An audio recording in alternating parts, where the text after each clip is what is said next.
ಮೈಮರೆಯಿಂದ ತುಂಬಿರುವ ಕೊಡೆಯ ಕೊಚ್ಚೇವು ಎಲ್ಲೆಲ್ಲಿ ಕನ್ನಡದ ಕಂಪು ಸುತ್ತಲು ಕಣ್ಣಲ್ಲಿ ಕರ್ಣ ಚಾಚೇವು ಬಹುದಿನಗಳಿಂದ ಮೈಮರೆಯಿಂದ ತುಂಬಿರುವ ಕೊಡೆಯ ಕೊಚ್ಚೇವು ಎಲ್ಲೆಲ್ಲಿ ಕನ್ನಡದ ಕಂಪು ಸುತ್ತಲು ಕಣ್ಣಲ್ಲಿ ಕರ್ಣ ಚಾಚೇವು ಕರುನಾಡೆ ಇರಲಿ ಗಡಿನಾಡೆ ಇರಲಿ ಕನ್ನಡದ ಕಡೆಯ ಕೆಚ್ಚೇವು ಕರುನಾಡೆ ಇರಲಿ ಗಡಿನಾಡೆ ಇರಲಿ ಕನ್ನಡದ ಕಡೆಯ ಕೆಚ್ಚೇವು ಮರೆತೇವು ಮರೆವ ಸೆಳೆದೇವು ಮರವ ಎಡೆದೇವು ಮರವ ಹಿಡಿದೆರ ಬಲವ ನರನರದೆಲ್ಲ ಹುರಿಗೊಳಿಸಿ ಹೊಸೆದು ಹಚ್ಚೇವು ಕನ್ನಡದ ದೀಪ ಹಚ್ಚೇವು ಕನ್ನಡದ ದೀಪ ಹಚ್ಚೇವು ಕನ್ನಡದ ದೀಪ.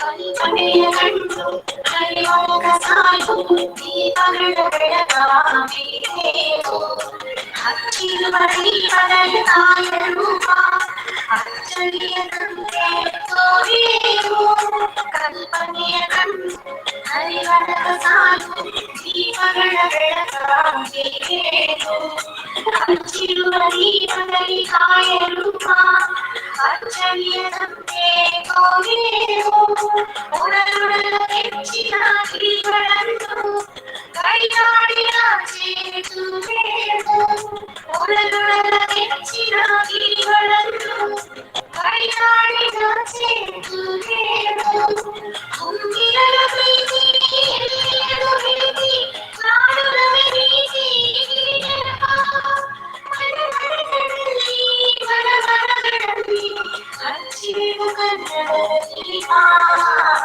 ಹಚ್ಚೇವು ಕನ್ನಡದ ದೀಪ ಹಚ್ಚೇವು ಕನ್ನಡದ ದೀಪ.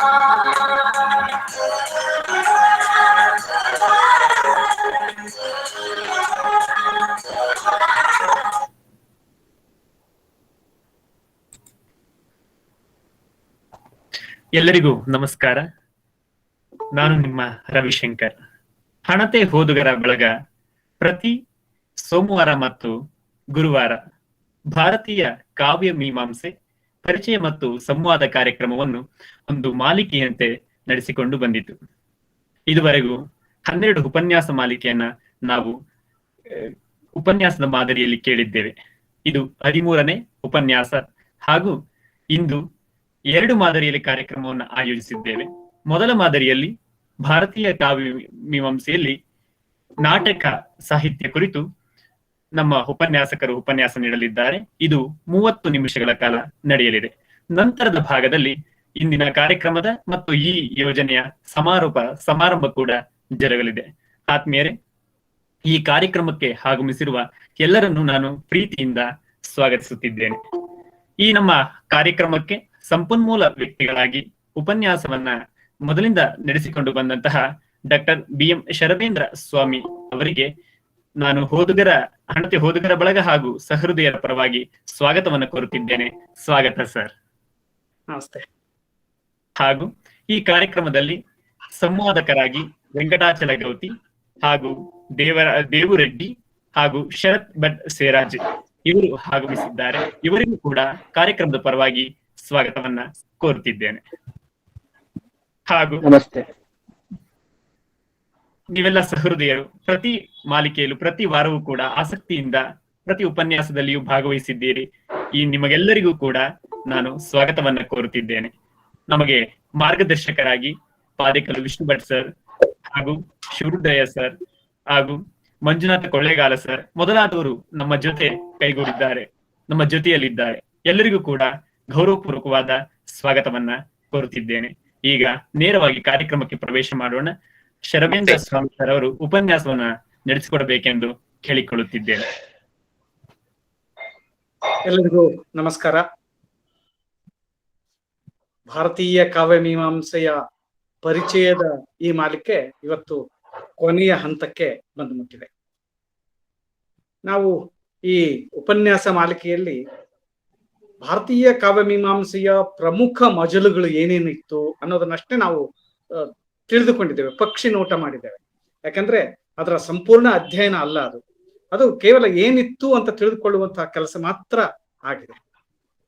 ಹೀಗಾಗಿ ಎಲ್ಲ ಬೇರೆ ಬೇರೆ ಸಿದ್ಧಾಂತಗಳು, ರಸ ಸಿದ್ಧಾಂತವಾಗ್ಲಿ, ಅಲಂಕಾರ ಸಿದ್ಧಾಂತವಾಗ್ಲಿ, ಧ್ವನಿ ಸಿದ್ಧಾಂತವಾಗ್ಲಿ, ವಕ್ರೋಕ್ತಿ ಸಿದ್ಧಾಂತವಾಗ್ಲಿ, ಔಚಿತ್ಯ ಇತ್ಯಾದಿಗಳನ್ನೆಲ್ಲ ನಾವು ನೋಡಿದ್ವಿ. ಅದರ ಜೊತೆಗೆ ಪ್ರತಿಭೆ ಅಂದ್ರೆ ಏನು, ಕವಿ ಸಮಯ ಅಂದ್ರೆ ಏನು, ಸಹೃದಯ ಅಂದ್ರೆ ಯಾರು, ಈ ವಿಷಯಗಳನ್ನು ಕುರಿತು ಕೂಡ ನಾವು ಚರ್ಚೆ ಮಾಡಿದ್ದೇವೆ.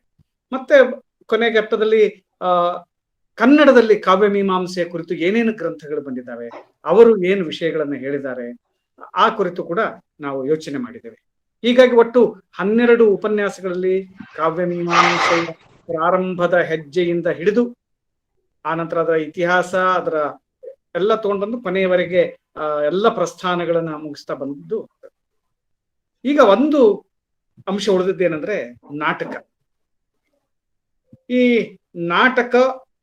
ನಾಟಕವು ಕೂಡ ಕಾವ್ಯದ ಭಾಗವೇ.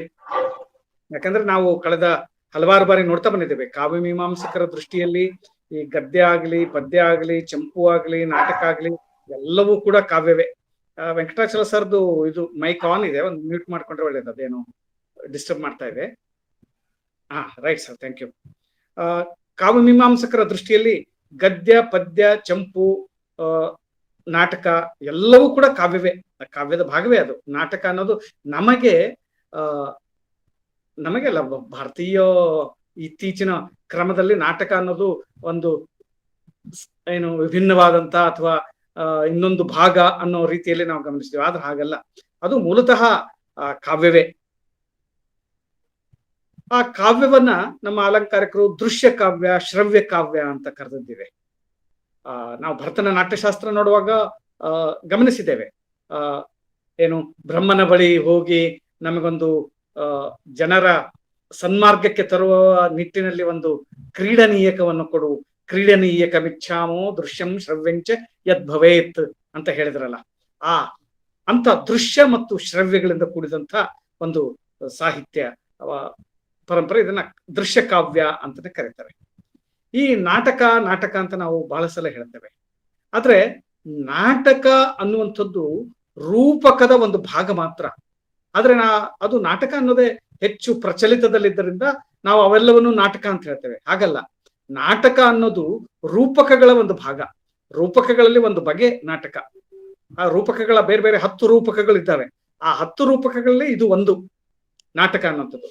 ಆದ್ರೆ ಹೆಚ್ಚು ಪ್ರಚಲಿತ ಆಗಿರೋದು ಮತ್ತು ಹೆಚ್ಚು ಜನರಿಗೆ ಪರಿಚಯ ಆಗೋದು ನಾಟಕ ಅನ್ನೋ ಹೆಸರಿನಿಂದಲೇ.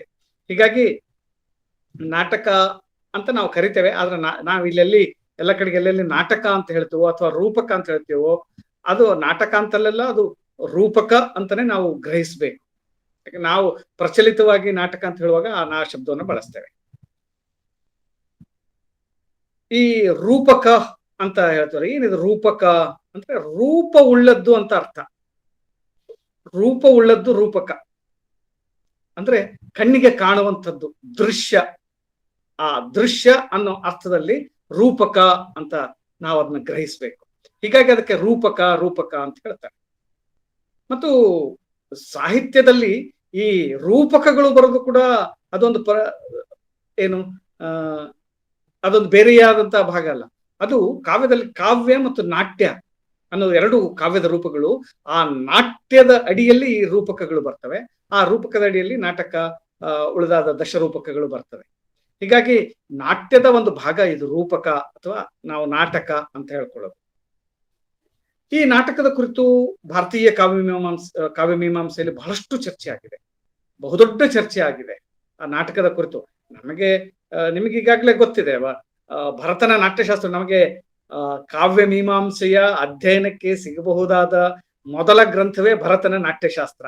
ಆ ಭರತನ ನಾಟ್ಯಶಾಸ್ತ್ರ ಅನ್ನೋದು ಅದು ಕಾವ್ಯಮೀಮಾಂಸೆಯ ಹೀಗಾಗಿ ನಮಗೆ ಕಾವ್ಯಮೀಮಾಂಸೆಯ ಮೊದಲ ಗ್ರಂಥವೇ ನಮಗೆ ನಾಟ್ಯಶಾಸ್ತ್ರ ದೊರಕಿರೋದು. ಆ ನಾಟ್ಯಶಾಸ್ತ್ರದ ಬಗ್ಗೆ ನಾವು ಹಿಂದೆ ಎಲ್ಲ ಅದರ ವಿಷಯ ವಿವೇಚನೆ ಮಾಡಿದ್ದೇವೆ. ಹೀಗಾಗಿ ಅದನ್ನ ಮತ್ತೆ ವಿಸ್ತೃತ ಮಾಡ್ಲಿಕ್ಕೆ ಹೋಗೋದಿಲ್ಲ. ಅಂದ್ರೆ ಅಲ್ಲಿ ರಸಗಳನ್ನ ಕುರಿತಾದಂತಹ ಭಾವ ವಿಭಾವ ಸಂಚಾರಿ ಭಾವಗಳನ್ನು ಕುರಿತಾದಂಥದ್ದನ್ನ ನಾವು ಈಗಾಗಲೇ ಅದನ್ನ ಚರ್ಚೆ ಮಾಡಿದ್ದೇವೆ. ಈ ಭರತನ ಅಂದ್ರೆ ಅದಕ್ಕೆ ಸಂಬಂಧಪಟ್ಟಾಗ ಈ ನಾಟಕಕ್ಕೆ ರೂಪಕಕ್ಕೆ ಸಂಬಂಧಪಟ್ಟಾಗ ಏನೇನು ಗ್ರಂಥಗಳು ಏನೇನು ಮಾಹಿತಿಗಳು ನಮ್ಮ ಕಾವ್ಯಮೀಮಾಂಸೆಯಲ್ಲಿ ಸಿಗ್ತದೆ ಅನ್ನೋದನ್ನ ಒಮ್ಮೆ ಗಮನಿಸೋಣ. ಈ ಭರತನ ನಾಟ್ಯಶಾಸ್ತ್ರಕ್ಕೆ ಹಲವಾರು ವ್ಯಾಖ್ಯಾನಗಳು ಇದ್ದುವು ಅಂತ ನಮಗೆ ಮಾಹಿತಿ ಸಿಗ್ತದೆ. ಆದ್ರೆ ಕೆಲವು ಮಾತ್ರ ಪ್ರಮುಖವು ಮಾತ್ರ ಒಂದಿಷ್ಟು ಬಿಟ್ರೆ ಉಳಿದದ್ದು ಇದ್ದುವು ಅನ್ನೋದಷ್ಟೇ ಗೊತ್ತಾಗ್ತದೆ. ಉದಾಹರಣೆಗೆ ಹೇಳೋದಾದ್ರೆ ಭರತ ಟೀಕಾ ಅಂತ ಒಂದು ಭರತನ ನಾಟ್ಯಶಾಸ್ತ್ರಕ್ಕೆ ಒಂದು ವ್ಯಾಖ್ಯಾನ ಬಂದಿದೆ. ಆಮೇಲೆ ಇನ್ನೊಬ್ಬತ ಹರ್ಷ ಅನ್ನುವಂಥ ಬರೆದಂತಹ ವಾರ್ತಿಕೆಗಳು ಈ ಭರತನ ನಾಟ್ಯಶಾಸ್ತ್ರಕ್ಕಿದೆ. ಆಮೇಲೆ ಶಾಕ್ಯಾಚಾರ್ಯ ರಾಹುಲ ಬರೆದಂತಹ ಕಾರಿಕೆ ಇದೆ ಅಂತ ಹೇಳ್ತಾರೆ. ಮಾತೃಗುಪ್ತನ ಟೀಕೆ ಇದೆ. ಆಮೇಲೆ ಕೀರ್ತಿಧರ ಬರೆದಂತಹ ಟೀಕೆಗಳಿದ್ದಾವೆ. ಆದ್ರೆ ಇದ್ದಾವೆ ಅಂತ ಅಲ್ಲಲ್ಲಿ ಉಲ್ಲೇಖಗಳಿದೆ ಹೊರತು ಆ ಗ್ರಂಥಗಳು ನಮ್ಗೆ ಉಪಲಬ್ಧ ಇಲ್ಲ. ಹೀಗಾಗಿ ಈ ಇಷ್ಟು ಟೀಕೆಗಳು ಇಷ್ಟು ವ್ಯಾಖ್ಯಾನಗಳು ಆ ಭರತನ ನಾಟ್ಯಶಾಸ್ತ್ರಕ್ಕೆ ಬರಬೇಕಾದ್ರೆ ಅದರ ಆಳವನ್ನ ಅದರ ಹರವನ್ನ ಮತ್ತೆ ಮತ್ತೆ ಮತ್ತೆ ಮತ್ತೆ ನಾವು ತಿಳಿದುಕೊಳ್ಳಿಕ್ಕೆ ಇಂತಹ ಟೀಕೆಗಳು ಇದ್ದಲ್ಲಿ ಉತ್ತಮ ಆಗ್ತಾ ಇತ್ತು. ಆದ್ರೆ ಇವು ಯಾವುವು ನಮಗೆ ಉಪಲಬ್ಧ ಇಲ್ಲ. ಆದ್ರೆ ಇವುಗಳಲ್ಲೆಲ್ಲ ಈ ಎಷ್ಟೇ ಟೀಕೆಗಳು ಇದ್ರೂ ಕೂಡ ಆಮೇಲೆ ಅದರ ಜೊತೆಗೆ ನಾವು ಹಿಂದೆ ಚರ್ಚೆ ಮಾಡಿದ್ದೇವೆ. ಭರತನ ರಸಸೂತ್ರ ವಿಭಾವಾನುಭಾವ ವ್ಯಭಿಚಾರಿ ಭಾವ ಸಂಯೋಗ ರಸ ನಿಷ್ಪತ್ತಿ ಅಂತ ಏನು ರಸಸೂತ್ರವನ್ನ ನಾವು ಹೇಳಿದೆವೋ ಅದ್ರ ಬಗ್ಗೆ ಅಂತೂ ಬಹಳಷ್ಟು ಚರ್ಚೆಗಳು ನಡೆದದ್ದನ್ನ ನಾವು ಹಿಂದೆ ಗಮನಿಸಿದ್ದೇವೆ. ಶಂಕುಕ, ನಿಮಗೆ ಸುಮ್ಮನೆ ನೆನಪಿಗೆ ಶಂಕುಕ, ಭಟ್ಟಲೊಲ್ಲಟ, ಭಟ್ಟನಾಯಕ ಇವರೆಲ್ಲಾದ್ರೂ ಬರೆದದ್ರ ಬಗ್ಗೆ ನಾವು ಹಿಂದೆ ಮಾತಾಡಿದ್ದೇವೆ. ಈ ಎಷ್ಟೇ ಜನ ಇಷ್ಟು ಜನ ಏನು ಟೀಕೆಗಳು ವ್ಯಾಖ್ಯಾನಗಳು ಬಂದ್ರು ಕೂಡ ಅವೆಲ್ಲವಕ್ಕೂ ಕೂಡ ಇದನ್ನ ಅವರ ಟೀಕೆಗಳು ಕನಿಷ್ಠ ಅಥವಾ ತಪ್ಪು ಅಂತಲ್ಲ. ಇವೆಲ್ಲ ಬರೆದ್ರು ಕೂಡ ಮತ್ತು ಅವುಗಳಿಗೆ ಅವರದೇ ಆದ ಮಹತ್ವ ಇದೆ, ಅದನ್ನು ಒಪ್ಪಿಕೊಳ್ತಾನೆ. ಆದ್ರೆ ಈ ಎಲ್ಲ ವ್ಯಾಖ್ಯೆಗಳಿಗೆ ಕಳಸ ಇಟ್ಟ ಹಾಗೆ ಇದ್ದಂತಹ ಒಂದು ವ್ಯಾಖ್ಯಾನ ಅಂದ್ರೆ ಭರತನ ನಾಟ್ಯಶಾಸ್ತ್ರಕ್ಕಿರುವ ವ್ಯಾಖ್ಯಾನ ಅಂದ್ರೆ ಅಭಿನವ ಗುಪ್ತನ ಅಭಿನವ ಭಾರತಿ. ಇದು ಆ ಭರತನ ನಾಟ್ಯಶಾಸ್ತ್ರಕ್ಕೆ ಇದ್ದಂಥ ಬಹುಮುಖ್ಯವಾದಂತ ವ್ಯಾಖ್ಯಾನ. ಇಷ್ಟು ವ್ಯಾಖ್ಯಾನಗಳಿದ್ರು ಕೂಡ ಈ ಶ್ರೀ ಶಂಕುಕ ಲೊಲ್ಲಟ ಭಟ್ಟನಾಯಕನ ಬಗ್ಗೆ ಅಭಿನವ ಗುಪ್ತನೇ ಹೇಳ್ತಾನೆ. ಅಭಿನವ ಗುಪ್ತನಿಂದಲೇ ನಮಗೆ ಇದೆ ಅಂತ ಗೊತ್ತಾಗ್ಬೇಕು. ಅಭಿನವ ಗುಪ್ತನೇ ಅದರ ಬಗ್ಗೆ ಉಲ್ಲೇಖ ಮಾಡ್ತಾನೆ. ಅಭಿನವ ಗುಪ್ತನ ಬಗ್ಗೆ ನಾವು ಈಗಾಗಲೇ ಸಾಕಷ್ಟು ಸಲ ಪ್ರಸ್ತಾಪ ಮಾಡಿದ್ದೇವೆ. ಕ್ರಿಸ್ತಶಕ ಸುಮಾರು 1000 ಹೊತ್ತಿಗೆ ಇದ್ದಂತಾತ.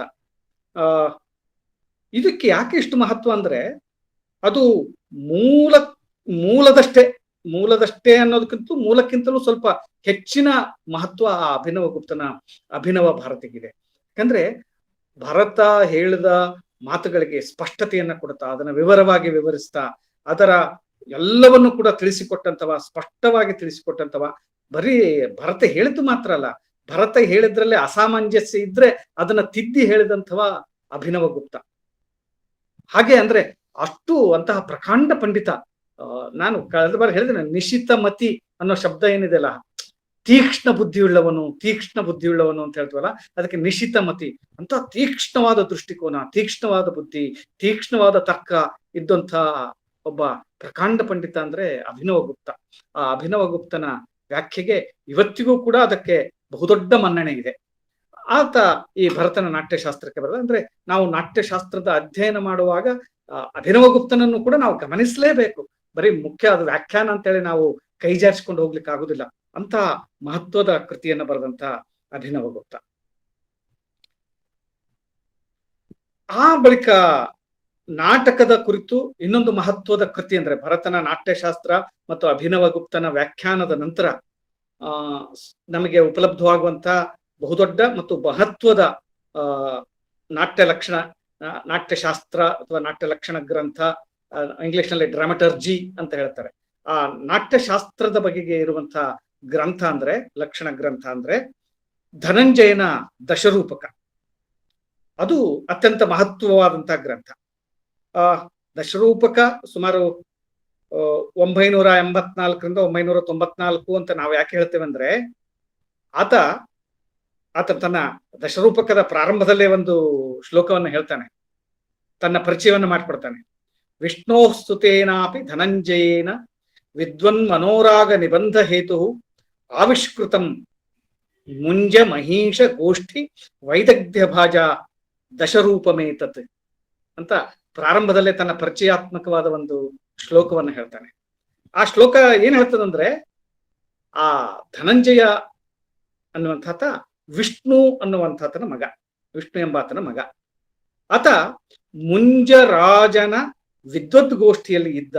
ವಿದ್ವದ್ಗೋಷ್ಠಿಯಲ್ಲಿ ಅವನು ವೈದಗ್ಧ್ಯ ಭಾಜ, ತುಂಬಾ ಹೊಳೆಯುವ ನಕ್ಷತ್ರ ಅಲ್ಲ, ಹೊಳೆಯುವ ವಜ್ರದ ಹಾಗೆ ಇದ್ದ ಅನ್ನುವಂಥ ಅರ್ಥದಲ್ಲಿ ವೈದಗ್ಧ್ಯ ಭಾಜ, ತುಂಬಾ ವಿದ್ವದ್ಗೋಷ್ಠಿಯಲ್ಲಿ ಇದ್ದ ಮುಂಜ. ಯಾರಿದು ಮುಂಜ? ಮುಂಜ ಮಾಲವ ದೇಶದ, ಮಾಲವದ ಪರಮಾರ ವಂಶದ ದೊರೆ ಮುಂಜ. ಈತನಿಗೆ ಎರಡನೇ ವಾಕ್ಪತಿ ರಾಜ ಅನ್ನುವಂತ ಹೆಸರು ಕೂಡ ಇದೆ. ಈತನ ಆಸ್ಥಾನದಲ್ಲಿ ಈ ಧನಂಜಯ ಇದ್ದ. ಈತ ತನ್ನ ದಶರೂಪಕ ಅನ್ನುವ ಶಬ್ದವೇ ಹೇಳ್ತದೆ, 10 ವಿಧವಾದ ರೂಪಕ, ಈ ದಶರೂಪಕವನ್ನ ರಚಿಸಿದ. ನಮಗೆ ಈತನ ಕಾಲ ಗುರುತು ಹಿಡಿಲಿಕ್ಕೆ ಏನಂದ್ರೆ, ಈ ಮುಂಜ ಏನಿದ್ದಲ್ಲ, ಆ ಮುಂಜನ ಕಾಲ ಕ್ರಿಸ್ತಶಕ 984ರಿಂದ 994. ಆದ್ರಿಂದ ಈ ಧನಂಜಯನು ಕೂಡ ಅದೇ ಕಾಲದವ ಅನ್ನೋ ಅರ್ಥದಲ್ಲಿ 984ರಿಂದ 994ರವರೆಗೆ ಆತನ ಕಾಲಘಟ್ಟವನ್ನ ನಿರ್ಣಯಿಸಬಹುದಾಗಿದೆ. ಈ ದಶರೂಪಕದಲ್ಲಿ 10 ವಿಧವಾದ ರೂಪಕಗಳು, ಅವುಗಳ ವಸ್ತು, ಪಾತ್ರ, ರಸ, ಇವುಗಳನ್ನೆಲ್ಲ ಸೇರಿಸಿಕೊಂಡು ಆತ 4 ಅಧ್ಯಾಯಗಳನ್ನ ಬರೆದಿದ್ದಾನೆ. ಆ ದಶರೂಪಕ 4 ಅಧ್ಯಾಯಗಳಲ್ಲಿದೆ. ಅದರಲ್ಲಿ ಈ ಎಲ್ಲ ರೂಪಕ ವಿಭಾಗದ ಜೊತೆಗೆ ಅದರ ವಸ್ತು, ಪಾತ್ರ, ರಸ ಇವುಗಳನ್ನೆಲ್ಲ ವಿವರಿಸಿದ್ದಾನೆ. ಇದನ್ನ ಮತ್ತೆ ಗಮನಿಸೋಣ. ಹಾಗೆ ಮತ್ತೆ ಬೇರೆ ಏನು ಕೃತಿಗಳು ಬಂದಿದ್ದಾವೆ ಅಂತ ನಾವು ಯೋಚಿಸಿದ್ರೆ ಹಲವಾರು ಕೃತಿಗಳಿದ್ದಾವೆ. ಆಚಾರ್ಯ ನಂದಿಕೇಶ್ವರನ, ಈತ 13ನೇ ಶತಮಾನ ಅಂತ ಹೇಳ್ಬೇಕು, ಆತನ ಅಭಿನಯ ದರ್ಪಣ ಮತ್ತು ಭರತಾರ್ಣವ ಅನ್ನುವಂಥ 2 ಕೃತಿಗಳು ನಮಗೆ ದೊರೀತವೆ. ಅಭಿನಯ ದರ್ಪಣ ಮತ್ತು ಭರತಾರ್ಣವ. ಆಮೇಲೆ 11ನೇ ಶತಮಾನದ ಆದಿ, ಅಲ್ಲಿ ಆಚಾರ್ಯ ಸಾಗರ ನಂದಿ, ಆ ಆಚಾರ್ಯ ಸಾಗರ ನಂದಿಯ ನಾಟಕ ಲಕ್ಷಣ ರತ್ನಕೋಶ ಅನ್ನುವಂಥ ಗ್ರಂಥ ಉಪಲಬ್ಧ ಇದೆ. ಅಂದ್ರೆ ನಾಟ್ಯಶಾಸ್ತ್ರದ ಕುರಿತು ಇರುವಂಥದ್ದು. ಆನಂತರ 12ನೇ ಶತಮಾನದಲ್ಲಿ ರಾಮಚಂದ್ರ ಗುಣಚಂದ್ರ, ಇವರಿಬ್ರು ಜೈನ ಮುನಿಗಳು. ಆ ಜೈನ ಮುನಿಗಳ ಕೃತಿ ಒಂದು ನಾಟ್ಯ ದರ್ಪಣ ಅನ್ನುವಂಥ ಕೃತಿ ಇದೆ. ಮತ್ತೆ ಶಾರದಾ ತನಯ, ಈತನದ್ದು ತುಂಬಾ ಪ್ರಸಿದ್ಧವಾದಂತ ಭಾವಪ್ರಕಾಶನ ಅನ್ನುವಂಥ ನಾಟಕ ಲಕ್ಷಣ ಗ್ರಂಥ ಇದೆ. ಈತನ ಕಾಲ ಸುಮಾರು 1184ರಿಂದ 1250 ಅಂತ ಹೇಳ್ಬೋದು. ಈ ಶಾರದಾ ತನಯನ ಭಾವಪ್ರಕಾಶನದಲ್ಲಿ ಒಂದು 10 ಅಧಿಕಾರಗಳಿದೆ, ಅಂದ್ರೆ 10 ಅಧ್ಯಾಯಗಳಲ್ಲಿ ಇಡೀ ನಾಟ್ಯಶಾಸ್ತ್ರದ ವಿವರಣೆಯನ್ನ ಕೊಡ್ತಾ ಹೋಗ್ತಾನೆ. ಅಲ್ಲಿ ಭಾವ, ರಸ, ನಾಯಕ, ನಾಯಿಕೆ, ಅವುಗಳ ಭೇದಗಳು, ನಾಯಕಿಯರಲ್ಲಿ ಮತ್ತೆಷ್ಟು ಭೇದಗಳು, ಆಮೇಲೆ ಶಬ್ದಾರ್ಥ ಸಂಬಂಧ, ರೂಪಕ, ಉಪರೂಪಕಗಳ ಭೇದಗಳು, ಇವುಗಳನ್ನೆಲ್ಲ ಆತ ಚರ್ಚೆ ಮಾಡಿದ್ದಾನೆ ತನ್ನ ಭಾವಪ್ರಕಾಶನದಲ್ಲಿ. ಆನಂತರ ಇನ್ನೊಂದು ಅದೇ ಸಂದರ್ಭದ 12ನೇ ಶತಮಾನದ ಆದಿಯಲ್ಲಿ ಶಿಂಗ ಭೂಪಾಲ, ಆತನದ್ದು ರಸಾರ್ಣವ ಸುಧಾಕರ ಅನ್ನುವಂಥ ಗ್ರಂಥ. ಆಮೇಲೆ 16ನೇ ಶತಮಾನದ ಆದಿಯಲ್ಲಿ ರೂಪ ಗೋಸ್ವಾಮಿ ಅವರದ್ದು 3 ಕೃತಿಗಳಿದಾವೆ. ಭಕ್ತಿರಸಾಮೃತ ಸಿಂಧು, ಉಜ್ವಲ ನೀಲಮಣಿ, ನಾಟಕ ಚಂದ್ರಿಕಾ ಅಂತ. ಈ ಭಕ್ತಿರಸಾಮೃತ ಸಿಂಧು ಮತ್ತು ಉಜ್ವಲ ನೀಲಮಣಿ ಅನ್ನೋವು ಕಾವ್ಯಕ್ಕೆ ಸಂಬಂಧಪಟ್ಟ ಹಾಗೆ, ಕಾವ್ಯ ಮೀಮಾಂಸೆಗೆ ಸಂಬಂಧಪಟ್ಟ ಹಾಗೆ ಇರುವಂತಹ ಗ್ರಂಥಗಳೇ. ಈ ನಾಟಕ ಚಂದ್ರಿಕಾ ಅನ್ನುವಂಥದ್ದು ನಾಟಕಕ್ಕೆ ಸಂಬಂಧಪಟ್ಟ ಹಾಗಿರುವಂತಹ ಗ್ರಂಥ.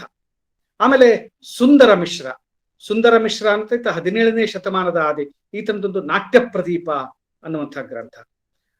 ಇವು ಅಲ್ಲಲ್ಲಿ ಬರುವಂತ ಸಣ್ಣ ಪುಟ್ಟ ಗ್ರಂಥಗಳು. ಅದರ ಜೊತೆಗೆ ತುಂಬಾ ಪ್ರಸಿದ್ಧವಾದಂತಹ ಗ್ರಂಥ ಅಂದ್ರೆ ಭೋಜರಾಜ, ಈತ 11ನೇ ಶತಮಾನದಲ್ಲಿದ್ದಂಥವ.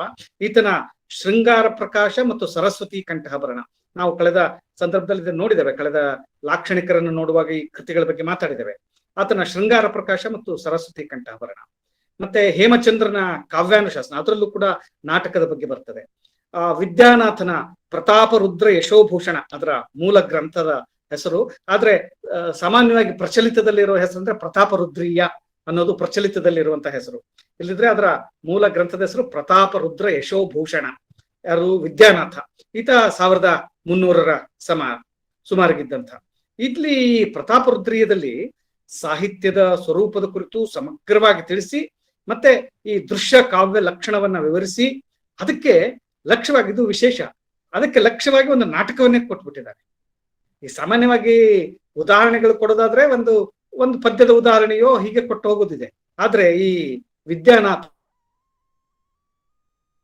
ಆ ತನ್ನ ಗ್ರಂಥದಲ್ಲಿ ಉದಾಹರಣೆಗಾಗಿ ಲಕ್ಷ್ಯ ಅಂತ ಹೇಳ್ತೀವಿ. ಲಕ್ಷಣ ಕೇಳಿದ್ರೆ ಅದಕ್ಕೊಂದು ಲಕ್ಷ್ಯ ಬೇಕಲ್ಲ, ಆ ಲಕ್ಷ್ಯಕ್ಕಾಗಿ ಒಂದು ನಾಟಕವನ್ನೇ ಬರ್ತಿದ್ದಾನೆ.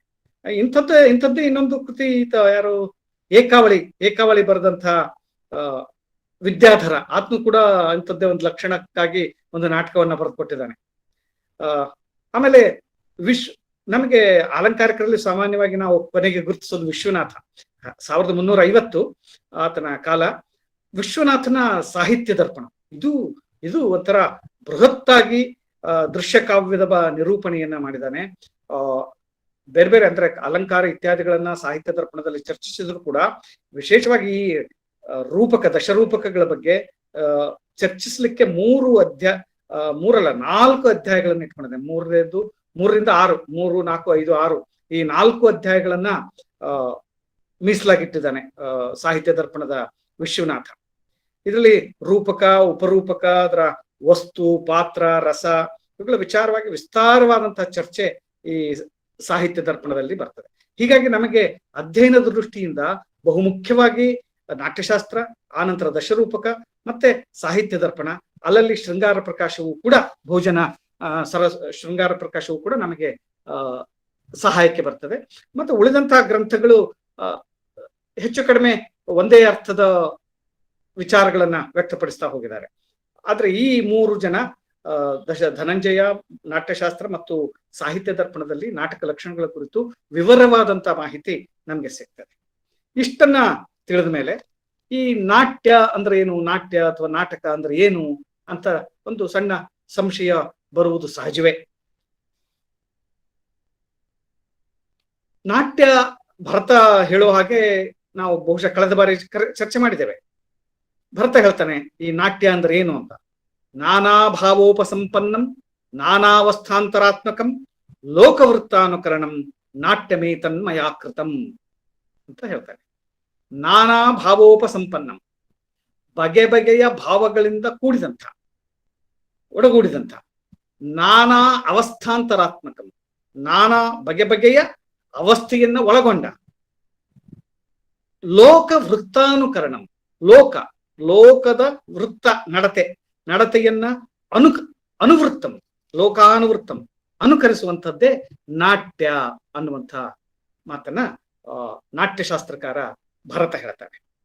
ಧನಂಜಯ ಕೂಡ ನಾಟ್ಯದ ಲಕ್ಷಣವನ್ನ ಹೇಳ್ತಾ ಅವಸ್ಥಾನುಕೃತಿರ್ನಾಟ್ಯಂ ಅಂತ ಹೇಳ್ತಾನೆ. ಅವಸ್ಥಾನುಕೃತಿರ್ನಾಟ್ಯಂ ರೂಪಂ ದೃಶ್ಯತಯೋಚ್ಯತೆ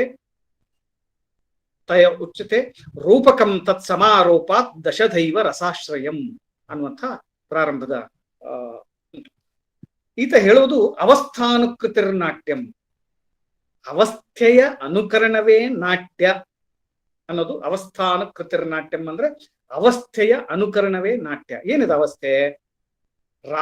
ಅಲ್ಲಿ ನಾಟಕದಲ್ಲಿ ಬರುವಂತ ಆ ರೂಪಕದಲ್ಲಿ ಬರುವಂತ ಪಾತ್ರಗಳಿದ್ದಾವಲ್ಲ, ರಾಮ ಮೊದಲಾದಂಥ ಪಾತ್ರಗಳ ಅವಸ್ಥೆ, ಅವರ ಅವಸ್ಥೆಯ ಅನುಕರಣವೇ ನಾಟ್ಯ.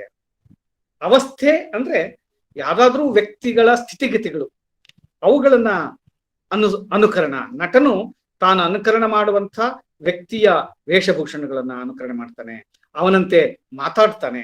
ಅದರ ಪರಿಪೂರ್ಣತೆಗೆ ಇತರ ಪಾತ್ರಗಳು ಕೂಡ ಸಹಾಯಕ ಆಗ್ತವೆ. ಆಯಾ ಪಾತ್ರಗಳು ಭಾವಗಳನ್ನ ಪ್ರದರ್ಶಿಸಿ ರಸನಿಷ್ಪತ್ತಿ ಉಂಟಾಗ್ತದೆ. ಹೀಗೆ ಒಂದು ರೂಪಕ ರೂಪುಗೊಳ್ಳುತ್ತದೆ ಅಂತ ಹೇಳಿದೆ. ಆಮೇಲೆ ಅದರ ಧನಂಜಯನ ದಶರೂಪಕದಲ್ಲಿ ಇನ್ನೊಂದು ಅದನ್ನ ವಿವರಿಸ್ತಾನೆ. ಏನಿದು ಅವಸ್ಥಾನ ಕೃತಿ ಅಂದ್ರೆ ಏನು ಅಂತ. ಕಾವ್ಯೋಪನಿಬದ್ಧ ಧೀರೋದಾತ್ಯಾದಿ ಅವಸ್ಥಾನುಕಾರ ಚತುರ್ವಿಧಾಭಿನಯೇನ ತಾದಾತ್ಮ್ಯಾಪತ್ತಿರ್ನಾಟ್ಯಂ ಅಂತ ಅದಕ್ಕೆ ವಿವರಣೆ ಕೊಡ್ತಾನೆ.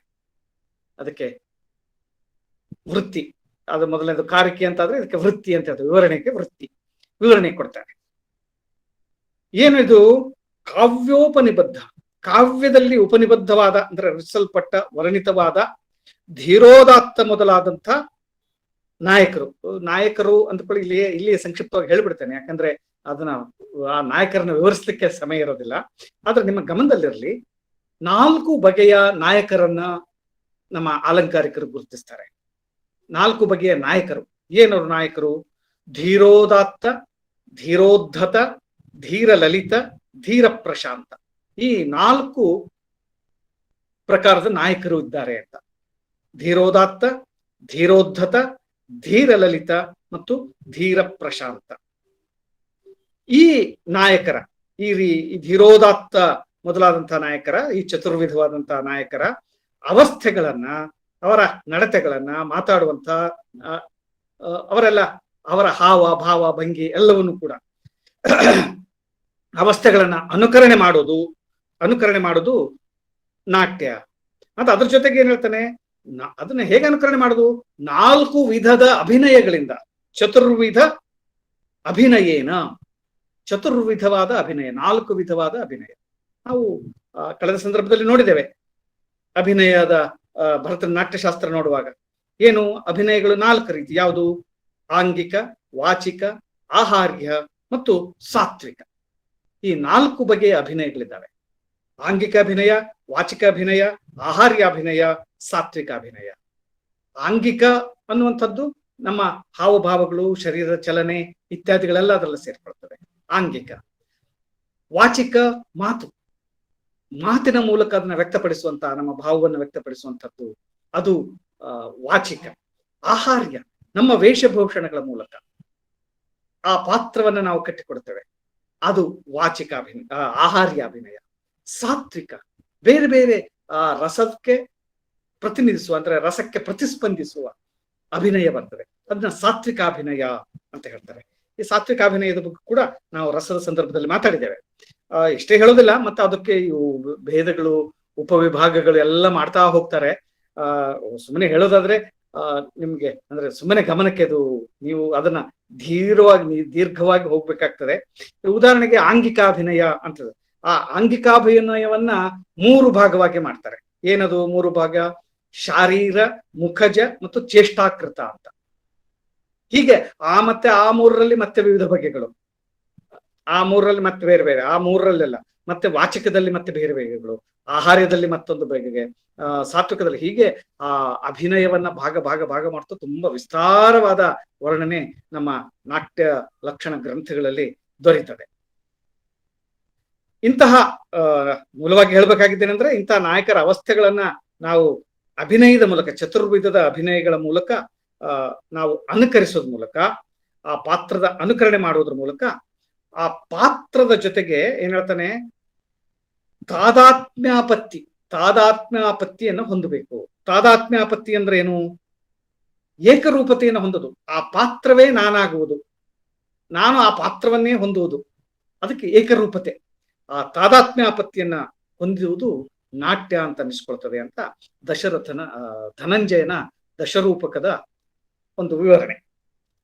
ಈ ನಾಟ್ಯ, ನಾನು ಅದಾಗ್ಲೇ ಹೇಳಿದ್ರಿಂದ, ಈ ನಾಟ್ಯ ಅನ್ನೋದು ದೃಶ್ಯ ಆಗೋದ್ರಿಂದ, ಅಂದ್ರೆ ನೋಡ್ಲಿಕ್ಕೆ ಕಾಣೋದ್ರಿಂದ, ನಮ್ಮ ಕಣ್ಣಿಗೆ ಕಾಣೋದ್ರಿಂದ ಅದಕ್ಕೆ ದೃಶ್ಯ ಅಂತ ಹೇಳ್ತೇವೆ. ಆ ದೃಶ್ಯ ಅಂತ ಆಗಿದ್ರಿಂದ ಇದಕ್ಕೆ ರೂಪ ಅಂತ ಹೆಸರು.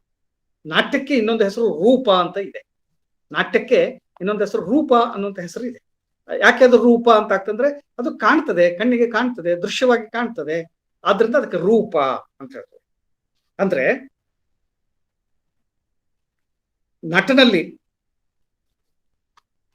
ಒಬ್ಬ ನಟನಲ್ಲಿ ಆ ಪಾತ್ರಗಳ, ರಾಮ ಮೊದಲಾದಂತಹ ಪಾತ್ರಗಳ ಆರೋಪ ಮಾಡೋದ್ರಿಂದ, ಆರೋಪ ಅನ್ನೋ ಪದ ಕನ್ನಡದಲ್ಲಿ ಬೇರೆ ಬೇರೆ ಅರ್ಥವನ್ನ ಕೊಡ್ತವೆ. ಇಲ್ಲಿ ಆರೋಪ ಅಂದ್ರೆ ಆ ಪಾತ್ರವನ್ನ ಹೊಂದುವುದರಿಂದ ಅದನ್ನ ಅನುಸರಿಸುವುದರಿಂದ ಅರ್ಥವನ್ನೇ ತೆಗೆದುಕೊಳ್ಬೇಕು. ಆರೋಪ ಮಾಡೋದು ಅಂತಿದೆ, ಅದು ಕನ್ನಡದಲ್ಲಿ ಬೇರೆ ಅರ್ಥದಲ್ಲಿ ಆಗ್ತದೆ. ಆದ್ರೆ ಆರೋಪ, ಈಗ ವೃಕ್ಷಾರೋಪಣಕ್ಕೂ ಕೂಡ ಆರೋಪ ಅಂತ ಹೇಳೋದಲ್ವೋ, ಹಾಗೆ ಆರೋಪ ಅನ್ನೋದು ಆ ಪಾತ್ರವನ್ನ ಹೊಂದುವುದರಿಂದ, ಆ ಪಾತ್ರವನ್ನ ಅನುಸರಿಸುವುದರಿಂದ ಅರ್ಥ. ಆ ರಾಮ ಮೊದಲಾದ ಪಾತ್ರಗಳನ್ನ ಆ ವ್ಯಕ್ತಿಯ ಮೇಲೆ ಆರೋಪ ಮಾಡೋದ್ರಿಂದ ಇದು ಆ ರೂಪವನ್ನ ಹೊಂದದೆ. ಅದರಿಂದ ಇದು ರೂಪಕ ಅಂತ ಹೇಳ್ತೇವೆ. ಈ ರೂಪಕ ಅನ್ನೋ ಶಬ್ದ ಕೆಲವು ಸಲ ಗೊಂದಲ ಮಾಡ್ತದೆ. ಏನಿದು ರೂಪಕ? ರೂಪಕ ಅಂತ ನಮಗೆ ಗೊತ್ತಿರೋದು ಅಲಂಕಾರ ಮಾತ್ರ. ರೂಪಕ ಅಲಂಕಾರ ಅಂತ ಹೇಳ್ತೇವಲ್ವಾ, ರೂಪಕ ಅಂತ ನಮಗೆ ರೂಪಕ ಅಲಂಕಾರ ಮಾತ್ರ. ಇದು ರೂಪಕ ಅಂತ ಯಾಕೆ ಹೇಳ್ತಾರೆ? ರೂಪಕ ಅಲಂಕಾರದ ಒಂದು ಉದಾಹರಣೆಗೆ ನಾವು ಸಾಮಾನ್ಯವಾಗಿ ಕೊಡುವುದು ಮುಖಚಂದ್ರ ಅಂತ ಹೇಳ್ತೇವೆ. ಮುಖಚಂದ್ರ ಅನ್ನೋದು ರೂಪಕದ ಅಲಂಕಾರದ ಒಂದು ಉದಾಹರಣೆ, ಸಣ್ಣ ಉದಾಹರಣೆ. ಅಂದ್ರೆ ಅವಳ ಮುಖವೇ ಚಂದ್ರನಂತಿದೆ, ಮುಖಚಂದ್ರ ಅಂತ. ಈ ಮುಖದಲ್ಲಿ ಚಂದ್ರನನ್ನ ನಾವು ಆರೋಪಿಸ್ತೇವೆ. ಅವಳ ಮುಖದಲ್ಲಿ ಚಂದ್ರನನ್ನ ಆರೋಪಿಸಿದ್ರಿಂದ, ಆ ಆರೋಪಕ್ಕೆ ಅದು ಒಳಗಾಗಿದ್ರಿಂದ ಅದು ರೂಪಕ ಅಂತ ಅನ್ನಿಸ್ಕೊಳ್ತದೆ. ಹಾಗೆಯೇ ನಟನಲ್ಲಿ ರಾಮ ಮೊದಲಾದ ಪಾತ್ರಗಳ ಅವಸ್ಥೆಯನ್ನ ನಾವು, ಅವಸ್ಥೆ ಅಂದ್ರೆ ಅದರ ರೂಪವನ್ನ ನಾವು ಆರೋಪ ಮಾಡೋದ್ರಿಂದ ಅದು ರೂಪಕ ಅಂತ ಅನ್ನಿಸ್ಕೊಳ್ತದೆ. ನಮ್ಗೀಗಾಗ್ಲೇ ಭರತನ ನಾಟ್ಯಶಾಸ್ತ್ರದ ಸಂದರ್ಭದಲ್ಲಿ ಒಂದು ರಸಸೂತ್ರ ನಮ್ಮಲ್ಲಿ ಈಗಾಗಲೇ ಬಾಯ್ಪಾಠ ಆಗಿದೆ ಅಲ್ವಾ? ಏನು ರಸಸೂತ್ರ? ವಿಭಾವಾನುಭಾವ ವ್ಯಭಿಚಾರಿ ಭಾವ ಸಂಯೋಗಾತ್ ರಸ ನಿಷ್ಪತ್ತಿ ಅನ್ನುವಂಥ ರಸಸೂತ್ರ ನಮ್ಮಲ್ಲಿ ಈಗ ಕಂಠಪಾಠ ಆಗಿದೆ. ಆ ವಿಭಾವ ಅನುಭಾವ ವ್ಯಭಿಚಾರಿ ಭಾವಗಳ ಸಂಯೋಗದಿಂದ ನಿಷ್ಪತ್ತಿಯಾದಂಥ ರಸಗಳಿಂದ, ಆ ರಸಗಳಿಂದ ಆಶ್ರಿತವಾದ ಈ ರೂಪಕ ಅಂದ್ರೆ ಆ ರಸಗಳನ್ನ ಒಳಗೊಂಡಿದೆ, ರಸಗಳಿಗೆ ಆಶ್ರಿತವಾಗಿದೆ. ಅದರಿಂದ ಈ ರೂಪಕ 10 ವಿಧವಾಗಿದೆ ಅಂತ ಹೇಳ್ತಾರೆ. 10 ವಿಧವಾದಂತಹ ರೂಪಕಗಳ ಬಗ್ಗೆ ಇವತ್ತು ಹೆಚ್ಚಿನ ಗಮನ ಕೊಟ್ಟು ಬಿಡೋಣ. ನಮ್ಮ ಸಮಯ ಆಗ್ತಾ ಬಂದಿದೆ, ಮುಗಿಸ್ಬಿಡೋಣ. ನಾಟಕ ಪ್ರಕರಣ, ಅದಕ್ಕೆ ಅದನ್ನ ಸೂತ್ರವೇ ಇದೆ. ನಾಟಕಂ ಸ ಪ್ರಕರಣಂ ಬಾಣಃ ಪ್ರಹಸನಂ ಡಿಮಃ ವ್ಯಾಯೋಗ ಸಮವಕಾರೋ ವೀಥ್ಯಂಕೇಹ ಮೃಗ ಇತಿ ಅಂತ. ನಾಟಕ, ಪ್ರಕರಣ, ಬಾಣ, ಪ್ರಹಸನ, ಡಿಮ, ವ್ಯಾಯೋಗ, ಸಮವಕಾರ, ವೀಥಿ, ಅಂಕ, ಇಹಾಮೃಗ, ಹೀಗೆ 10 ಬಗೆಗಳು, 10 ಬಗೆಯಾದಂಥ ರೂಪಕಗಳಿದ್ದಾವೆ ನೋಡಿ. ಆ 10 ಬಗೆಯ ರೂಪಕದ ಮೊದಲಿಗೆ ಬರೋದೇ ನಾಟಕ. ಅಂದ್ರೆ ನಾಟಕ ಅನ್ನೋದು ರೂಪಕದ ಒಂದು ಭೇದ. ಹೀಗಾಗಿ ನಾಟಕ ಮೊದಲಿಗೆ ಬರ್ತದೆ. ಈ ದಶರೂಪಕಗಳಲ್ಲಿ ನಾಟಕ ಅನ್ನೋದೇ ತುಂಬಾ ಮುಖ್ಯವಾದದ್ದು. ಎಲ್ಲ ರೂಪಕ ಭೇದಗಳ ಮೂಲ ಇದು ನಾಟಕ. ಅಂದ್ರೆ ಈ ಉಳಿದ ನಾನು ಹೇಳಿದಾಗ ಪ್ರಕರಣ, ಬಾಣ, ಪ್ರಹಸನ, ಡಿಮ, ವ್ಯಾಯೋಗ, ಸಮವಕಾರ ಇದೆಲ್ಲ ಪಟ್ಟಿ ಹೇಳಿದನಲ್ಲ, ಆ ಪಟ್ಟಿಗೆ ಮೂಲವೇ ಅಂದ್ರೆ ಆ ಎಲ್ಲ ರೂಪಕಗಳ ಮೂಲವೇ ಈ ನಾಟಕ. ಈಗ ನಾಟಕವನ್ನ ಒಂದು ಪ್ರಕೃತಿ ಅಂತ ನಾವು ಗಮನಿಸಿದ್ರೆ, ಈ ರೂಪಕಗಳೆಲ್ಲ, ಉಳಿದ ಭೇದಗಳು ವಿಕೃತಿಗಳು ಅಂತ ಅನಿಸ್ತವೆ. ಅಂದ್ರೆ ಅದರಿಂದ ಉತ್ಪತ್ತಿಯಾದ್ದು, ಅದರಿಂದ ಬೆಂಬಲವನ್ನು ಪಡೆದದ್ದು ಅನ್ನೋ ಅರ್ಥದಲ್ಲಿ. ಧನಂಜಯನೇ ತನ್ನ ಪ್ರಾರಂಭದಲ್ಲಿ ಏನು ನಾಟಕ ಲಕ್ಷಣವನ್ನ ಹೇಳುವ ಪ್ರಾರಂಭದಲ್ಲಿ ಹೇಳ್ಬಿಡ್ತಾನೆ, ಪ್ರಕೃತಿತ್ವಾದ್ ಅನ್ಯೇಷಾಂ ಭೂಯೋ ರಸಪರಿಗ್ರಹಾತ್ ಸಂಪೂರ್ಣ ಲಕ್ಷಣತ್ವಾಚ್ಚ ಪೂರ್ವಂ ನಾಟಕ ಮುಚ್ಚತೆ ಅಂತ ಹೇಳ್ತಾನೆ. ಅಂದ್ರೆ ನಾನು ಮೊದಲಿಗೆ ಈ ನಾಟಕದ ಬಗ್ಗೆ ಹೇಳ್ಬಿಡ್ತೇನೆ. ಯಾಕೆ ಮೊದಲಿಗೆ ನಾಟಕದ ಬಗ್ಗೆ ಹೇಳ್ತೇನೆ? ಅದೇ ಪೂರ್ವಂ ನಾಟಕ ಮುಚ್ಚತೆ, ಪೂರ್ವದಲ್ಲಿಯೇ ನಾಟಕ ಬಗ್ಗೆ ಹೇಳಲ್ಪಡುತ್ತದೆ ಅಂತ. ಏನದು ಮೊದಲಿಗೆ ಯಾಕೆ ಹೇಳ್ತೀಯೋ? ಯಾಕೆ ಹೇಳ್ತೇನೆ ಅಂದ್ರೆ, ಯಾಕಂದ್ರೆ ರೂಪಕ ಅನ್ಯ ಭೇದಗಳ ಮೂಲ. ಉಳಿದ ಭೇದಗಳೇನು ದಶರೂಪಕಗಳ ಭೇದಗಳಾದವಲ್ಲ, ಪ್ರಕರಣ, ಬಾಣ, ಆ ಎಲ್ಲ ಅನ್ಯ ಭೇದಗಳ ಮೂಲ ಇದು. ಆದ ಕಾರಣ ನಾನು ಇದನ್ನು ಮೊದಲಿಗೆ ಹೇಳ್ಬಿಡ್ತೇನೆ. ಆಮೇಲೆ ಈ ನಾಟಕದಲ್ಲಿಯೇ ವಸ್ತು, ನೇತೃ, ರಸದ ಪರಿವರ್ತನೆ ಆಗೋದ್ರಿಂದ ಪ್ರಕರಣ ಇತ್ಯಾದಿಗಳ ಭೇದ ಉಂಟಾಗ್ತದೆ. ಈ ನಾಟಕದ ಭೇದಗಳನ್ನ ನಾವು ಗುರುತಿಸೋದು ಹೇಗೆ ಅಂದ್ರೆ, ಅಲ್ಲಿ ಏನು ವಸ್ತು ಅನ್ನೋದ್ರ ಮೇಲೆ ಆ ಯಾವ ಪ್ರಕಾರ ಅದು ಅಂತ ನಿರ್ಧಾರ ಆಗ್ತದೆ. ನೇತೃ ಅಂದ್ರೆ ನೇತೃತ್ವ ವಹಿಸಿದವರು, ನಾಯಕ, ನಾಯಿಕೆ, ಅವರ ಸಂಬಂಧದಿಂದಲೂ ಕೂಡ ಅವರು ಯಾರಿದ್ದಾರೆ ಆ ನಾಟಕದಲ್ಲಿ, ನಾಯಕ ಎಂಥ ನಾಯಕ ಇದ್ದಾನೆ ಅನ್ನೋದ್ರ ಮೇಲೂ ಕೂಡ ಆ ಯಾವುದದು ಪ್ರಕರಣವೋ, ಅದು ಡಿಮವೋ, ಸಮವಕಾರವೋ, ವ್ಯಾಯೋಗವೋ ಅಂತ ನಿರ್ಧಾರ ಆಗ್ತದೆ. ನೇತೃ. ಇನ್ನೊಂದು ರಸ, ಯಾವ ರಸ ಅದರಲ್ಲಿ ಪ್ರಧಾನವಾಗಿದೆ ಅನ್ನೋದ್ರ ಮೇಲೆಯೂ ಕೂಡ ಈ ನಾಟಕದ ಪ್ರಕಾರ ರೂಪಕದ ಪ್ರಕಾರಗಳು ನಿರ್ಣಿತ ಆಗ್ತವೆ. ವಸ್ತು ನೇತೃ ರಸದ ಪರಿವರ್ತನೆ ಆಗೋದ್ರಿಂದ ಈ ಪ್ರಕರಣದ ಭೇದ ಉಂಟಾಗ್ತದೆ. ಈ ನಾಟಕದ ಎಲ್ಲ ರಸಗಳು ಇಲ್ಲಿ ಆಶ್ರಯ ಪಡೆದಿವೆ. ಅದರಿಂದ ಇದರಲ್ಲಿ ರೂಪಕದ ಎಲ್ಲ ಸಮಸ್ತ ಲಕ್ಷಣಗಳು ಅಡಕವಾಗಿವೆ ಅಂತ ಹೇಳ್ತಾ ಇಡೀ ದಶರೂಪಕಗಳನ್ನ ವಿವರಿಸಿದ್ದನ್ನು ನಾವು ಕಾಣ್ತೇವೆ. ದಶರೂಪಕಗಳಲ್ಲಿ ಅದೇ ಇವನು ಹೇಳಿದಾಗೆ ವಸ್ತು ನೇತೃ ಮತ್ತು ರಸದ ಇದುವೆ. ಉದಾಹರಣೆಗೆ ಸುಮ್ಮನೆ ಒಂದೆರಡು ಹೇಳ್ಬಿಡ್ತೇನೆ, ಸಮಯ ಆಗಿದೆ ಗೊತ್ತಿದೆ. ನಾಟಕ ಅಂದ್ರೆ ಇಲ್ಲಿ ಒಂದು ಪ್ರಖ್ಯಾತವಾದಂತಹ ವಸ್ತು ಇರಬೇಕು ನಾಟಕದಲ್ಲಿ. ಆಮೇಲೆ ಇಲ್ಲಿ ವೃದ್ಧಿ, ವಿಲಾಸ, ಸುಖ, ದುಃಖಾದಿಗಳಿರ್ಬೇಕು. ಮತ್ತೆ 5 ಸಂಧಿ, ಅದರ ಲಕ್ಷಣಗಳನ್ನು ಹೇಳ್ತಾ ಹೋಗ್ತಾನೆ. 5 ಸಂಧಿಗಳಿರ್ಬೇಕು. ಆ 5 ಸಂಧಿಗಳಲ್ಲಿ 10 ಅಂಕಗಳಿರ್ಬೇಕು. ಆ ನಾಟಕ ಅಂತ ಆಗೋದಾದ್ರೆ ಅದರಲ್ಲಿ ನಾಯಕ ಧೀರೋದಾತ್ತ ನಾಯಕ ಇರಬೇಕು, ಬೇರೆ ನಾಯಕರಾಗುದಿಲ್ಲ. ಅದಕ್ಕೆ ನೇತೃ ಬದಲಾದ್ರೆ ನಾಟಕದ ಪ್ರಕರಣ ಬದಲಾಗ್ತದೆ ಅನ್ನೋದಕ್ಕೆ, ನಾಟಕದ ರೂಪಕದ ಭೇದ ಬದಲಾಗ್ತದೆ ಅನ್ನೋಕೆ ಇದು ಕಾರಣ.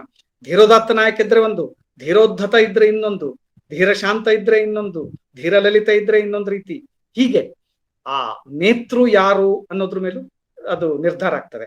ವಸ್ತುವಿನ ಮೇಲೂ ಕೂಡ ನಿರ್ಧಾರ ಆಗ್ತದೆ. ಇಲ್ಲಿ ವಸ್ತು ಪ್ರಖ್ಯಾತವಾಗಿರ್ಬೇಕು, ಇನ್ನೊಂದು ಕಡೆಗೆ ವಸ್ತು ಲೌಕಿಕ ಆಗಿತ್ತು ಅಂದ್ರೆ ಅದಕ್ಕೆ ಬೇರೆ, ವಸ್ತು ಕವಿಕಲ್ಪಿತ ಆಗಿದ್ರೆ ಅದೊಂದು ಪ್ರಕರಣ ಬೇರೆ. ಹೀಗೆ ಆಮೇಲೆ ಇಲ್ಲಿ ನಾಟಕದಲ್ಲಿ ಶೃಂಗಾರ ಅಥವಾ ವೀರ ರಸಗಳು ಪ್ರಧಾನವಾಗಿರ್ಬೇಕು. ಉಳಿದವು ಉಪರಸಗಳಾಗಿ ಅಂಗವಾಗಿ ಬಂದು ಹೋಗ್ಬೇಕು. ಅಂಗವಾಗಿ ಬಂದು ಅದಕ್ಕೆ ಏನು ಹಸುವಿನಿಗೆ ಬಾಲ ಇದ್ದ ಹಾಗೆ ಅಂತ, ಅವು ರಸಗಳು ಹಾಗೆ ಅವುಗಳನ್ನ ಅನುಸರಿಸಿ ಬರ್ಬೇಕು ಹೊರತು ಅವು ಪ್ರಧಾನ ಅಲ್ಲ. ಪ್ರಧಾನವಾಗಿ ವೀರ ಅಥವಾ ಶೃಂಗಾರ ರಸಗಳಿರ್ಬೇಕು ಅನ್ನುವಂಥ ಹೀಗೆ ಅದರ ಲಕ್ಷಣವನ್ನ ಕೊಡ್ತಾರೆ ನಾಟಕ. ಆದ್ರೆ ಪ್ರಕರಣದಲ್ಲಿ ಬೇರೆ. ಪ್ರಕರಣದಲ್ಲಿ ವಸ್ತು ಲೌಕಿಕವಾಗಿರ್ಬೇಕು ಮತ್ತು ಅದು ಕವಿಕಲ್ಪಿತ ಆಗಿರ್ಬೇಕು. ಅಲ್ಲಿಯ ಪ್ರಧಾನ ರಸ ಶೃಂಗಾರ ಆಗಿರ್ಬೇಕು. ಅಲ್ಲಿ ನಾಯಕ ಎಂತವಿರ್ಬೇಕು? ಧೀರ ಪ್ರಶಾಂತ ನಾಯಕ. ಉದಾಹರಣೆಗೆ ಬ್ರಾಹ್ಮಣನೋ ಮಂತ್ರಿಯೋ ವರ್ತಕನೋ ನಾಯಕನಾಗಿರ್ಬೇಕು. ಆಮೇಲೆ ಅಲ್ಲಿ ಬೇರೆ ಬೇರೆ ಇವ್ರು ಬರ್ಬೇಕು, ಸಾಮಾಜಿಕರು. ಯಾರು ಸಾಮಾಜಿಕರು? ವಿಟ, ಚೇಟ, ಜೂಜುಗಾರ, ಮೋಸಗಾರ, ಇಂಥವರೆಲ್ಲ ಬರ್ಬೇಕು. ಅಂದ್ರೆ ನಾನು ಆಗ ಹೇಳಿದೆನಲ್ಲ, ವಸ್ತು ನೇತೃ ರಸ ಇವುಗಳ ಆಧಾರದ ಮೇಲೆ ಈ 10 ರೂಪಕಗಳು ಭಿನ್ನವಾಗಿ ಸಾಕ್ತದೆ. ಹೀಗೆ ಪ್ರಕರಣ, ಬಾಣ, ಪ್ರಹಸನ, ಡಿಮ, ವ್ಯಾಯೋಗ, ಸಮವಕಾರ, ವೀಥಿ, ಅಂಕ, ಈಹಾಮೃಗ.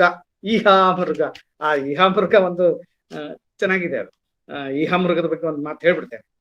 ಇಲ್ಲಿ ಕಥಾವಸ್ತು ಅಂದ್ರೆ ಉಳಿದದ್ದು ಕೂಡ ಹೀಗೆ ಬೇರೆ ಬೇರೆ ವಸ್ತು ನೇತೃ ರಸ ಬದಲಾದ ಹಾಗೆ ಬದಲಾಗುವಂತ ಒಂದು ರೂಪಕ ಪ್ರಕಾರಗಳು. ಈಹಾಮೃಗದ ಬಗ್ಗೆ ಏನಂದ್ರೆ, ಈಹಾಮೃಗ ಒಂದು ವಿಶೇಷ ಯಾಕೆ ಆಗ್ತದೆ ಅಂದ್ರೆ, ಇಲ್ಲಿ ಕಥಾವಸ್ತು ಮಿಶ್ರ ಅಂತಂದ್ರೆ ಒಂದಷ್ಟು ನಮಗೆ ಪುರಾತನವಾದಂತ ಇತಿಹಾಸದ ಕಥಾನಕ ಇರ್ತದೆ, ಒಂದಷ್ಟು ಅದರಲ್ಲಿ ಕವಿಕಲ್ಪಿತ ಇರ್ತದೆ. ಅಂದ್ರೆ ಪೂರ್ತಿ ಇತಿಹಾಸ, ಪೂರ್ತಿ ಪುರಾಣದಿಂದ ನಮ್ಮ ಪುರಾತನ ಕಥಾನಕ ಅಲ್ಲ ಅದು. ಪುರಾತನ ಕಥಾನಕ ತಗೊಂಡ್ರು ಅದ್ರಲ್ಲಿ ಕವಿ ತನ್ನದೊಂದು ಏನೋ ಕಲ್ಪನೆ ಮಾಡ್ಕೊಂಡಿದ್ದಾನೆ, ಅದಕ್ಕೆ ಮಿಶ್ರ ಅಂತ ಹೇಳ್ತಾರೆ. ಅಂತಹ ಮಿಶ್ರ ಕಥಾವಸ್ತು ಅಲ್ಲಿರ್ತದೆ. ಅಲ್ಲಿ ಮನುಷ್ಯ ಅಥವಾ ದೇವರು ಇಬ್ಬರಲ್ಲಿ ಒಬ್ರು ನಾಯಕ, ಒಬ್ರು ಪ್ರತಿನಾಯಕ ಇರಬೇಕು. ಮನುಷ್ಯ ನಾಯಕನಾದ್ರೆ ದೇವರು ಪ್ರತಿನಾಯಕ, ದೇವರು ನಾಯಕ ಆದ್ರೆ ಮನುಷ್ಯ. ದೇವರು ಅಂದ್ರೆ ನಾವು ದೇವರು ಅಂತಲ್ಲ, ದೇವಮಾನ. ಹಾಗೆ ದೇವರು ಮತ್ತು ಮಾನವನ ಒಬ್ಬ ನಾಯಕ, ಒಬ್ಬ ಪ್ರತಿನಾಯಕ ಇರಬೇಕು. ಇಬ್ಬರು ಧೀರೋದ್ಧತರೆ. ಇವ್ರು ಏನ್ ಮಾಡಿದಾರೆ ಅಂದ್ರೆ, ತಾನು ಬಯಸುವ ಸ್ತ್ರೀಯನ್ನ ಅಪಹರಣಾದಿಗಳ ಮೂಲಕ ಪಡೆಯುವಂಥವ್ರು ಇವರು. ಅಪಹರಣ ಮಾಡಿಕೊಂಡೇ ಪಡೆಯೋರು. ಅದಕ್ಕೆ ಹೇಳ್ತಾನೆ, ನಾಯಕೋ ಮೃಗವದ ಲಭ್ಯಾಂ ನಾಯಿಕಾಂ ಅತ್ರ ಈಹತೆ ಅಂದ್ರೆ ವಾಂಛತಿ ಇತಿ ಈಹಾ ಮೃಗ. ಏನು? ಮೃಗವದ ಲಭ್ಯ ಬೇಟೆ ಸಿಕ್ಕೋದಿಲ್ಲಲ್ಲ, ಬೇಟೆ ಸಿಕ್ಕಿಕೊಂಡು ಬೇಟೆ ಆಡೋದಂತಿರ್ತಲ್ಲ, ಆ ರೀತಿಯಲ್ಲಿ ಮೃಗವದ ಲಭ್ಯ ನಾಯಿಕಾಂ ಅತ್ರ ಈಹತೆ. ಸಿಗದಂಥವ್ರನ್ನ ಬಯಸ್ತಾನೆ ಇವನು. ಅವ್ರು ಸಿಕ್ಕೋದಿಲ್ಲ, ಅವಳು ಅಲಭ್ಯಳನ್ನೇ ಇವನು ಬಯಸ್ತಾನೆ, ಹೇಗೋ ಪಡಿತಾನೆ. ಆ ಅಲಭ್ಯಳನ್ನ ಈಹತೆ ಬಯಸ್ತಾನೆ ಇವನಾದ್ರಿಂದ ಇದಕ್ಕೆ ಈಹಾ ಮೃಗವದ ಈಹತೆ, ಅಲಭ್ಯವಾದ ಮೃಗವನ್ನ ಬಯಸುವ ಹಾಗೆ ಇವನು ಬಯಸ್ತಾನೆ. ಆದ್ರಿಂದ ಅದಕ್ಕೆ ಈಹಾ ಮೃಗ ಅಂತ ಹೆಸರು ಬಂದಿದೆ ಅಂತ ಹೇಳ್ತಾನೆ. ಇದ್ರ ಜೊತೆಗೆ ಉಪರೂಪಕಗಳು ಸಾಕಷ್ಟಿದಾವೆ. ಸುಮಾರು 18 ವಿಧದ ಉಪರೂಪಕಗಳನ್ನ ಸಾಹಿತ್ಯ ದರ್ಪಣಕಾರ ಗುರುತಿಸ್ತಾನೆ. ಹಾಗೆಯೇ ಅದ್ರ ಬಗ್ಗೆ ಶೃಂಗಾರ ಪ್ರಕಾಶದ ಭೋಜ ಬೇರೆ ಹೇಳ್ತಾನೆ. ಅಲ್ಲಿ ಸುಮಾರು 20-25ರ ಮಟ್ಟಿಗೆ ರೂಪಕ ಉಪರೂಪಕಗಳ ಭೇದ ಇದೆ. ಅದಕ್ಕೆ ನಾಟಕ, ತ್ರೋಟಕ, ಗೋಷ್ಠಿ, ಸಟ್ಟಕ ಹೀಗೆ ಬೇರೆ ಬೇರೆ ಉಪರೂಪಕಗಳನ್ನ ಗುರುತಿಸ್ತಾರೆ. ಮತ್ತೆ ಆಗ ನಾಯಕ, ನಾನು ಹೇಳಿದೆ 4 ವಿಧದ ನಾಯಕರು. ನಾಯಕಿಯರಲ್ಲೂ ಕೂಡ ವಿಧಗಳಿದ್ದಾವೆ. ನಾಯಕಿಯಲ್ಲಿ ಸ್ವೀಯೆ, ಸ್ವೀಯೆ ಅಂದ್ರೆ ನನ್ನವಳು ಅಂತ ಅರ್ಥ. ಸ್ವೀಯೆ, ಅನ್ಯೆ, ಸಾಧಾರಣೆ. ಸ್ವೀಯೆ ನನ್ನವಳು, ಅನ್ಯೆ ಬೇರೊಬ್ಬಳು, ಸಾಧಾರಣೆ ಅವಳು ಎಲ್ಲರಲ್ಲೂ ಇರುವವಳು ಅಂದ್ರೆ ವೇಶ್ಯೆ ಅನ್ನೋ ಅರ್ಥದಲ್ಲಿ ಸಾಧಾರಣೆ. ಈ ರೀತಿಯ 3 ನಾಯಕಿಯರನ್ನ ಗುರುತಿಸ್ತಾರೆ, 3 ಬಗೆಯ ನಾಯಕಿಯರು. ಆ 3 ಬಗೆಯ ನಾಯಕಿಯರಲ್ಲೂ ಕೂಡ ಮತ್ತೆ ಅವರವರ ವಯಸ್ಸು, ಅವರವರ ಸಂಸಾರದ ಅನುಭವ ಇವುಗಳನ್ನ ಇಟ್ಕೊಂಡು ಮುಗ್ಧೆ, ಮಧ್ಯೆ, ಪ್ರಗಲ್ಭೆ ಅಂತ ಮತ್ತೆ ಭೇದಗಳಾಗ್ತದೆ. ಹೀಗೆ ಅವನು ಭೇದ ಮಾಡ್ತಾ ಮಾಡ್ತಾ ಮಾಡ್ತಾ ಹೋಗಿದ್ದಾರೆ ಅಂದ್ರೆ ಸುಮಾರು 384 ರೀತಿಯ ನಾಯಕಿಯರನ್ನು ಗುರುತಿಸ್ತಾರೆ. ಅದು ಹೇಗೆ ಅರ್ಥೈಸ್ಬೇಕು? ಸಣ್ಣ ಸಣ್ಣ ಸಣ್ಣ ಸಣ್ಣ ವಿಶೇಷ ಸಾಹಿತ್ಯ ದರ್ಪಣಕಾರ ವಿಶ್ವನಾಥ 384 ಬಗೆಯ ನಾಯಕರನ್ನ ಗುರುತಿಸ್ತಾನೆ. ಹೀಗೆ ಒಂದು ಬೃಹತ್ತಾದಂತಹ ಒಂದು ನಾಟಕ, ಒಂದು ಪ್ರಪಂಚವನ್ನ ಈ ನಾಟಕ ಲಕ್ಷಣಕಾರರು ನಮ್ಮ ಮುಂದೆ ತೆರೆದಿರ್ತಾರೆ. ತುಂಬಾ ಆಸಕ್ತಿದಾಯಕವಾದಂತಹ, ಆಸಕ್ತಿಕರವಾದಂತಹ ವಿಷಯಗಳಲ್ಲಿದ್ದಾವೆ. ಹೀಗಾಗಿ ತಮಗೆ ಅಧ್ಯಯನಕ್ಕೆ ಆಗ ಈ ಯಾವುದೇ ಅಧ್ಯಯನಕ್ಕೆ, ನಿಮ್ಮ ಸ್ವಂತದ ಅಧ್ಯಯನಕ್ಕೆ ನಿಮ್ಮನ್ನ ನೀವು ಎತ್ತರಿಸಿಕೊಳ್ಳಿಕ್ಕೆ ಅಂತಹ ಗ್ರಂಥಗಳನ್ನ ಒಮ್ಮೆ ಕಣ್ಣಾಡಿಸ್ಬೇಕು, ಒಮ್ಮೆ ನೋಡ್ಬೇಕು. ಏನ್ ಹೇಳಿದಾನೆ, ಏನು ಅದರಲ್ಲಿ ಹೇಳಿದಾರೆ ಅಂತ ಒಮ್ಮೆ ಗಮನಿಸಿ. ಇದು ನಾವು ಕೊಟ್ಟದ್ದು ಹೀಗೆ ಪ್ರೇರಣೆಗೆ ಮಾತ್ರ. ನೀವು ಅದನ್ನ ಗಮನಿಸ್ತಾ ಹೋಗಿ ಅದನ್ನ ಹೆಚ್ಚು ಹೆಚ್ಚು ತಿಳಿತಾ ಹೋಗ್ಬೇಕು, ಅದರ ಒಳ ಹೊಕ್ಕಬೇಕು. ಒಳ ಹೊಕ್ಕಾಗ ಮಾತ್ರ ಅದರ ಆನಂದ ಸಿಗ್ಲಿಕ್ಕೆ ಸಾಧ್ಯ ಆಗ್ತದೆ. ಅಂತಹ ಆನಂದ ನಿಮ್ಗೆ ಸದಾ ಸಿಕ್ಲಿ ಅನ್ನುವ ಆಶಯದ ಜೊತೆಗೆ ಇವತ್ತಿನ ಇಷ್ಟು ದಿನಗಳ ಕಾಲ ನಮ್ಮ ಭಾರತ ಕಾವ್ಯ ಮೀಮಾಂಸೆಯ ಈ ನನ್ನ ಉಪನ್ಯಾಸಕ್ಕೆ ನೀವೆಲ್ಲ ಕಿವಿಯಾಗಿದ್ದೀರಿ, ಅದನ್ನ ಮನ ತುಂಬಿಕೊಂಡಿದ್ದೀರಿ ಅಂತ ನಾನು ಭಾವಿಸ್ತೇನೆ. ನಮಸ್ಕಾರ. ಮುಂದಿನ ಕಾರ್ಯಕ್ರಮಕ್ಕೆ ಅಣಿಗೊಳ್ಳೋಣ. ಧನ್ಯವಾದಗಳು ಸರ್. ನಿಮ್ಮ ವಿದ್ವತ್ ಹಾಗೂ ಸಮಯ ನಿರ್ವಹಣೆ ಈ ಎಲ್ಲಕ್ಕೂ ಕೂಡ ನಾವು ಯಾವಾಗ್ಲೂ ಕೂಡ ಆಭಾರಿಯಾಗಿರ್ತೇವೆ. ಇವತ್ತಿನ ಉಪನ್ಯಾಸಕ್ಕೆ ನಾನು ಧನ್ಯವಾದಗಳನ್ನ ಹೇಳ್ತಾ, ಮುಂದಿನ ನಮ್ಮ ಸಮಾರೋಪ ಸಮಾರಂಭ ಭಾಗವನ್ನ ನಮ್ಮ ಶ್ರೀಮತಿ ಅನಿತಾ ಕೆವಿ ಅವರು ನಡೆಸಿಕೊಡ್ಬೇಕೆಂದ ಕೇಳ್ಕೊಳ್ತಾ ಇದ್ದೇನೆ. ಈಗ ವೇದಿಕೆ ಅವರಿಗೆ. ಧನ್ಯವಾದಗಳು ಸರ್.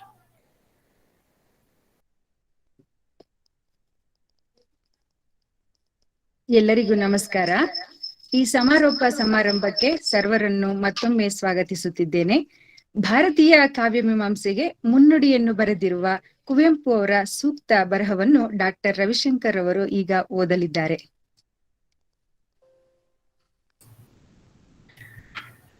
ಭಾರತೀಯ ಕಾವ್ಯ ಮೀಮಾಂಸೆಯ ಅವಶ್ಯಕತೆ ಮತ್ತು ಮಹತ್ವವನ್ನು ಕುರಿತು ಹೇಳಲು ಕುವೆಂಪು ಅವರು ಮುನ್ನುಡಿಯಲ್ಲಿ ಸೂಕ್ತ ಬರಹಗಳನ್ನ ಹೇಳಿದ್ದಾರೆ. ಆ ಸೂಕ್ತ ಬರಹಗಳನ್ನು ನಿಮ್ಮೊಂದಿಗೆ ಹಂಚಿಕೊಳ್ಳಲು ಇಷ್ಟಪಡುತ್ತಿದ್ದೇನೆ. ಸಾಹಿತ್ಯ ವಿಮರ್ಶೆಯನ್ನು 3 ವಿಭಾಗಗಳಾಗಿ ವಿಂಗಡಿಸಬಹುದು. 1 ಸಂಶೋಧನಾತ್ಮಕ, 2 ವರ್ಣನಾತ್ಮಕ, 3 ದರ್ಶನಾತ್ಮಕ. ಸಂಶೋಧನಾತ್ಮಕವಾದ ವಿಮರ್ಶೆ ಕವಿಯ ಕಾಲ, ದೇಶ, ಮತ ಇತ್ಯಾದಿ ರೂಪವಾದದ್ದು. ನಮ್ಮಲ್ಲಿ ತಕ್ಕ ಮಟ್ಟಿಗೆ ವಿಪುಲವಾಗಿಯೇ ಬೆಳೆದಿದೆ ಎಂದು ಹೇಳಬಹುದು. ಆ ತೆರನ ವಿಮರ್ಶೆಗೆ ಎಷ್ಟರ ಮಟ್ಟಿನ ಮನ್ನಣೆ ಇದೆ ಎಂದರೆ, ಅನೇಕರ ಮನಸ್ಸಿನಲ್ಲಿ ವಿದ್ವತ್ತಿನ ಮೂಲ ಚೂಲಗಳೆರಡೂ ಅಷ್ಟರಲ್ಲಿಯೇ ಐಕ್ಯವಾಗಿವೆ ಎಂಬ ಭಾವನೆಗೂ ಎಡೆ ಕೊಟ್ಟಿದೆ. ಎರಡನೆಯದಾದ ವರ್ಣನಾತ್ಮಕ ವಿಮರ್ಶೆ ಗಾತ್ರದಲ್ಲಾಗಲಿ ಗೌರವದಲ್ಲಾಗಲಿ ಸಂಶೋಧನಾತ್ಮಕ ವಿಮರ್ಶೆಯ ಮುಂದೆ ತಲೆ ತಗ್ಗಿಸಿಯೇ ನಿಂತುಕೊಂಡಂತಿದೆ. ಆದರೂ ನಮ್ಮ ಕವಿ ಕೃತಿಗಳ ಸ್ವಾರಸ್ಯ ಈ ವರ್ಣನಾತ್ಮಕವಾದ ಸಾಹಿತ್ಯ ವಿಮರ್ಶೆಯ ಸಹಾಯದಿಂದಲೇ ಅನೇಕ ಸಹೃದಯರಿಗೆ ಆಸ್ವಾದ್ಯವಾಗಿದೆ. ಮೂರನೆಯದಾದ ದರ್ಶನಾತ್ಮಕ ವಿಮರ್ಶೆ ನಮ್ಮಲ್ಲಿ ಅತ್ಯಂತ ಅಪೂರ್ವವಾದುದು. ವರ್ಣನಾತ್ಮಕವಾದ ಉತ್ತಮ ಸಾಹಿತ್ಯ ವಿಮರ್ಶೆಯಲ್ಲಿ ಈ ದರ್ಶನಾತ್ಮಕತೆ ಸ್ವಲ್ಪವಾಗಿ ಪ್ರಕಟವಾಗಿರುವುದನ್ನು ನಾವು ಅಲ್ಲಲ್ಲಿ ಕಾಣುತ್ತೇವೆ. ಅಲ್ಲದೆ ಈ ದರ್ಶನಾತ್ಮಕತೆ ಎಷ್ಟರ ಮಟ್ಟಿಗೆ ಯಾವ ಪ್ರಮಾಣದಲ್ಲಿ ಗೋಚರವಾಗುತ್ತದೆಯೋ ಅಷ್ಟರ ಮಟ್ಟಿಗೆ ಆ ಪ್ರಮಾಣದಲ್ಲಿ ವರ್ಣನಾತ್ಮಕ ವಿಮರ್ಶೆಯು ಉತ್ತಮ ವರ್ಗಕ್ಕೆ ಸೇರುತ್ತದೆ. ಹಾಗಲ್ಲದೆ ಬರಿಯ ವರ್ಣನಾತ್ಮಕ ಮಾತ್ರವಾಗಿದ್ದರೆ ಅದು ತುಂಬಾ ಸಾಧಾರಣವಾದ ಪತ್ರಿಕೆಯ ಪುಸ್ತಕ ಪರಿಚಯದ ಮಟ್ಟಕ್ಕೂ ಇಳಿದು ಬಿಡಬಹುದು. ಅಂತೂ ಈ ದರ್ಶನಾತ್ಮಕವಾದ ಸಾಹಿತ್ಯ ವಿಮರ್ಶೆ ಬೆಳೆಯಬೇಕಾದರೆ ವಿಮರ್ಶಕರಲ್ಲಿಯೂ ಸಹೃದಯರಲ್ಲಿಯೂ ಒಂದು ತಾತ್ವಿಕವಾದ ಕಾವ್ಯ ಮೀಮಾಂಸೆಯ ಜ್ಞಾನವೂ ಬೆಳೆದಿರಲೇಬೇಕಾಗುತ್ತದೆ. ಎಂದರೆ ಉತ್ತಮವಾದ ಸಾಹಿತ್ಯ ವಿಮರ್ಶೆಗೆ ಕಾವ್ಯ ಮೀಮಾಂಸೆಯ ಅವಶ್ಯಕತೆ ಅನಿವಾರ್ಯ. ಕಾವ್ಯ ಮೀಮಾಂಸೆ ಬೆಳೆಯದೆ ಅದರ ಪ್ರಾಯೋಗಿಕ ರೂಪವಾದ ಉತ್ತಮ ಸಾಹಿತ್ಯ ವಿಮರ್ಶೆ ಬೆಳೆಯಲು ಸಾಧ್ಯವಿಲ್ಲ. ಧನ್ಯವಾದಗಳು. ಮುನ್ನುಡಿಯನ್ನು ಓದಿದಂತ ರವಿಶಂಕರ್ ಅವರಿಗೆ ಧನ್ಯವಾದಗಳು. ಈ ಕಾರ್ಯಕ್ರಮವನ್ನು ಕುರಿತು ಸ್ವಾಗತ ಹಾಗೂ ಪ್ರಾಸ್ತಾವಿಕ ನುಡಿಯನ್ನು ನುಡಿಯಲಿದ್ದಾರೆ ಸಾತ್ವಿಕ್ ಎನ್ವಿ ಅವರು. ಎಲ್ಲರಿಗೂ ನಮಸ್ಕಾರ. ನನ್ನ ಮಾತು ಕೇಳ್ತಾ ಇದೆ ಅಂತ ಭಾವಿಸ್ತೇನೆ. ನಾನು ಹೊರಗಡೆ ಇದ್ದೇನೆ, ಹಾಗಾಗಿ ವಾಹನಗಳ ಸದ್ದನ್ನ ಸಹಿಸಿಕೊಳ್ಬೇಕಾಗಿ ಆರಂಭದಲ್ಲಿ ವಿನಂತಿಸಿಕೊಳ್ತಾ ಈ ಕಾರ್ಯಕ್ರಮಕ್ಕೆ ಸಮಾರೋಪ ಸಮಾರಂಭಕ್ಕೆ ಆಗಮಿಸಿರುವ ಎಲ್ಲರಿಗೂ ಸ್ವಾಗತಿಸ್ತಾ ಒಂದೆರಡು ಮಾತುಗಳನ್ನ ನಾನು ನಿಮ್ ಜೊತೆ ಹಂಚ್ಕೊಳಕ್ ಬಯಸ್ತಾ ಇದ್ದೀನಿ. ಆರಂಭದಲ್ಲಿ ನಾವು ಭಾರತೀಯ ಕಾವ್ಯಮೀಮಾಂಸೆಯನ್ನ ಕಲಿಯಬೇಕು ಅಂತ ಹೇಳಿ ಬಯಸಿದಾಗ, ಭಾರತೀಯ ಕಾವ್ಯಮೀಮಾಂಸೆಯನ್ನ ಬಿಟ್ಟು ನಾವು ಸಾಹಿತ್ಯವನ್ನ ಕಲಿಯುವುದಕ್ಕೆ ಸಾಧ್ಯ ಇಲ್ಲ, ಸಾಹಿತ್ಯದ ವಿದ್ಯಾರ್ಥಿಗಳನ್ನ ನಾವು ಭಾರತೀಯ ಕಾವ್ಯಮೀಮಾಂಸೆಯನ್ನು ಅರ್ಥ ಮಾಡಿಕೊಂಡೇ ಮುಂದೆ ಹೋಗ್ಬೇಕು ಅನ್ನುವಂಥದ್ದು ಇದ್ದದರಿಂದಾಗಿ ನಾವು ಈ ಭಾರತೀಯ ಕಾವ್ಯಮೀಮಾಂಸೆಯನ್ನ ಜೊತೆಯಾಗಿ ಕಲಿಯೋಣ ಎನ್ನುವಂತ ತೀರ್ಮಾನಕ್ಕೆ ಬಂದೆವು. ಹೀಗೆ ತೀರ್ಮಾನಕ್ಕೆ ಬಂದ ನಂತರ ಯಾವುದನ್ನ ಕಲಿಬೇಕು, ಇದನ್ನ ವಿಸ್ತೃತವಾಗಿ ಕಲಿಬೇಕಾ, ಸೂಕ್ಷ್ಮವಾಗಿ ಕಲಿಬೇಕಾ ಎನ್ನುವಂತ ಒಂದು ಚಿಂತನೆ ನಮ್ಮಲ್ಲಿ ಬಂತು. ಆಗ ನಮ್ಮಲ್ಲಿ ಒಂದು ತೀರ್ಮಾನ ಆಯ್ತು. ಏನ್ ಹೇಳಿದ್ರೆ, ಈಗ ಹೇಗಿದ್ರು UGC, KAS ಮತ್ತು IAS ಗಳಿಗೂ ಕೂಡ ಈ ಭಾರತೀಯ ಕಾವ್ಯಮೀಮಾಂಸೆಯನ್ನ ಒಂದು ಪಠ್ಯವನ್ನಾಗಿ ಇಟ್ಟಿದ್ದಾರೆ. ಡಿಗ್ರಿಯಲ್ಲಿ ಮತ್ತೆ PGಯಲ್ಲಿ ಕೂಡ ಓದ್ಬೇಕು. ಎಲ್ಲರಿಗೂ ಅನುಕೂಲವಾಗುವ ಒಂದು ಮಧ್ಯಮ ಮಾರ್ಗವನ್ನು ಅನುಸರಿಸಬೇಕು ಅಂತ ನಮ್ಮ ಮನಸ್ಸಿನಲ್ಲಿ ಬಂತು. ಹಾಗಾಗಿ ನಾವು ಈ ಮಧ್ಯಮ ಮಾರ್ಗವನ್ನು ಅನುಸರಿಸಲಿಕ್ಕೆ ತೀರ್ಮಾನ ಮಾಡಿದೆವು. ನಂತರ ಇದನ್ನ ಹೇಳಿಕೊಡುವ ಗುರುಗಳು ಯಾರು ಅನ್ನುವಂಥ ಚಿಂತೆ ಬಂತು. ಆಗ ನಮಗೆ ಎರಡನೇ ಆಯ್ಕೆಯೇ ಇಲ್ಲದ ಹಾಗೆ ನಮ್ಮ ಮನಸ್ಸಿನಲ್ಲಿ ಬಂದದ್ದೇನಂತ ಹೇಳಿದ್ರೆ, ಡಾಕ್ಟರ್ BM ಶರಭೇಂದ್ರ ಸ್ವಾಮಿಯವರು. ಡಾಕ್ಟರ್ BM ಶರಭೇಂದ್ರ ಸ್ವಾಮಿಯವರು ಮಂಗಳೂರು ಆಕಾಶವಾಣಿಯಲ್ಲಿ ಕೆಲಸ ಮಾಡ್ತಾ ಇದ್ದಾಗ ಅಲ್ಲಿಗೆ ನಾನು ತಾತ್ಕಾಲಿಕ ಉದ್ಘೋಷಕನಾಗಿ ಆಗಾಗ ಹೋಗ್ತಾ ಇದ್ದದಿದೆ. ಅವರು ನಾನು ಎಂದಿನ ಹಾಗೆ ಬಹಳ ಪ್ರೀತಿಯಿಂದ ಒಂದು ಕರೆದು ಮಾತನಾಡಿಸುವುದೆಲ್ಲ ಇತ್ತು. ನನಗೆ ಆಗ ಅವರ ವಿಷಯವನ್ನು ಅರ್ಥ ಮಾಡಿಕೊಳ್ಳುವಾಗ ತಿಳಿದು ಬಂದದ್ದೇನೆಂದ್ರೆ, ಅವರು ಸಂಸ್ಕೃತದಲ್ಲಿ MA ಮಾಡಿದ್ದಾರೆ ಮತ್ತು ಸಂಸ್ಕೃತದಲ್ಲಿಯೇ PhD ಮಾಡಿದ್ದಾರೆ ಅಂತ. ಸಂಸ್ಕೃತದಲ್ಲಿ PhD ಯಾವುದ್ರಲ್ಲಿ ಮಾಡಿದ್ದಾರೆ ಅಂದ್ರೆ, ನಮ್ಗೆ ಇನ್ನೊಂದು ಆಶ್ಚರ್ಯಕರ ಮತ್ತು ಬಹಳ ಸಂತೋಷದಾಯಕ ಒಂದು ವಿಷಯ ಏನಂತ ಹೇಳಿದ್ರೆ, ಭಾರತೀಯ ಕಾವ್ಯಮೀಮಾಂಸೆಯ ಕುರಿತ ಹಾಗೆ ಅವರ ಥೀಸಿಸ್ ಇದೆ ಅಂತ. ಸೊ ಹುಡುಕುತ್ತಿದ್ದ ಬಳ್ಳಿ ಕಾಲಿಗೆ ಎಡವಿದಂತಾಯ್ತು ಅಂತಾರಲ್ಲ, ಹಾಗೆ ಸರ್ ನೀವು ನಮ್ಗೆ ಈ ಒಂದು ಪಠ್ಯವನ್ನು ಹೇಳ್ಕೊಡ್ಬೇಕು ಅಂತ ನಾವು ಅವರಲ್ಲಿ ಕೇಳ್ಕೊಂಡ್ವಿ. ಬಹಳ ಪ್ರೀತಿಯಿಂದ, ನನ್ಗೆ ಆಶ್ಚರ್ಯ ಆಗಿತ್ತು, ಅವ್ರು ಒಪ್ತಾರೋ ಇಲ್ವಂತ ಒಂದು ದುಗುಡ ಇತ್ತು. ಆದ್ರೆ ಆ ದುಗುಡವನ್ನ ಮೀರಿ ಅವರು ಒಪ್ಪಿಕೊಂಡ್ರು.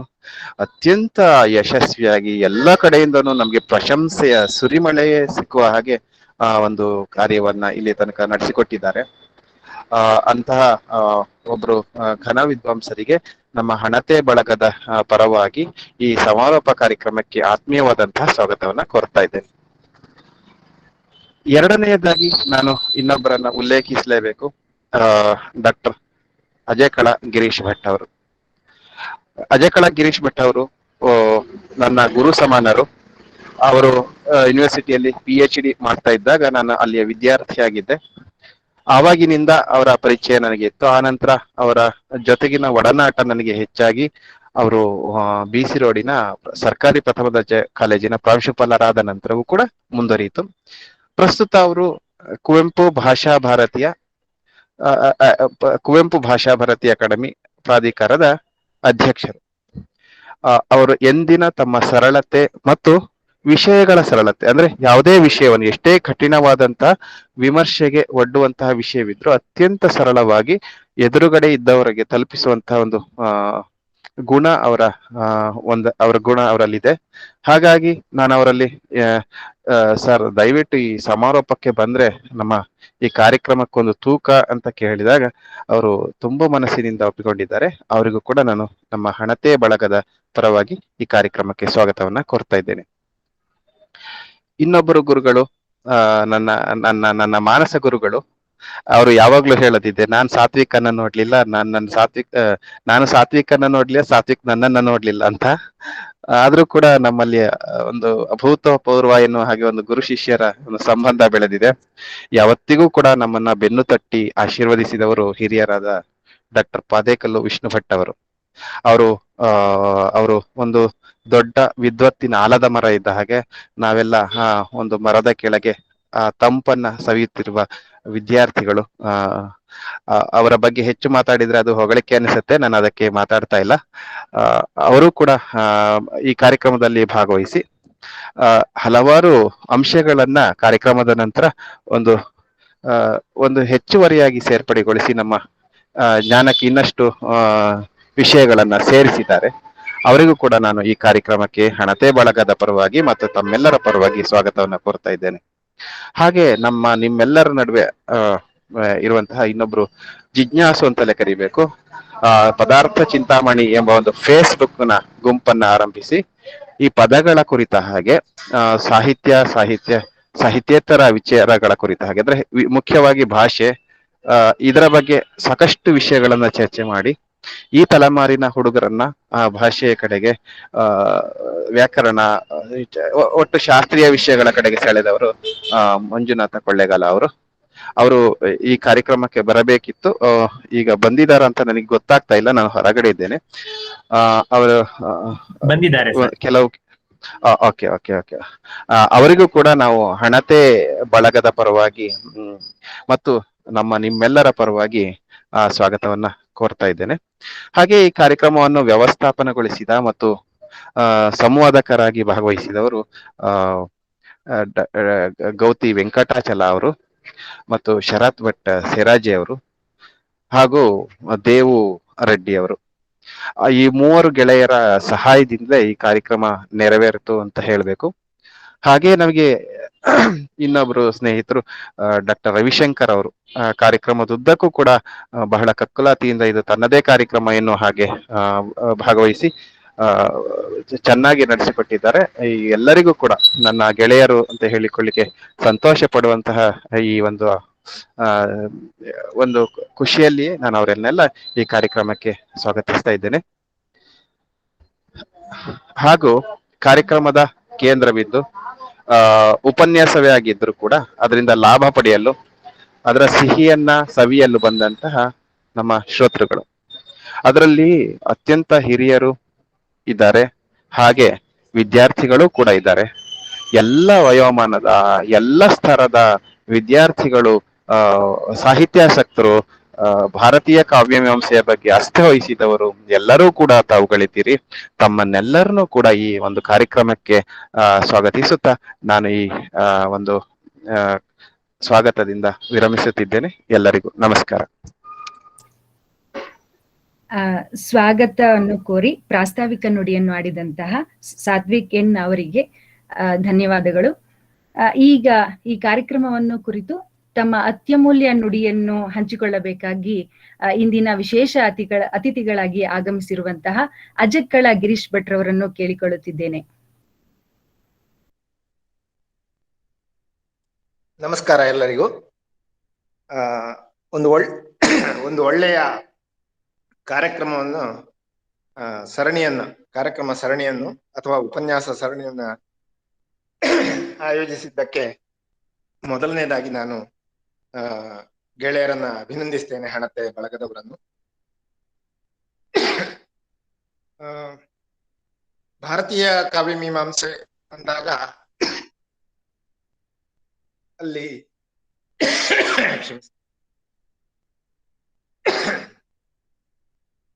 ಮುಖ್ಯವಾಗಿ ನಾವು ನೆನಪಿನಲ್ಲಿ ಇಟ್ಕೊಳ್ಬೇಕಾದ್ದೇನು ಅಂದ್ರೆ, ಕಾವ್ಯಮೀಮಾಂಸೆ ಅಥವಾ ಹಿಂದೆ ಅಲಂಕಾರ ಶಾಸ್ತ್ರ ಅಂತ ಏನು ಕರಿತಾ ಇದ್ರೋ, ಅದು ಬಹಳ ಮುಖ್ಯವಾದ ಒಂದು ಅಧ್ಯಯನ ಶಿಸ್ತು ಅನ್ನುವಂಥ. ಇದು ಮೂಲತಃ ಸೌಂದರ್ಯ ಮೀಮಾಂಸೆಯ ಒಂದು ಭಾಗ. ಈ ಕುವೆಂಪು ಅವರ ಒಂದು ಮುನ್ನುಡಿಯ ಭಾಗವನ್ನು ಓದಿದ್ರಲ್ಲ ರವಿಶಂಕರ್ ಅವರು, ಅಲ್ಲಿ ಅವರು ಈ ದರ್ಶನ ಅನ್ನುವ ಒಂದು ಶಬ್ದವನ್ನ ಬಳಸ್ತಾರೆ, ದರ್ಶನ ಅನ್ನುವ ಪದವನ್ನು ಬಳಸ್ತಾರೆ.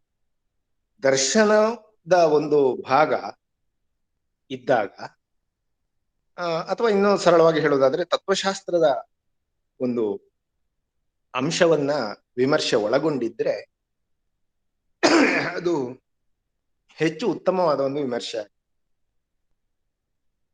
ಯಾವುದೇ ಬೇರೆ ನಮೂನೆಯ ವರ್ಣನಾತ್ಮಕ ವಿಮರ್ಶೆ ಇರ್ಬೋದು ಅಥವಾ ಬೇರೆ ಯಾವುದೇ ರೀತಿಯ ವಿಮರ್ಶೆ. ಈ ದರ್ಶನ ಅಥವಾ ತತ್ವಶಾಸ್ತ್ರ ಅಥವಾ ಫಿಲಾಸಫಿಯ ಮೂಲ ಏನು ಅಂತಂದ್ರೆ ಬಹಳ ಸರಳವಾಗಿ ಇದರ ಬಗ್ಗೆ ವಿದ್ವಾಂಸರು ತಿಳಿಸಿದ್ದಾರೆ. ಅಲ್ಲಿ ಮುಖ್ಯವಾಗಿ ಬರುವುದು ಮನುಷ್ಯನ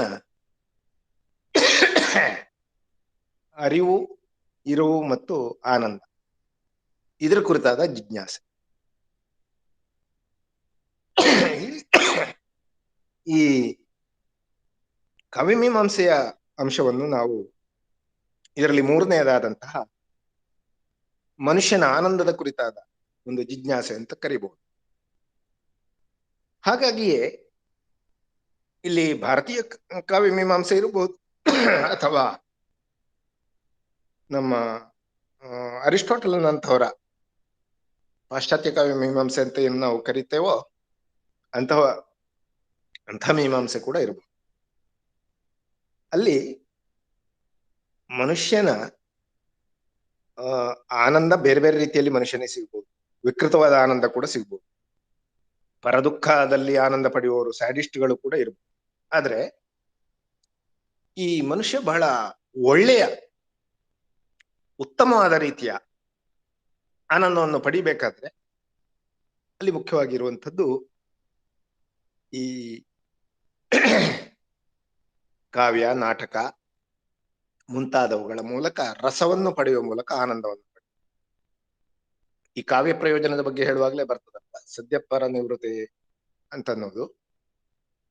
ಅಂದ್ರೆ ಅದು ಅತ್ಯಂತ ಸಾತ್ವಿಕವಾದ ಮತ್ತು ಸತ್ವಯುತವಾದ ಒಂದು ಆನಂದವನ್ನು ಪಡೆಯುವ ದಾರಿ. ಹೀಗೆ ಕಂಡಾಗ ಈ ಕಾವ್ಯಮೀಮಾಂಸೆ ಅನ್ನೋದು ಅದು ನಾವೀಗ ತುಂಬಾ ಸರಳವಾಗಿ ಕಾವ್ಯಮೀಮಾಂಸೆ ಅಂದ್ರೆ ಏನು ಅಂತ ಕೇಳಿದ್ರೆ ಇದ್ರ ಬಗ್ಗೆ ಎಲ್ಲ ಮಾತುಗಳನ್ನ ನಾನು ಇದನ್ನು ಕೇಳಲಿಕ್ಕೆ ಆಗ್ಲಿಲ್ಲ. ಶರಬೇಂದ್ರ ಸ್ವಾಮಿ ಅವರು ಹೇಳಿರಬಹುದು.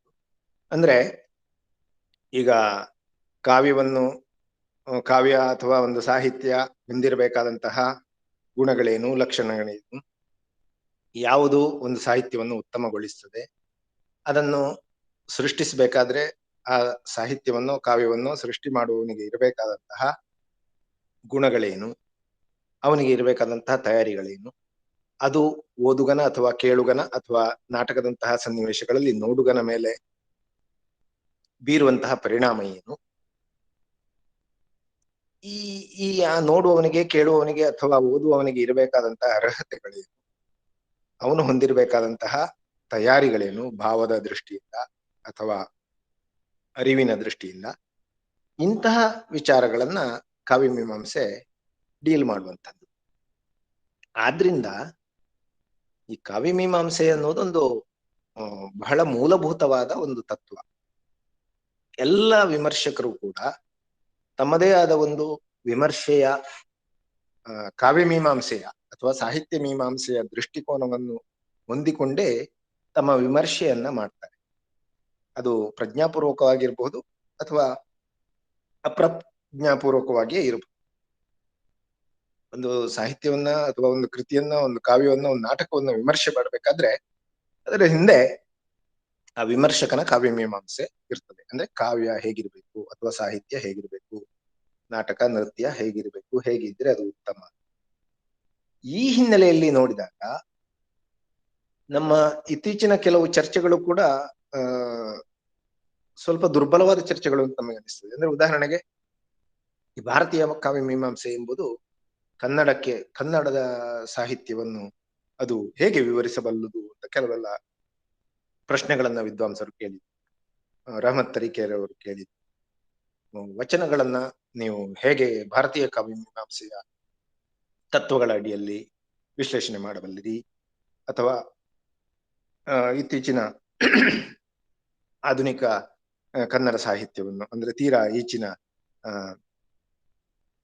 ದಲಿತ, ಬಂಡಾಯ ಅಥವಾ ಪ್ರಗತಿಶೀಲ ಇಂತಹ ಸಾಹಿತ್ಯವನ್ನೆಲ್ಲ ಕಾವ್ಯಮೀಮಾಂಸೆಯ ನೆಲೆಯಲ್ಲಿ ಹೇಗೆ ಚರ್ಚೆ ಮಾಡ್ಲಿಕ್ಕೆ ಸಾಧ್ಯ. ಆದ್ರೆ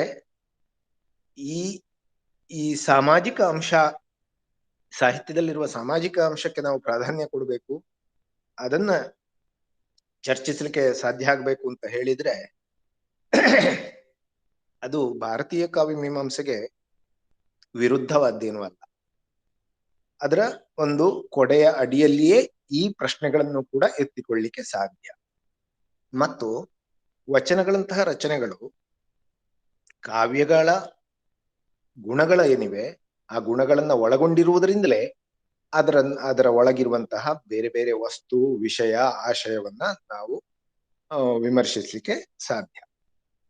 ಅದು ಬರೇ ಹೇಳಿಕೆಗಳಾಗಿರ್ತಾ ಇದ್ರೆ ಅದು ಇವತ್ತಿನವರೆಗೆ ಉಳಿಲಿಕ್ಕೂ ಸಾಧ್ಯ ಇರಲಿಲ್ಲ.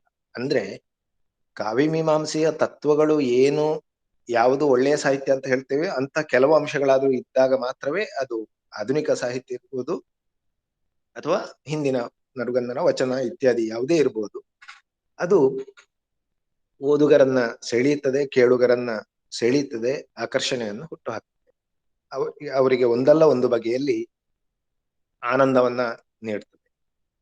ಹೀಗಾಗಿ ನಾವು ಈ ಹಾಗೆ ನೋಡಿದ್ರೆ ಬಹಳ ಒಳ್ಳೆಯ ಒಂದು ಲೇಖನವನ್ನ ಶತಾವಧಾನಿ ಆರ್ ಗಣೇಶ್ ಅವರು ಬರೆದಿದ್ದಾರೆ.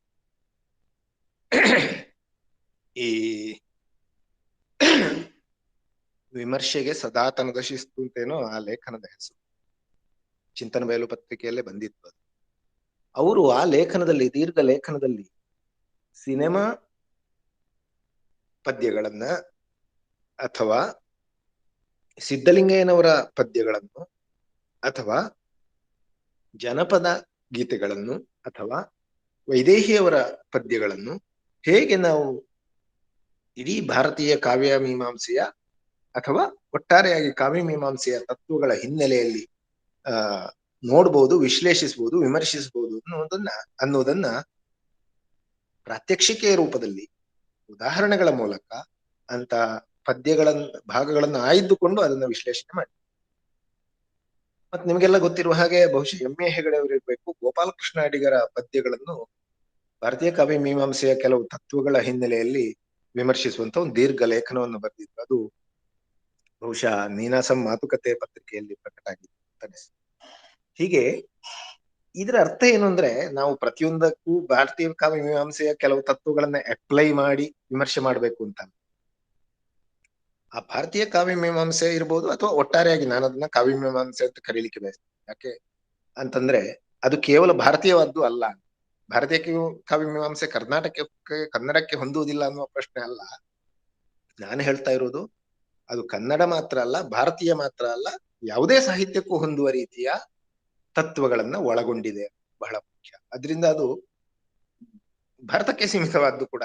ಭಾರತದಲ್ಲಿ ಅದು ಬಹಳ ಚೆನ್ನಾಗಿ ಬೆಳೆಯಿತು, ಇದು ಯಾವುದೇ ಸಾಹಿತ್ಯಕ್ಕೆ ಅಪ್ಲೈ ಮಾಡ್ಬೋದು. ಅದು ಭಾರತದಲ್ಲಿ ಬೆಳೆದದ್ರಿಂದ ಕಾಶ್ಮೀರದಿಂದ ಹಿಡಿದು ನಮ್ಮ ದಕ್ಷಿಣ ಭಾರತದ ತುದಿಯವರೆಗಿನ ಎಷ್ಟೋ ಮೀಮಾಂಸಕರು ಬೇರೆ ಬೇರೆ ರೀತಿಯ ತತ್ವಗಳನ್ನ ಪ್ರತಿಪಾದಿಸಿದ್ರಿಂದ ಅವರೊಳಗೆ ಕೆಲವೆಲ್ಲ ಅಭಿಪ್ರಾಯ ಭೇದಗಳಿರ್ಬೋದು, ಆದ್ರೆ ಅವೆಲ್ಲದರ ಒಂದು ಮೂಲ ಎಲ್ಲವನ್ನೂ ಕೂಡ ಒಂದು ಸೂತ್ರದಲ್ಲಿ ಪೂರ್ಣಿಸಲಿಕ್ಕೆ ಸಾಧ್ಯ. ಅಂದ್ರೆ ಕೆಲವೊಂದು ಸೂಕ್ಷ್ಮ ವಿಷಯಗಳಿಗೆ ಸಂಬಂಧಪಟ್ಟಂತೆ ನಾವು ಅಲಂಕಾರ ಪ್ರಸ್ಥಾನ, ರಸಪ್ರಸ್ಥಾನ, ಧ್ವನಿ, ಈಗ ಕುಂತಕ, ಇವರ ಆನಂದವರ್ಧನ ಒಬ್ಬೊಬ್ರು ಒಂದೊಂದನ್ನ ಹೇಳಿದ್ರು ಅಂತ ಒಂದು ಹೇಳ್ತೇವೆ. ಆದ್ರೆ ಅಲ್ಲೆಲ್ಲ ಒಂದಲ್ಲ ಒಂದು ಬಗೆಯಲ್ಲಿ ಅವೆಲ್ಲವೂ ಕೂಡ ಒಂದು ದಾರದಲ್ಲಿ ಪೋಣಿಸಬಹುದಾದ ರೀತಿಯ ತತ್ವಗಳು. ಅವುಗಳ ಒಳಗೆ ಸಣ್ಣ ಸೂಕ್ಷ್ಮ ವ್ಯತ್ಯಾಸಗಳನ್ನ ಅವರು ಹೇಳಿದ್ದಾರೆ ಹೊರತಾಗಿ ಮೂಲದಲ್ಲಿ ಎಲ್ಲವೂ ಕೂಡ ಒಂದು ಮೂಲ ತತ್ವವನ್ನೇ ಆಧರಿಸಿ ಇರುವಂತದ್ದು. ಈ ಹಿನ್ನೆಲೆಯಲ್ಲಿ ನಾವು ಕಾವ್ಯ ಮೀಮಾಂಸೆಯ ತತ್ವಗಳನ್ನು, ಭಾರತೀಯ ಕಾವ್ಯ ಮೀಮಾಂಸೆಯ ಮಹತ್ವವನ್ನು ಅರ್ಥ ಮಾಡಿಕೊಳ್ಬೇಕು ಅಂತ ನನಗಂತೂ ಅನ್ನಿಸ್ತದೆ. ನಾನು ಸ್ವಲ್ಪ ಇದಕ್ಕಾಗಿ ವಿಶೇಷ ತಯಾರಿಯನ್ನು ಮಾಡಲಿಲ್ಲ, ಆದ್ರೆ ನನಗೆ ಅನಿಸಿದಂತಹ ಕೆಲವು ಮಾತುಗಳನ್ನ ಇಲ್ಲಿ ಹೇಳಿದ್ದೇನೆ. ಸ್ವಲ್ಪ ಏನೋ ತಿಂದದ್ದು ಗಂಟಲಲ್ಲಿ ಸರಿಯಾಗಿ ಇಳಿಯದೆ ಇದ್ದದ್ರಿಂದಲೇ ಏನೋ ನೀರಿಳಿಯದ ಗಂಟಲೋಳ್ ಈ ಕಾವ್ಯ ಮೀಮಾಂಸೆಯನ್ನು ತುರುಕಿದಂತಾಯ್ತು ಅಂತಾಗಿ ಸ್ವಲ್ಪ ಕೆಮ್ಮು ನನ್ನನ್ನು ಬಾಧಿಸ್ತಾ ಇದೆ. ಅದಲ್ಲದಿದ್ರೂ ನಾನು ಇಷ್ಟೊತ್ತಿಗೆ ನಿಲ್ಲಿಸುವವನೇ. ಆದ್ರಿಂದ ಈ ಒಂದು ಅವಕಾಶವನ್ನ ನನಗೆ ಕೊಟ್ಟದ್ದಕ್ಕಾಗಿ ವಂದಿಸುತ್ತಾ, ವಿಶೇಷವಾಗಿ ಮಿತ್ರರಾದ ಶರಬೇಂದ್ರ ಸ್ವಾಮಿ ಅವರಿಗೆ ಕೃತಜ್ಞತೆಯನ್ನು ಕೂಡ ಹೇಳ್ತಾ, ಮತ್ತೆಲ್ಲ ಹಿರಿಯರು ಪಾದಕಲ್ಲು ವಿಷ್ಣು ಭಟ್ ಇರ್ಬೋದು, ಮಂಜುನಾಥ ಕೊಳ್ಳೇಗಾಲ ಇರ್ಬೋದು, ಎಲ್ಲರೂ ಕೂಡ ಅದ್ಭುತವಾದ ರೀತಿಯಲ್ಲಿ ಈ ಭಾರತೀಯ ಕಾವ್ಯಮೀಮಾಂಸೆ ಅಂತಲ್ಲ, ಶಾಸ್ತ್ರ, ಕಾವ್ಯ ಇತ್ಯಾದಿಗಳ ಬಗ್ಗೆ ತಿಳಿದವರು ಹಿರಿಯರಿದ್ದಾರೆ. ಅವರೆಲ್ಲರ ಎದುರು ನಾನು ಅಷ್ಟೇನು ಈ ಬಗ್ಗೆ ಶಾಸ್ತ್ರ ಕಾವ್ಯಗಳ ಬಗ್ಗೆ ಅಧ್ಯಯನ ಮಾಡಿದವನಲ್ಲ. ಈ ಒಂದು ಮಾತುಗಳನ್ನ ಆಡ್ಲಿಕ್ಕೆ ಅವಕಾಶ ಮಾಡಿಕೊಟ್ಟ ಹಣತೆ ಬಳಗಕ್ಕೆ ವಂದಿಸುತ್ತಾ ನನ್ನ ಮಾತು ಮುಗಿಸ್ತೇನೆ. ನಮಸ್ಕಾರ. ತಮ್ಮ ಮೌಲ್ಯಯುತ ನುಡಿಗಳಿಗೆ ಅನಂತ ಧನ್ಯವಾದಗಳು ಸರ್. ನಿಮ್ಮ ಅನಾರೋಗ್ಯದ ಸಂದರ್ಭದಲ್ಲೂ ಕೂಡ ಬಹಳ ಸಮಯವನ್ನ ವಿನಿಯೋಗಿಸಿ ಅತ್ಯುತ್ತಮವಾದಂತಹ ನುಡಿಗಳನ್ನ ಆಡಿದ್ದೀರಿ. ಮತ್ತೊಮ್ಮೆ ಧನ್ಯವಾದಗಳನ್ನ ಸಲ್ಲಿಸ್ತಾ ಇದ್ದೇನೆ. ಈಗ ನಮ್ಮ ಪ್ರತಿ ಸಂಚಿಕೆಯಲ್ಲೂ ಗುರುಗಳಾಗಿ, ಮಾರ್ಗದರ್ಶಕರಾಗಿ, ಸದಾ ಅಧ್ಯಯನಶೀಲರಾಗಿರುವಂತಹ ಡಾಕ್ಟರ್ ಪಾದೇಕಲ್ಲು ವಿಷ್ಣು ಭಟ್ಟ ಸರ್ ಅವರು ಈ ಒಂದು ಪರಿಕಲ್ಪನೆಯ ಕುರಿತು ತಮ್ಮ ಅಭಿಪ್ರಾಯಗಳನ್ನ ಹಂಚಿಕೊಳ್ಬೇಕಾಗಿ ಕೇಳ್ಕೊತಾ ಇದ್ದೇನೆ. ಎಲ್ಲರಿಗೂ ನಮಸ್ಕಾರ. ಈ ಒಂದು ಸಮಾರಂಭ ಎಂಬಂತಹ ಒಂದು ಕಾರ್ಯಕ್ರಮದಲ್ಲಿ ಭಾಗವಹಿಸುವುದಕ್ಕೆ ಸಂತೋಷ ಪಡ್ತೇನೆ.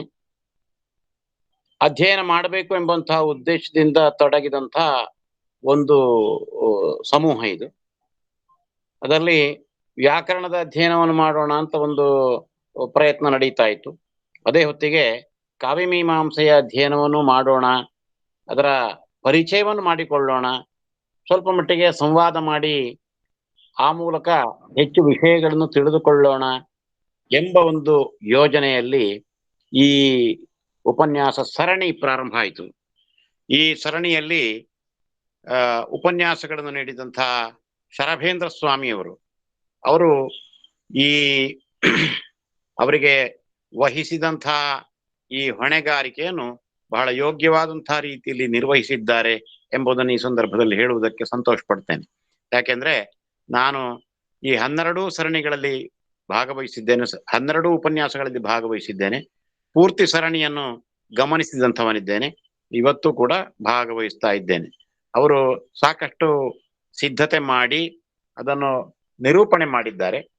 ಬೇರೆ ಬೇರೆ ವಿಷಯಗಳನ್ನು ವಿಂಗಡಿಸಿಕೊಂಡು ಮುಖ್ಯವಾದಂತಹ ವಿಷಯಗಳನ್ನು ಇಲ್ಲಿ ನಿರೂಪಣೆ ಮಾಡಿದ್ದಾರೆ ಮತ್ತು ಭಾಗವಹಿಸಿದವರು ಕೇಳಿದಂತಹ ಪ್ರಶ್ನೆಗಳಿಗೆ ತಮ್ಮ ಉತ್ತರಗಳನ್ನು ಕೂಡ ನೀಡಿದ್ದಾರೆ. ಇದು ಈ ಕಾವ್ಯಮೀಮಾಂಸಾ ಅಧ್ಯಯನ ಸರಣಿ, ಗ್ರಂಥರಚನಾ ಸರಣಿ, ಚಿಂತನ ಸರಣಿ ಎಂಬಂತಹದ್ದು ಅನೇಕ ಶತಮಾನಗಳಲ್ಲಿ ಬೆಳೆದು ಬಂದಂತಹ ಒಂದು ಪ್ರಕ್ರಿಯೆ ಮತ್ತು 10 ಈ ತರದ ಈ ಕ್ಷೇತ್ರಕ್ಕೆ ಸಂಬಂಧಿಸಿದಂತಹ ಶಾಸ್ತ್ರ ಗ್ರಂಥಗಳು ಬಂದಿವೆ. ಅವೆಲ್ಲವನ್ನು ಒಂದು 10 ಉಪನ್ಯಾಸಗಳಲ್ಲಿಯೋ 12 ಉಪನ್ಯಾಸಗಳಲ್ಲಿಯೋ ತಿಳಿಸಿಕೊಡುವಂತಹದ್ದು ಕಷ್ಟ. ಮತ್ತು ವಿದ್ಯಾರ್ಥಿಗಳಿಂದ ತೊಡಗಿ ಇದರಲ್ಲಿ ಆಸಕ್ತಿ ಉಳ್ಳಂತಹ ವಿವಿಧ ವರ್ಗದ, ವಿವಿಧ ರೀತಿಯ, ವಿವಿಧ ಚಿಂತನ ಕ್ರಮಗಳ ಜನಗಳಿಗೂ ಈ ವಿಷಯವನ್ನು ಹೇಳಿ ಅಭಿಪ್ರಾಯವನ್ನು ಸಂವಹನಗೊಳಿಸುವುದು ಕೂಡ ಕಷ್ಟದ ಕೆಲಸ. ಆದರೆ ಅದರಲ್ಲಿ ಸಾಕಷ್ಟು ಪ್ರಯತ್ನ ಪಟ್ಟು ಶರಭೇಂದ್ರ ಸ್ವಾಮಿಯವರು ಅದರಲ್ಲಿ ಉತ್ತೀರ್ಣರಾಗಿದ್ದಾರೆ ಅಂತ ಹೇಳುವುದರಲ್ಲಿ ಯಾವ ಸಂದೇಹ ಇಲ್ಲ. ಅವರ ನಿರೂಪಣೆ ಸೊಗಸಾಗಿತ್ತು. ಇನ್ನು ಮುಂದೆ ಅಧ್ಯಯನ ಮಾಡುವವರಿಗೆ ಒಂದು ಪ್ರೇರಣೆಯನ್ನು ಕೊಡುವ ಹಾಗಿತ್ತು ಎಂಬುದರಲ್ಲಿ ಸಂದೇಹ ಇಲ್ಲ. ಕನ್ನಡದಲ್ಲಿ ಈ ಭಾರತೀಯ ಕಾವ್ಯಮೀಮಾಂಸೆಯ ಬಗೆಗೆ ಸಾಕಷ್ಟು ಗ್ರಂಥಗಳು ಬಂದಿವೆ. ಆದರೆ ಹೆಚ್ಚಿನವು ಪರಿಚಯಾತ್ಮಕವಾದಂತಹ ದೃಷ್ಟಿಕೋನ ಉಳ್ಳಂತಹವು. ಇನ್ನು ಕೆಲವು ಅನುವಾದದ ಸ್ವರೂಪದಲ್ಲಿರುವಂಥವು. ಭಾರತೀಯ ಕಾವ್ಯಮೀಮಾಂಸೆ ಮುಖ್ಯವಾಗಿ ಸಂಸ್ಕೃತದಲ್ಲಿ ವಿಸ್ತರಿಸಿಕೊಂಡಂತಹ ಒಂದು ಶಾಸ್ತ್ರ. ಅದನ್ನು ಕನ್ನಡಕ್ಕೆ ಅನುವಾದಿಸುವಂತಹ ಕೆಲಸವನ್ನು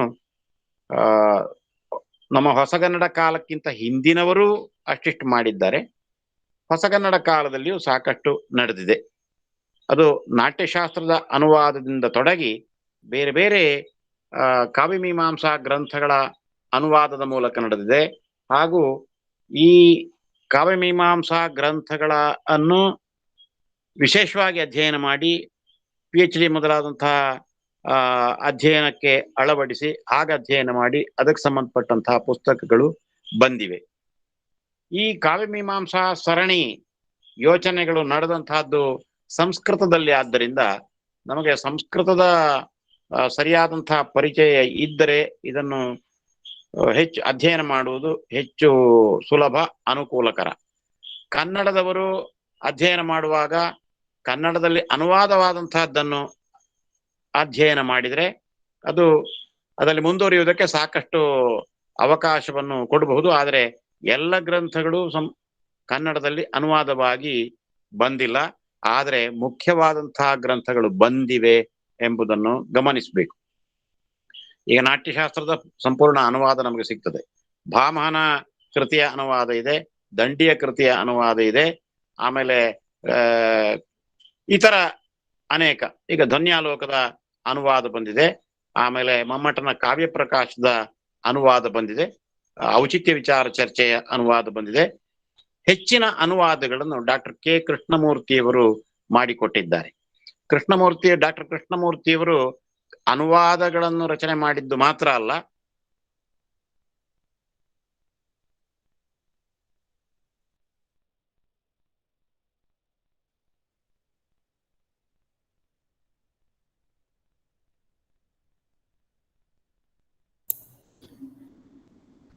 ಕೇಳ್ತಾ ಇಲ್ವಾ? ಅದಕ್ಕೆ ಪ್ರಸ್ತಾವನೆ ಇತ್ಯಾದಿಗಳನ್ನು ಬರೆದು ಅವರು ಅದನ್ನು ಸಂಪಾದಿಸಿ ಕೊಟ್ಟಿದ್ದಾರೆ. ಅವರಿಗೆ ವಕ್ರೋಕ್ತಿ ಜೀವಿತದ ಹೊಸ ಹಸ್ತಪ್ರತಿಗಳು ದೊರಕಿವೆ, ಅದುವರೆಗೆ ಗಮನಿಸಿದಂತಹ ಹಸ್ತಪ್ರತಿಗಳು ದೊರಕಿವೆ ಅಂತ ತೋರ್ತದೆ. ಅದನ್ನು ಬಳಸಿಕೊಂಡು ಅವರು ವಕ್ರೋಕ್ತಿ ಜೀವಿತವನ್ನು ಪುನಃ ಸಂಪಾದಿಸಿ ಕೊಟ್ಟಿದ್ದಾರೆ. ಅನೇಕ ಮಂದಿ ವಿದ್ವಾಂಸರು ಕೆಲಸ ಮಾಡಿದಂತಹ ಒಂದು ಕ್ಷೇತ್ರ ಇದು. ಇಂಗ್ಲಿಷ್ನಲ್ಲಿ ಇದಕ್ಕೆ ಸಾಕಷ್ಟು ಗ್ರಂಥಗಳು ದೊರಕ್ತವೆ. ಸಂಸ್ಕೃತದಲ್ಲಿದೆ, ಇಂಗ್ಲಿಷ್ನಲ್ಲಿದೆ, ಹಾಗೂ ಹಿಂದಿ ಭಾಷೆಯಲ್ಲಿಯೂ ಇದೆ ಎಂಬುದಾಗಿ ತಿಳಿದು ಬರ್ತದೆ. ಕನ್ನಡದಲ್ಲಿಯೂ ಸಾಕಷ್ಟು ಗ್ರಂಥಗಳಿವೆ. ಈ ಎಲ್ಲ ಗ್ರಂಥಗಳಿಗೆ ಪ್ರವೇಶವನ್ನು ಪಡೆಯಬೇಕಾದ್ರೆ, ಕಾವ್ಯ ಮೀಮಾಂಸಾ ಕ್ಷೇತ್ರಕ್ಕೆ ಪ್ರವೇಶವನ್ನು ಪಡೆಯಬೇಕಾದ್ರೆ ಅತ್ಯಂತ ಮುಖ್ಯವಾದಂತಹ ಗ್ರಂಥ ತೀನಂ ಶ್ರೀಯವರ ಭಾರತೀಯ ಕಾವ್ಯಮೀಮಾಂಸೆ ಎಂಬಂತಹ ಗ್ರಂಥ. ಈ ಭಾರತೀಯ ಕಾವ್ಯಮೀಮಾಂಸೆ ಎಂಬಂತಹ ಒಂದು ವಿಶಿಷ್ಟ ವಿಷಯವನ್ನೇ ಕುರಿತು ಯೋಚನೆ ಮಾಡಿ ಕಡೆಗೆ ಇದನ್ನು ಭಾರತೀಯ ಕಾವ್ಯಮೀಮಾಂಸೆ ಅಂತ ಹೇಳೋದು ಯಾಕೆ, ಇದು ಸಂಸ್ಕೃತದಲ್ಲಿ ಬಂದದ್ದಾದ್ರಿಂದ ಸಂಸ್ಕೃತ ಕಾವ್ಯಮೀಮಾಂಸೆ ಅಲ್ವೇ ಎಂಬಂತಹ ಪ್ರಶ್ನೆಯನ್ನು ಹಾಕಿ ಕೆಲವರು ಸಂಸ್ಕೃತ ಕಾವ್ಯಮೀಮಾಂಸೆ ಅಂತಲೇ ಸ್ವಲ್ಪ ಆಧುನಿಕ ಮನೋಭಾವದ ವಿಮರ್ಶಕರು ಹೇಳಿದಂತಹದ್ದುಂಟು. ಅದಕ್ಕೆ ಈಗಾಗಲೇ ಅಜಕಳ ಗಿರೀಶ್ ಭಟ್ರು ಇದು ಭಾರತೀಯ ಮಾತ್ರ ಅಲ್ಲ, ಇದು ಅದಕ್ಕಿಂತ ಮೀರಿದಂತಹದ್ದು ಎಂಬ ಮಾತನ್ನು ಹೇಳಿದ್ದಾರೆ. ಅದನ್ನೇ ಮೊನ್ನೆ ಒಂದು ದಿನ ಪ್ರತಿಕ್ರಿಯೆ ಕೊಡುವಂತಹ ಸಂದರ್ಭದಲ್ಲಿ ನಾನು ಹೇಳಿದ್ದೆ. ಇದು ಅನುಭವ ಮತ್ತು ಅಭಿವ್ಯಕ್ತಿಗೆ ಸಂಬಂಧಪಟ್ಟಂತಹ ಒಂದು ಶಾಸ್ತ್ರ, ಈ ಬಗೆಗೆ ಚಿಂತನ ಮಾಡಿದಂತಹ ಒಂದು ಶಾಸ್ತ್ರ. ಆದ್ದರಿಂದ ಇದು ಯಾವುದೇ ಒಂದು ಭಾಷೆಗೆ ಸೀಮಿತವಾದಂತಹದ್ದಲ್ಲ ಎಂಬಂತಹ ಮಾತನ್ನು ನಾನು ಹೇಳಿದೆ. ಇದು ನನ್ನ ಸ್ವಂತ ಅಭಿಪ್ರಾಯ ಅಂತ ಅಲ್ಲ, ಕಾವ್ಯಮೀಮಾಂಸೆಯಲ್ಲಿ ಕೆಲಸ ಮಾಡಿದಂತಹ ಹಿರಿಯರು ಈ ಅಭಿಪ್ರಾಯವನ್ನು ಹೇಳಿದಂತಹದ್ದು ಉಂಟು ಎಂಬುದನ್ನು ಗಮನಿಸಬೇಕು. ಅನೇಕ ಮಂದಿ ಇದರಲ್ಲಿ ಈಗಲೂ ಕೆಲಸ ಮಾಡ್ತಾ ಇದ್ದಾರೆ. ನಾವು ಆಸಕ್ತಿಯಿಂದ ಮುಂದುವರಿಯಬೇಕಾದಂತಹದ್ದು ಮಾತ್ರವೇ ಮುಖ್ಯ.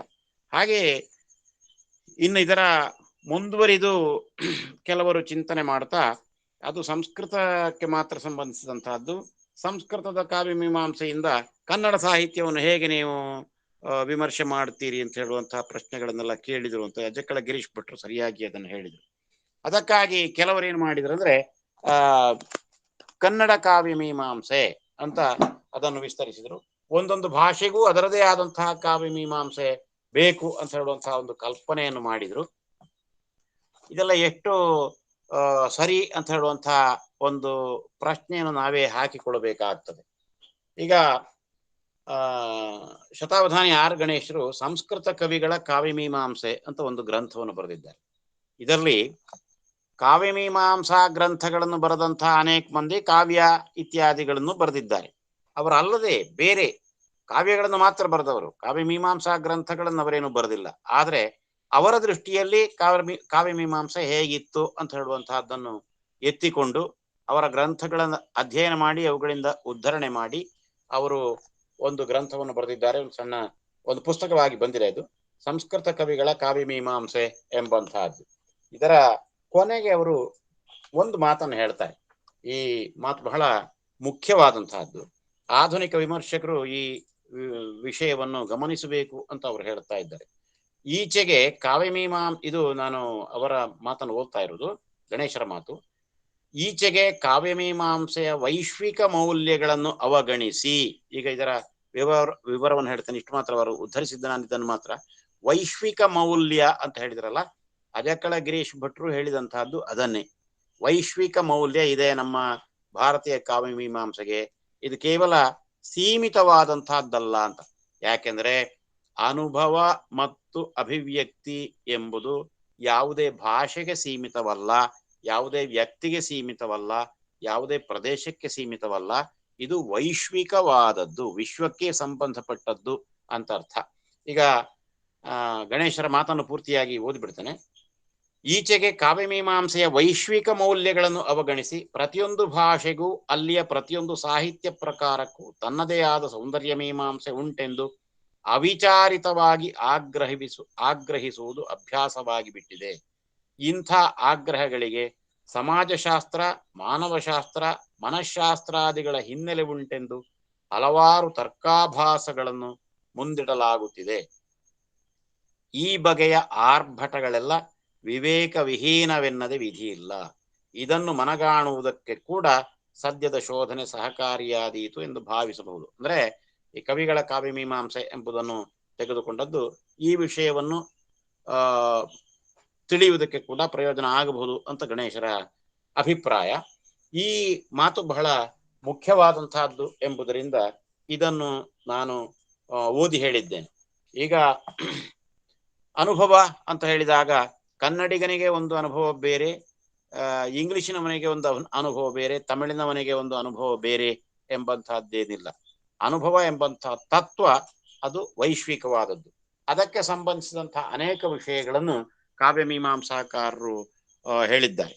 ಆಮೇಲೆ ಕಾವ್ಯಮೀಮಾಂಸೆಯ ನೇರವಾದ ಆನ್ವಯಿಕತೆಯ ಬಗೆಗೆ ಇರುವಂತಹ ಒಂದು ಪ್ರಶ್ನೆ. ಈ ವಿಷಯವನ್ನು ಗಂಭೀರವಾಗಿ ಪರಿಗಣಿಸಿ ಬಹಳ ಮಂದಿ ಇದಕ್ಕೆ ಪ್ರಯತ್ನ ಮಾಡಿದ್ದಾರೆ. ಡಾಕ್ಟರ್ ಕೆ ಕೃಷ್ಣಮೂರ್ತಿ ಅವರು ಕೂಡ ಕೆಲವು ಕೃತಿಗಳನ್ನು ಭಾರತೀಯ ಕಾವ್ಯಮೀಮಾಂಸೆಯ ಮೂಲಕ, ಅವುಗಳ ತತ್ವದ ಮೂಲಕ ವಿವರಿಸುವುದಕ್ಕೆ ಪ್ರಯತ್ನ ಪಟ್ಟಂತಹದ್ದುಂಟು. ಆದರೆ ಭಾರತೀಯ ಕಾವ್ಯಮೀಮಾಂಸೆಯ ಎಲ್ಲ ವಿಷಯಗಳನ್ನು ನೇರವಾಗಿ ಇದ್ದದ್ದನ್ನು ಇದ್ದ ಹಾಗೆ ಆನ್ವಯಿಕವಾಗಿ ನೋಡ್ಲಿಕ್ಕೆ ಸಾಧ್ಯವಾಗುವುದಿಲ್ಲ ಎಂಬುದಾಗಿಯೂ ಕೆಲವರು ಹೇಳಿದಂತಹದ್ದುಂಟು.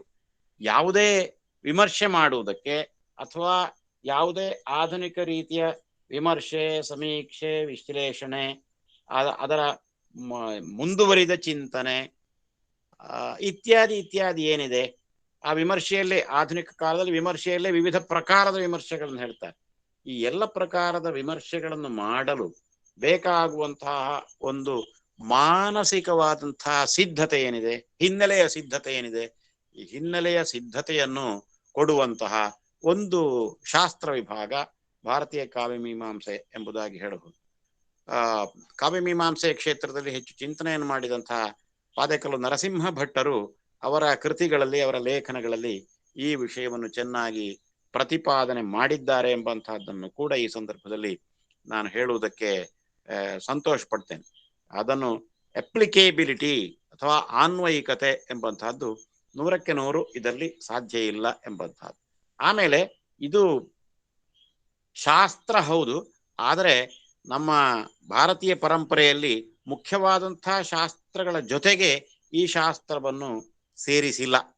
ಇತರ ಶಾಸ್ತ್ರಗಳು, ಎಂತಹ ವೇದಾಂತಾದಿ ಶಾಸ್ತ್ರಗಳು ಏನಿವೆ ಆ ಶಾಸ್ತ್ರಗಳ ಹಾಗೆ ಈ ಶಾಸ್ತ್ರವನ್ನು ಅವುಗಳ ಜೊತೆಗೆ ಸೇರಿಸಿಲ್ಲ.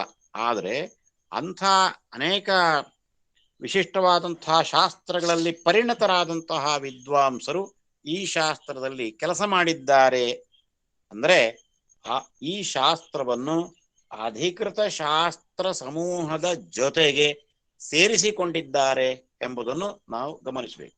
ಈಗ ಚತುರ್ದಶ ವಿದ್ಯಾಸ್ಥಾನಗಳು ಅಂತೆಲ್ಲ ಏನಿವೆ ಅವುಗಳ ಒಳಗೆ ಇದು ಸೇರ್ತದ ಅಂತ ಕೇಳಿದ್ರೆ ಇಲ್ಲ.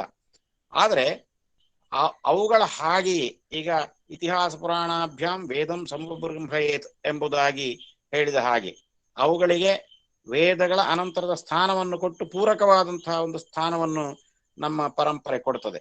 ಹಾಗೆಯೇ ಅವುಗಳನ್ನು ಅರ್ಥ ಮಾಡಿಕೊಳ್ಳುವ ಯಾವ ಇತಿಹಾಸ ಪುರಾಣ, ಅವುಗಳಲ್ಲಿ ಕಾವ್ಯಾದಿಗಳು ಕೂಡ ಬರ್ತವೆ. ಮತ್ತೆ ಅವುಗಳನ್ನು ಅರ್ಥ ಮಾಡಿಕೊಳ್ಳುವಂತಹದ್ದು ಕೂಡ ವೇದ ಸಮಪ ಬ್ರಹ್ಮೇತ್ ಅಂತ ಹೇಳಿದ್ದಾರಲ್ಲ, ಅಲ್ಲಿಯವರೆಗೆ ಇದು ಪೂರಕವಾಗಿ ನಿಲ್ತದೆ ಎಂಬುದನ್ನು ನಾವು ತಿಳಿದುಕೊಳ್ಳಬಹುದು. ಆದ್ದರಿಂದ ಇದಕ್ಕೆ ಒಂದು ಶಾಸ್ತ್ರದ, ಒಂದು ವಿಶಿಷ್ಟವಾದಂತಹ ಶಾಸ್ತ್ರದ ಒಂದು ಸ್ಥಾನವನ್ನು ಕೊಟ್ಟಿದ್ದಾರೆ ಎಂಬುದನ್ನು ನಾವು ಗಮನಿಸಬೇಕು. ಅದು ಏನಿದ್ರೂ ಮುಂದಿನ ಅಧ್ಯಯನ.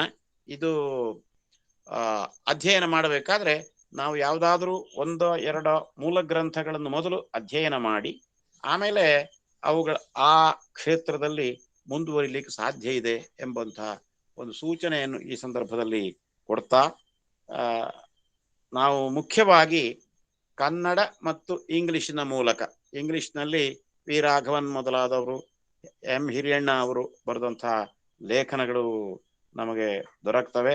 ಅವಲ್ಲದೆ ಈ ಕಾವ್ಯ ಮೀಮಾಂಸೆ ಅಥವಾ ಇಂಡಿಯನ್ ಪೊಯೆಟಿಕ್ಸ್ ಇದರ ಇತಿಹಾಸವನ್ನು ಬರೆದಂತಹ ಗ್ರಂಥಗಳಿವೆ. ಡಾಕ್ಟರ್ ಪಿ ಬಿ ಕಾಣೆ, ಎಸ್ ಕೆ ಡೇ ಮೊದಲಾದಂಥವರ ಗ್ರಂಥಗಳಿವೆ. ಈ ಎಲ್ಲ ಗ್ರಂಥಗಳನ್ನು ಪರಸ್ಪರ ಪೂರಕವಾಗಿ ಇರಿಸಿಕೊಂಡು ನಾವು ಅಧ್ಯಯನ ಮಾಡಲಿಕ್ಕೆ ಸಾಧ್ಯ ಇದೆ. ಈ ಉಪಕ್ರಮಕ್ಕೆ, ಈ ಆಸಕ್ತಿಯನ್ನು ಬೆಳೆಸುವಂತಹ ಒಂದು ಪ್ರಕ್ರಿಯೆಗೆ ಈ ಉಪನ್ಯಾಸ ಸರಣಿ ಒಂದು ಪ್ರೇರಣಾದಾಯಕವಾಗಿದೆ ಎಂಬುದನ್ನು ಹೇಳ್ತಾ, ಇದನ್ನು ಏರ್ಪಾಡು ಮಾಡಿದಂತಹ ಸಾತ್ವಿಕ್ ಮತ್ತು ಗೆಳೆಯರು, ಹಣತೆ ಬಳಗದ ಗೆಳೆಯರಿಗೆ ಹಾಗೂ ಮಿತ್ರರಾದ ಶರಭೇಂದ್ರ ಸ್ವಾಮಿ ಅವರಿಗೆ ಅಭಿನಂದನೆಗಳನ್ನು ಸಲ್ಲಿಸಿ ನನ್ನ ಮಾತುಗಳನ್ನು ಮುಗಿಸ್ತೇನೆ. ಅಧ್ಯಯನ ಮುಂದುವರಿಬೇಕು ಎಂಬಂತಹದ್ದು ಎಲ್ಲರೂ ಬಯಸಿ ಮುಂದುವರಿಸಿಕೊಂಡು ಹೋಗಬೇಕಾಗಿ ಕೋರ್ತೇನೆ. ನಮಸ್ಕಾರ. ಧನ್ಯವಾದಗಳು ಸರ್. ನಿಮ್ಮ ಮಾರ್ಗದರ್ಶನವನ್ನು ಸದಾ ಅನುಸರಿಸುತ್ತೇವೆ. ನಿಮ್ಮ ನುಡಿಗಳಿಗೆ ನಾನು ಧನ್ಯವಾದಗಳನ್ನ ಸಲ್ಲಿಸ್ತಾ ಇದ್ದೇನೆ.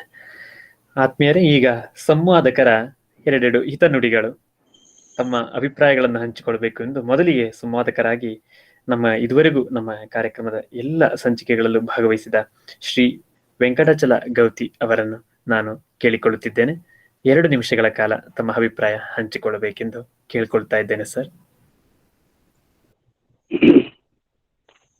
ಎಲ್ಲರಿಗೂ ನಮಸ್ಕಾರ. ಈ ಒಂದು ಕಾರ್ಯಕ್ರಮವನ್ನ ಬಹಳ ಯಶಸ್ವಿಯಾಗಿ ನಾವು ಮುಗಿಸಿದ್ವಿ ಅನ್ನೋದೇ ನನಗೆ ಬಹಳ ಸಂತೋಷ ಇರುವಂತಹ ಒಂದು ವಿಚಾರ. ಈ ಕಾರ್ಯಕ್ರಮವನ್ನ ನಾವು ಮೊದಲು ಯೋಚನೆ ಮಾಡಿದಾಗ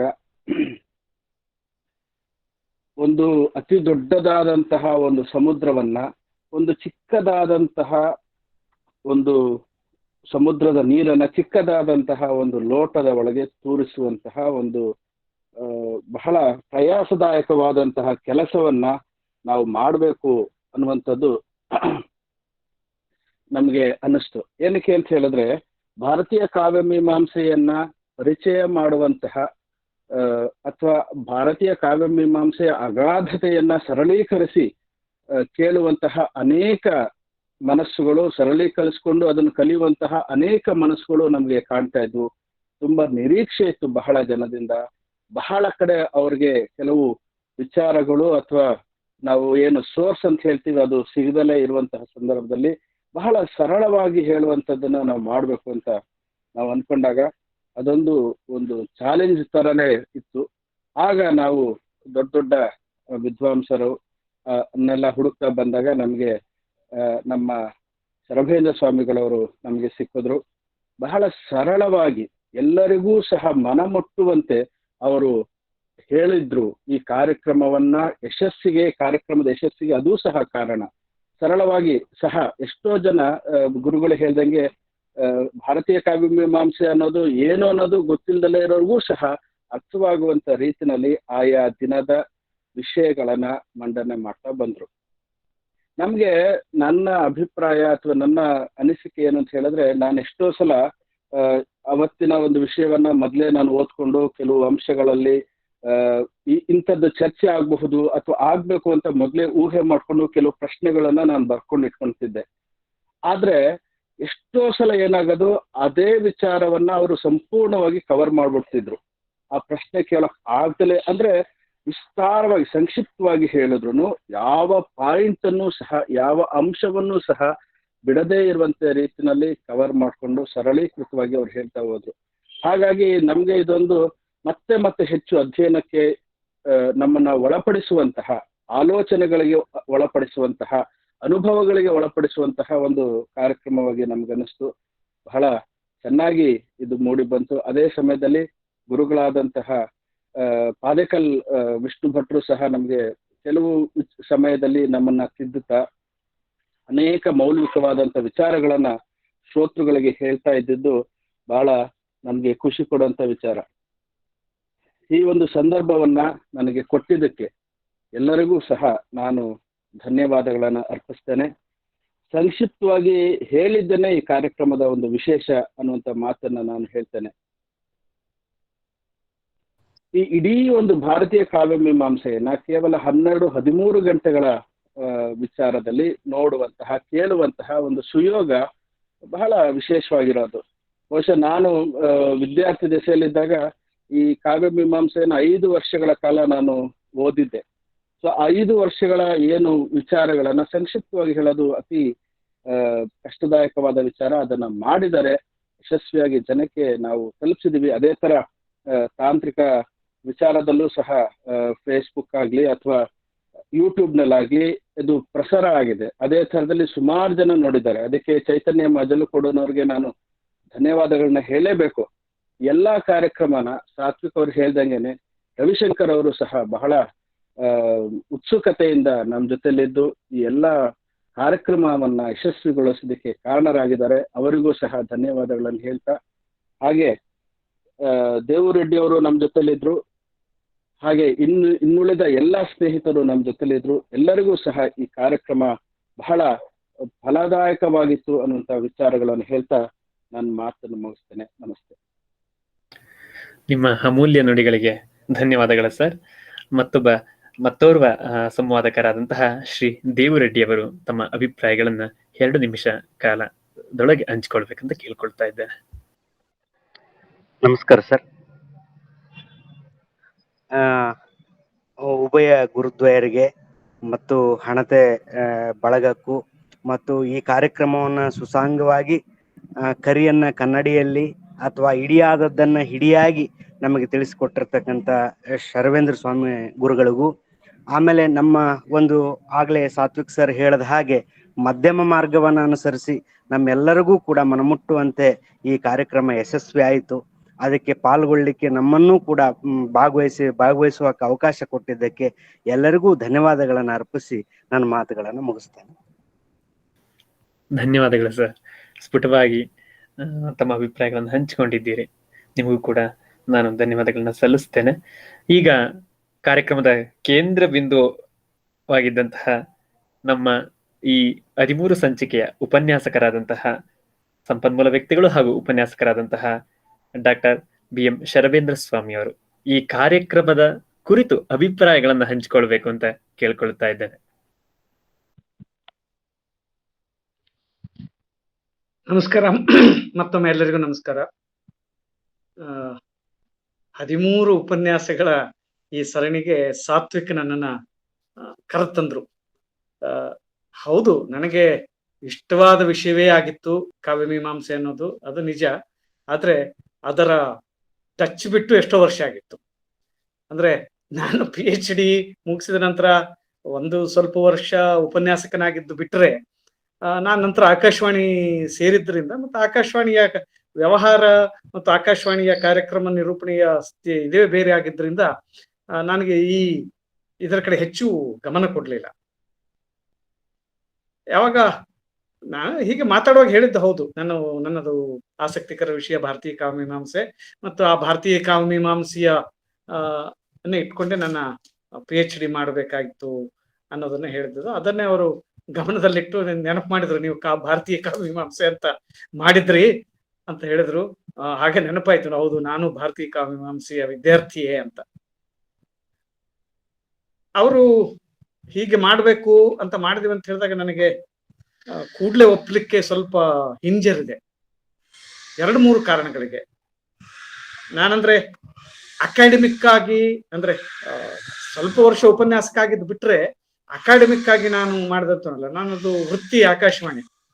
ಹೀಗಾಗಿ ನಾನು ಸ್ವಲ್ಪ ಯೋಚನೆ ಮಾಡ್ತೇನೆ, ನನಗೆ ಸ್ವಲ್ಪ ಸಮಯ ಬೇಕು. ಯಾಕಂದ್ರೆ ನಾನು ಅಲ್ಲಿರುವ ವಿದ್ವಾಂಸರು ನನಗೆ ಗೊತ್ತಿದೆ, ಪಾದಕಲ್ ವಿಷ್ಣು ಭಟ್ರಂತಹ ಮತ್ತು ಇನ್ನು ಹಲವಾರು ವಿದ್ವಾಂಸರು ಈ ಸಭೆಯೊಳಗೆ ಇರ್ತಾರಂತ ಗೊತ್ತಿದೆ. ಹಾಗಿರುವಾಗ ನಾನು ಅಲ್ಲಿ ಬಂದು ಏನೋ ಮನಸ್ಸಿಗೆ ಬಂದದ್ದು ಹೇಳಲಿಕ್ಕೆ ಆಗುದಿಲ್ಲ. ಹೀಗಾಗಿ ನಾನು ಸರಿಯಾದ ಸಿದ್ಧತೆ ಮಾಡ್ಕೊಳ್ಬೇಕು ಅಂತೆಲ್ಲ ಯೋಚನೆ ಮಾಡಿ ಇದೆ. ಆದ್ರೆ ನನಗೆ ಒಂದು ರೀತಿ ಮನಸ್ಸು ಬೇಡ ಬೇಡ ಅಂತ ಹೇಳ್ತಾ ಇದ್ರು ಕೂಡ, ಆದ್ರೆ ಒಂದು ಮೂಲೆಯಲ್ಲಿ ನನ್ನ ವಿಷಯ ಆಗಿದ್ರಿಂದ ನಾನು ಮಾತಾಡ್ಬೇಕು ಅನ್ನೋ ಹಂಬಲವೂ ಕೂಡ ಇತ್ತು. ಇದರಿಂದ ಒಂದು ನನಗಾದ ಲಾಭ ಅಂತಂದ್ರೆ, ಮತ್ತೊಮ್ಮೆ ನಾನು ಮರು ಓದಿಗೆ ಕೈ ಹಾಕಬೇಕಾಯ್ತು. ಇಡೀ ಮತ್ತೊಮ್ಮೆ ನನ್ನ ಅಧ್ಯಯನವನ್ನ ಇದಕ್ಕಾಗಿಯೇ ಮೀಸಲಿಡಬೇಕಾಯ್ತು. ಹೀಗಾಗಿ ಸುಮಾರು ಈ 1.5 ತಿಂಗಳು, 1.5 ಅಥವಾ 1.25 ತಿಂಗಳು ನಾನು ಇಡೀ 1.25 ತಿಂಗಳು ಕೂಡ ಅಧ್ಯಯನಕ್ಕೆ ಮೀಸಲಿಡಬೇಕಾದಂತ ರೀತಿಯಲ್ಲಿ ಇದ್ದೆ ನಾನು. ಹೀಗಾಗಿ ನನಗೆ ಒಂದು ಮರು ಓದಿಗೆ ಅವಕಾಶ ಮಾಡಿಕೊಟ್ಟಂತ ಹಣತೆ ಬಳಗಕ್ಕೆ ನನ್ನ ಧನ್ಯವಾದಗಳನ್ನ ಸಮರ್ಪಿಸ್ತೇನೆ. ಯಾಕಂದ್ರೆ ಇಲ್ಲದಿದ್ರೆ ನಾನು ಹೀಗೊಂದು ಮಾಡಬೇಕು ಅಂತ ಬಂದಾಗ ನಾವು ಮಾಡ್ತೇವೆ, ಬರಿಬೇಕು ಅಂತ ಬಂದಾಗ ಬರಿತೇವೆ, ಇಲ್ಲದಿದ್ರೆ ಮಾಡೋದಿಲ್ಲ, ಏನೋ ನಮ್ಮ ಕೆಲಸಗಳಲ್ಲಿ ನಾವು ಮುಳುಗಿ ಹೋಗ್ತೇವೆ. ಹೀಗೆ ಮತ್ತೊಮ್ಮೆ ನನಗೆ ಈ ರೀತಿಯ ಮರು ಓದಿನಲ್ಲಿ ಕಾವ್ಯಮೀಮಾಂಸೆಯ ಮರು ಓದು ಮತ್ತೆ ನನಗೆ ತುಂಬಾ ಖುಷಿ ಕೊಟ್ಟಿತು. ಮತ್ತೆ ಎಷ್ಟೋ ವಿಷಯಗಳು, ಮರೆತು ಹೋದಂತ ವಿಷಯಗಳು ನೆನಪಿಗೆ ಬರ್ತಾ ಇದ್ವು. ಅಂದ್ರೆ ಇಂಥದ್ದೊಂದು ಓದಿನಿಂದ ನಾನು ಕಲಿಯುವ ಸಂದರ್ಭದಲ್ಲಿ ನನ್ನ ಗುರುಗಳು ಮಾಡಿದ ಪಾಠ ನೆನಪಿಗೆ ಬರ್ತದೆ, ಅವರು ಹೇಳಿದ ರೀತಿ ನೆನಪಿಗೆ ಬರ್ತದೆ. ಇದೆಲ್ಲವೂ ಕೂಡ ಒಂದು ರೀತಿಯ ಮರು ಓದು ಕೂಡ, ಮರು ಓದಿನ ಜೊತೆಗೆ ಮರು ನೆನಪು ಕೂಡ ಅದು.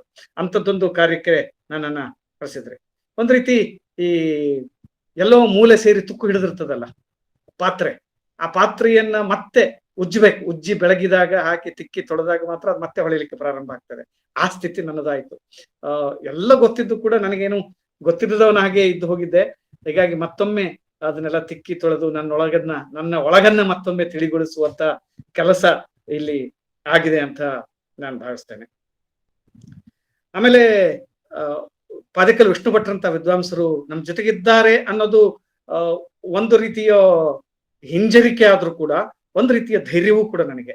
ಯಾಕಂದ್ರೆ ಅವ್ರು ಇದ್ದಾರೆ, ತಿಂತಾರೆ, ಏನು ತಪ್ಪಾಗಿದ್ರೆ ಅವ್ರು ಹೇಳ್ತಾರೆ ಅನ್ನೋದೊಂದು ಧೈರ್ಯ ನನಗೆ ಆ ಒಂದು ರೀತಿಯಲ್ಲಿ ಇತ್ತು. ಹೀಗಾಗಿ ಅವರಿಗೆ ನಾನು ಪಾದಕಲು ವಿಷ್ಣು ಭಟ್ರಿಗೆ ನಾನು ಮೊದಲೆಯ ವಂದನೆಗಳನ್ನ ಸಲ್ಲಿಸ್ತೇನೆ. ಯಾಕಂದ್ರೆ ನನ್ನ ನಡುವಿನ ಏನೇ ಇದ್ರು ಕೂಡ ಅದನ್ನ ತಿದ್ದಿದ್ದಾರೆ, ಹೇಳಿದ್ದಾರೆ, ಚೆನ್ನಾಗಿದೆ ಅಂತ ಹೇಳಿದ್ದಾರೆ. ಈ ರೀತಿ ಒಂದು ರೀತಿಯ ಮಾರ್ಗದರ್ಶನವನ್ನ ನೀಡಿದಂತ ಡಾಕ್ಟರ್ ಪಾದಕಲ್ಲು ವಿಷ್ಣು ಭಟ್ ಅವರಿಗೆ ನಾನು ನನ್ನ ವಂದನೆಯನ್ನ ಸಲ್ಲಿಸ್ತೇನೆ. ಮತ್ತೆ ಇದು ಪ್ರಾರಂಭದ ಹಂತದಲ್ಲಿ ಸಂವಾದ ರೂಪದಲ್ಲಿ ಆಗಬೇಕು ಅನ್ನುವಂತ ಆಶಯ ಹಣತೆ ಬಳಗದ್ದಿತ್ತು. ಸಂವಾದ ರೂಪದಲ್ಲಿ ಅಂದ್ರೆ ಅವ್ರು ಪ್ರಶ್ನೆ ಕೇಳ್ತಾರೆ, ನಾವು ಉತ್ತರ ಹೇಳ್ತಾ ಹೋಗೋದು. ಹೌದು ಅದು ಆಕ್ಟಿವ್ ಆಗಿರ್ತದೆ, ಇಲ್ಲಂತಲ್ಲ. ಆದ್ರೆ ಅದು ವಿಷಯಾಂತರ ಆಗುವ ಸಾಧ್ಯತೆಗಳಿರ್ತವೆ. ಒಬ್ಬೊಬ್ಬರ ತಲೆಯಲ್ಲಿ ಒಂದೊಂದು ವಿಷಯಗಳು ಬಂದಾಗ ಅದು ವಿಷಯಾಂತರ ಆಗೋ ಸಾಧ್ಯತೆ ಇರ್ತದೆ ಅನ್ನೋ ಹೆದರಿಕೆಯೂ ನನಗಿತ್ತು.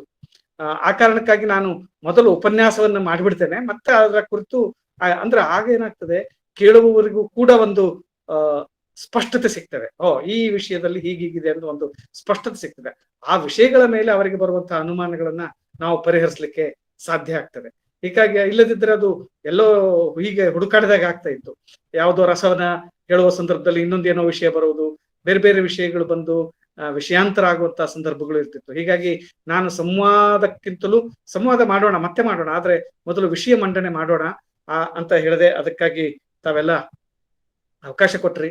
ಆ ರೀತಿ ಉಪನ್ಯಾಸ ಮಾಡಿದ್ರಿಂದ ಒಂದು ಕೇಳುಗರಿಗೂ ಕೂಡ ಒಂದು ಅರ್ಥದ ಆ ವಿಷಯದ ಮನನ ಆಗ್ತದೆ. ಆ ವಿಷಯದ ಮೇಲೆ ಮತ್ತೆ ಅವರು ಕೇಳುವ ಇದು ಇತ್ತು. ಹೀಗೆ ಒಂದು ರೀತಿಯ ಒಂದು ಹೊಸತು ಲೋಕವನ್ನ ನನಗೆ ಮತ್ತೆ ಪರಿಚಯ ಆಗಿದೆ. ಯಾಕಂದ್ರೆ ನಾನು ಉಪನ್ಯಾಸ ಬಿಟ್ಟು ಎಷ್ಟೋ ವರ್ಷಗಳಾಗಿದೆ. ಆದ್ಮೇಲೂ ಕೂಡ ನನ್ನ ಉಪನ್ಯಾಸಕ್ಕೆ ಎಳೆದಿದ್ದು ನನಗೆ ಸಂತೋಷ ನೀಡಿದೆ. ತಯಾರಿ ಕೂಡ ತುಂಬಾ ಚೆನ್ನಾಗಿ ಆಗಿದೆ ನನಗೆ. ಈಗ ಅಂದ್ರೆ ಕಾವ್ಯಮೀಮಾಂಸೆ ಈ ನನ್ನ ಓದು, ಯಾಕಂದ್ರೆ ನಾನು ವಿದ್ಯಾರ್ಥಿಯಾಗಿರುವಾಗಿನ ಓದಿಗೂ ಮತ್ತು ಈಗಿನ ಓದಿಗೂ ವ್ಯತ್ಯಾಸಗಳಿದ್ದಾವೆ. ಆಗ ನಾವಿನ್ನು ವಿದ್ಯಾರ್ಥಿ ಮಟ್ಟದಲ್ಲಿಯೇ ಚಿಂತನೆಗಳು, ಯೋಚನೆಗಳು ಇರ್ತದೆ. ಆದ್ರೆ ಈಗ ಸ್ವಲ್ಪ ಆದ್ರೂ ನನಗೆ ಒಂದು ಸಣ್ಣ ತಿಳುವಳಿಕೆ ಆದ್ರೂ ಇರ್ತದೆ. ಈಗ ನಾನು ಅದನ್ನ ಪರಿಗ್ರಹಿಸುವ ಪರಿಯೇ ಬೇರೆ.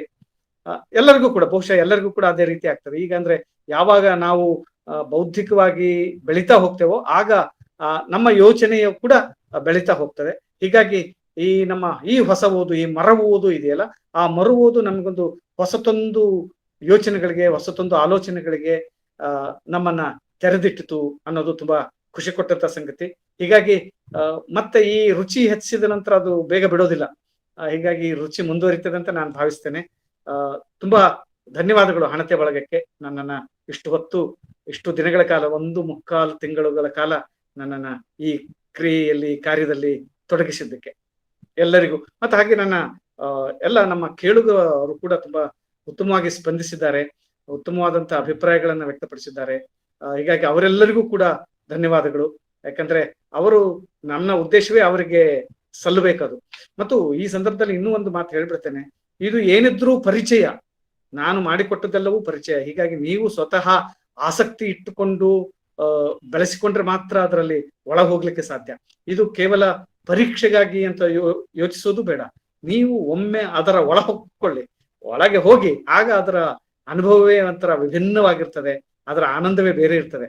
ನೀವು ಆ ತತ್ವಗಳ ಒಳಗೆ, ಆ ಕಾವ್ಯ ಮೀಮಾಂಸೆ ಒಳಗೆ ನೀವು ಹೋಗ್ಬೇಕು. ನೀವು ಹೋಗ್ಲಿ ಅನ್ನೋ ಪ್ರೇರಣೆಯೇ ನಮ್ದು. ಬಹುಶಃ ಇಷ್ಟು ಜನ, ಸುಮಾರು ಪ್ರತಿದಿನಕ್ಕೆ ಒಂದು 50ರಷ್ಟು ಜನ ಸೇರ್ತಾ ಇದ್ದದ್ದು ನಾನು ಗಮನಿಸ್ತಿದ್ದೇನೆ. ಅಷ್ಟರಲ್ಲಿ ಒಂದು 10-15 ಜನ ಆದ್ರೂ ಅದರ ಒಳಗೆ ಹೊಕ್ಕರೆ ನನಗೆ ಒಂದು ರೀತಿಯ ಕೃತಕೃತ್ಯ ಭಾವ ಮೂಡ್ತದೆ ಅಂತ ಭಾವಿಸ್ತೇನೆ. ಇಂಥದ್ದೊಂದು ಅವಕಾಶ ಮಾಡಿಕೊಟ್ಟದಕ್ಕೆ ಹಣತೆ ಬಳಗಕ್ಕೆ ಮತ್ತು ವೆಂಕಟಾಚಲ ಗೌತಿ ಅವರಿಗೆ, ಸಾತ್ವಿಕ್ರಿಗೆ, ಶರತ್ ಸೇರಾಜಿ ಅವರಿಗೆ, ದೇವು ರೆಡ್ಡಿ ಅವರಿಗೆ, ಎಲ್ಲರಿಗೂ ಕೂಡ ಮತ್ತು ಉಳಿದ ಎಲ್ಲರಿಗೂ ಕೂಡ ಮತ್ತೊಮ್ಮೆ ವಂದನೆಗಳನ್ನು ಸಲ್ಲಿಸ್ತೇನೆ. ನಮಸ್ಕಾರ. ಧನ್ಯವಾದಗಳು ಸರ್. ನಿಮ್ಮ ಅಮೂಲ್ಯವಾದ ನುಡಿಗಳು ನಮ್ಮನ್ನ ಅತ್ಯಂತ ಕ್ರಿಯಾಶೀಲಗೊಳಿಸಿದೆ. ಮತ್ತು ನೀವು ಮತ್ತು ಪಾದೇಕಲ್ಲು ವಿಷ್ಣು ಭಟ್ ಸರ್ ಯಾವಾಗ್ಲೂ ಹೇಳ್ತೀರಿ, ಇದರಿಂದ ಅಧ್ಯಯನ ಪ್ರಾರಂಭ ಆದ್ರೆ, ಅಧ್ಯಯನಕ್ಕೆ ತೊಡಗಿದ್ರೆ ಅದೇ ನಮಗೆ ಸಂತೋಷ ಅಂತ. ಖಂಡಿತ ನಾವು ಅದನ್ನ ಫಲಪ್ರದ ಮಾಡ್ತೇವೆ ಅಂತ ಹೇಳ್ತಾ ನಿಮಗೆ ವಿಶೇಷವಾಗಿ ನಾನು ಧನ್ಯವಾದಗಳನ್ನ ಸಲ್ಲಿಸ್ತಾ ಇದ್ದೇನೆ ಸರ್. ಈಗ ನಮ್ಮ ಇನ್ನೋರ್ವ ಸಹ ಪಯಣಿಗರಿದ್ದಾರೆ. ಇವರು ನಮ್ಮ ಶಬ್ದಮಣಿ ದರ್ಪಣದ ವ್ಯಾಖ್ಯಾನಕಾರರು. ಅವರನ್ನು 1-2 ನಿಮಿಷ ಅಭಿಪ್ರಾಯ ಹಂಚಿಕೊಳ್ಬೇಕಂತ ನಾನು ಕರಿತಾ ಇದ್ದೇನೆ. ಅವರೇ ನಮ್ಮ ಶ್ರೀ ಶರತ್ ಭಟ್ ಸೇರಾಜಿ ಅವರು. ದಯವಿಟ್ಟು 1-2 ನಿಮಿಷ ಅಭಿಪ್ರಾಯ ಹಂಚಿಕೊಳ್ಬೇಕಂತ ಕೇಳ್ಕೊಳ್ತಾ ಇದ್ದೇನೆ ಸರ್. ನಮಸ್ಕಾರ. 3 ನಿಮಿಷದಲ್ಲಿ ಮುಗಿಸುವ ಪ್ರಯತ್ನ ಮಾಡ್ತೇನೆ. ಮೊದಲನೇದಾಗಿ ಏನು ಅಂತ ಹೇಳಿದ್ರೆ, ಇದು ಸಮಾರೋಪ ಅಲ್ಲ, ಇದು ಪ್ರಾರಂಭ. ಯಾವ ಪ್ರಾರಂಭ ಅಂತ ಹೇಳಿದ್ರೆ ಜಿಜ್ಞಾಸೆಯ ಪ್ರಾರಂಭ, ಅಧ್ಯಯನದ ಪ್ರಾರಂಭ. ಯಾಕಂದ್ರೆ ನಾವು ಆಯ್ದುಕೊಂಡಿರುವಂತಹ ಶಾಸ್ತ್ರದ ಜಾಯಮಾನವೇ ಹಾಗೆ ಇದೆ. ಇದರಲ್ಲಿ ನಾವು ಭಾರತೀಯ ಇದರ ಬಗ್ಗೆ ಹೇಳೋ, ಸಾಧಾರಣವಾಗಿ ಗಣಿತ ಶಾಸ್ತ್ರದಲ್ಲಿ ನಮ್ಮ ಸಾಧನೆಯ ಬಗ್ಗೆ ಹೆಮ್ಮೆ ಪಡ್ತೇವೆ, ತತ್ವಶಾಸ್ತ್ರದಲ್ಲಿ ನಮ್ಮ ಸಾಧನೆಯ ಬಗ್ಗೆ ಬಹಳ ಖುಷಿ ಪಡ್ತೇವೆ, ಸಾಹಿತ್ಯದಲ್ಲಿ ನಮ್ಮ ಸಾಧನೆಯ ಬಗ್ಗೆ ಬಹಳ ಗರ್ವ ಪಡ್ತೇವೆ. ಅದೇ ರೀತಿಯಲ್ಲಿ ಗರ್ವ ಪಡಬಹುದಾದ ಶಾಸ್ತ್ರಗಳಲ್ಲಿ ಕಾವ್ಯ ಮೀಮಾಂಸೆಯೂ ಒಂದು. ಇಷ್ಟೊಂದು ಸಿದ್ಧಾಂತಗಳನ್ನೆಲ್ಲ ನಮ್ಮ ಪ್ರಾಚೀನರು ಕಾವ್ಯದ ಬಗ್ಗೆ ಹೇಳಿದ್ದಾರ, ಇಷ್ಟೊಂದು ತತ್ವಚಿಂತನೆ ಮಾಡಿದ್ದಾರಲ್ಲ, ಇಷ್ಟೊಂದು ವಿಶ್ಲೇಷಣೆ, ಎಷ್ಟೊಂದು ತರ್ಕಗಳು, ವಿತರ್ಕಗಳು, ವಾದಗಳು, ಎಷ್ಟು ಚಿಂತನೆಯ ವೈಖರಿ, ಇದನ್ನೆಲ್ಲ ನೋಡಿದಾಗ ನಮ್ಮನ್ನು ಬೆಕ್ಕಸಗೊಳಿಸುವಂತಹ ಸಾಮರ್ಥ್ಯ ಈ ಶಾಸ್ತ್ರಕ್ಕೆ ಇದೆ. ಹಾಗಾಗಿ ಇಂತಹ ಒಂದು ಶಾಸ್ತ್ರವನ್ನು ಪರಿಚಯಿಸುವುದು ಅಷ್ಟು ಸುಲಭದ ಕೆಲಸ ಅಲ್ಲ. ಆ ಒಂದು ಕೆಲಸವನ್ನು ಬಹಳ ಶ್ರದ್ಧೆಯಿಂದ ಶರಬೇಂದ್ರ ಸ್ವಾಮಿಯವರು ಮಾಡಿದ್ದಾರೆ. ಯಾಕಂದ್ರೆ ನೀವು ಆ ಉಪನ್ಯಾಸವನ್ನು ಮಾತ್ರ ಕೇಳ್ತಾ ಇರ್ತೀರಿ, ಆ ಉಪನ್ಯಾಸಕ್ಕೆ ಎಷ್ಟು ತಯಾರಿ ಬೇಕಾಗ್ತದೆ, ಅದನ್ನು ಕ್ರಮಬದ್ಧವಾಗಿ, ಶಿಸ್ತುಬದ್ಧವಾಗಿ 1 ಗಂಟೆಯಲ್ಲೇ ಮುಗಿಸ್ಬೇಕಾದ್ರೆ ಎಷ್ಟು ತಯಾರಿ ಬೇಕಾಗ್ತದೆ, ಎಷ್ಟು ಅಧ್ಯಯನ ಬೇಕಾಗ್ತದೆ ಅನ್ನೋದು ನಮ್ಗೆ ಗೊತ್ತಾಗುದಿಲ್ಲ. ಆ ಒಂದು ಶ್ರದ್ಧೆಯನ್ನು ನಾವು ಬಹಳಷ್ಟು ಮೆಚ್ಚಿಕೊಳ್ಬೇಕು. ಮತ್ತೆ ಸರಳವಾಗಿ ಎಲ್ಲರಿಗೂ ಮನಮುಟ್ಟುವ ರೀತಿಯಲ್ಲಿ ಅಚ್ಚುಕಟ್ಟಾಗಿ ನಿರ್ವಹಿಸಿಕೊಟ್ಟಿದ್ದಾರೆ ಶರಬೇಂದ್ರ ಸ್ವಾಮಿಯವರು. ಅದಕ್ಕೆ ಅವರು ನಿಜವಾಗಿಯೂ ಸ್ತುತ್ಯರ್ಹರೇ ಆಗಿದ್ದಾರೆ. ಬಹಳ ಅಚ್ಚುಕಟ್ಟು ನನಗೆ ಎದ್ದು ಕಂಡಂತಹ ಗುಣ ಅವರ ನಿರೂಪಣೆಯಲ್ಲಿ.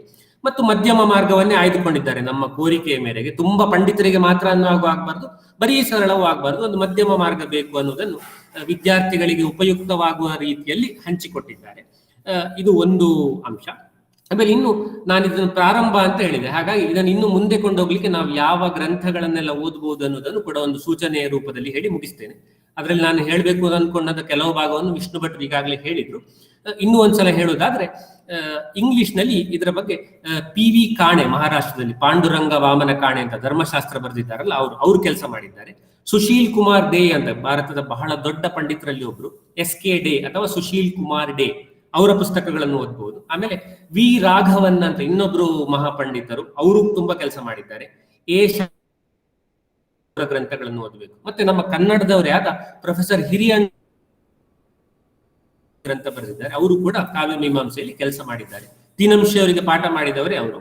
ಆಮೇಲೆ ಕನ್ನಡಕ್ಕೆ ಬರೋದಾದ್ರೆ ಮುಳಿಯ ತಿಮ್ಮಪ್ಪಯ್ಯ ಅಂತ ಒಬ್ರು ಪಂಡಿತರು ಇದ್ರು. ಅವರು ಕವಿರಾಜ ಮಾರ್ಗದ ವಿವೇಕ ಅಂತ ಒಂದು ಪುಸ್ತಕ ಬರೆದಿದ್ದಾರೆ. ಅದು ಕವಿರಾಜ ಮಾರ್ಗದ ಬಗ್ಗೆ ಸಂಶೋಧನೆ ಮತ್ತು ವ್ಯಾಖ್ಯಾನ. ಕವಿರಾಜ ಮಾರ್ಗವು ನಮ್ಮ ಕಾವ್ಯ ಮೀಮಾಂಸೆಯ ಗ್ರಂಥವೇ ಆದ್ರಿಂದ ಅದರಲ್ಲಿಯೂ ಕೂಡ ಕಾವ್ಯ ಮೀಮಾಂಸೆಯ ಬಗ್ಗೆ ಮಾತುಗಳು ಬಂದಿದೆ. ಅವರ ನಾಡೋಜ ಪಂಪದಲ್ಲಿಯೂ ಕೂಡ ಕಾವ್ಯ ಮೀಮಾಂಸೆಯ ಕಾನ್ಸೆಪ್ಟ್ಗಳನ್ನು ಎತ್ತಿಕೊಂಡು ಅವರು ಮಾಡಿದ್ದಾರೆ.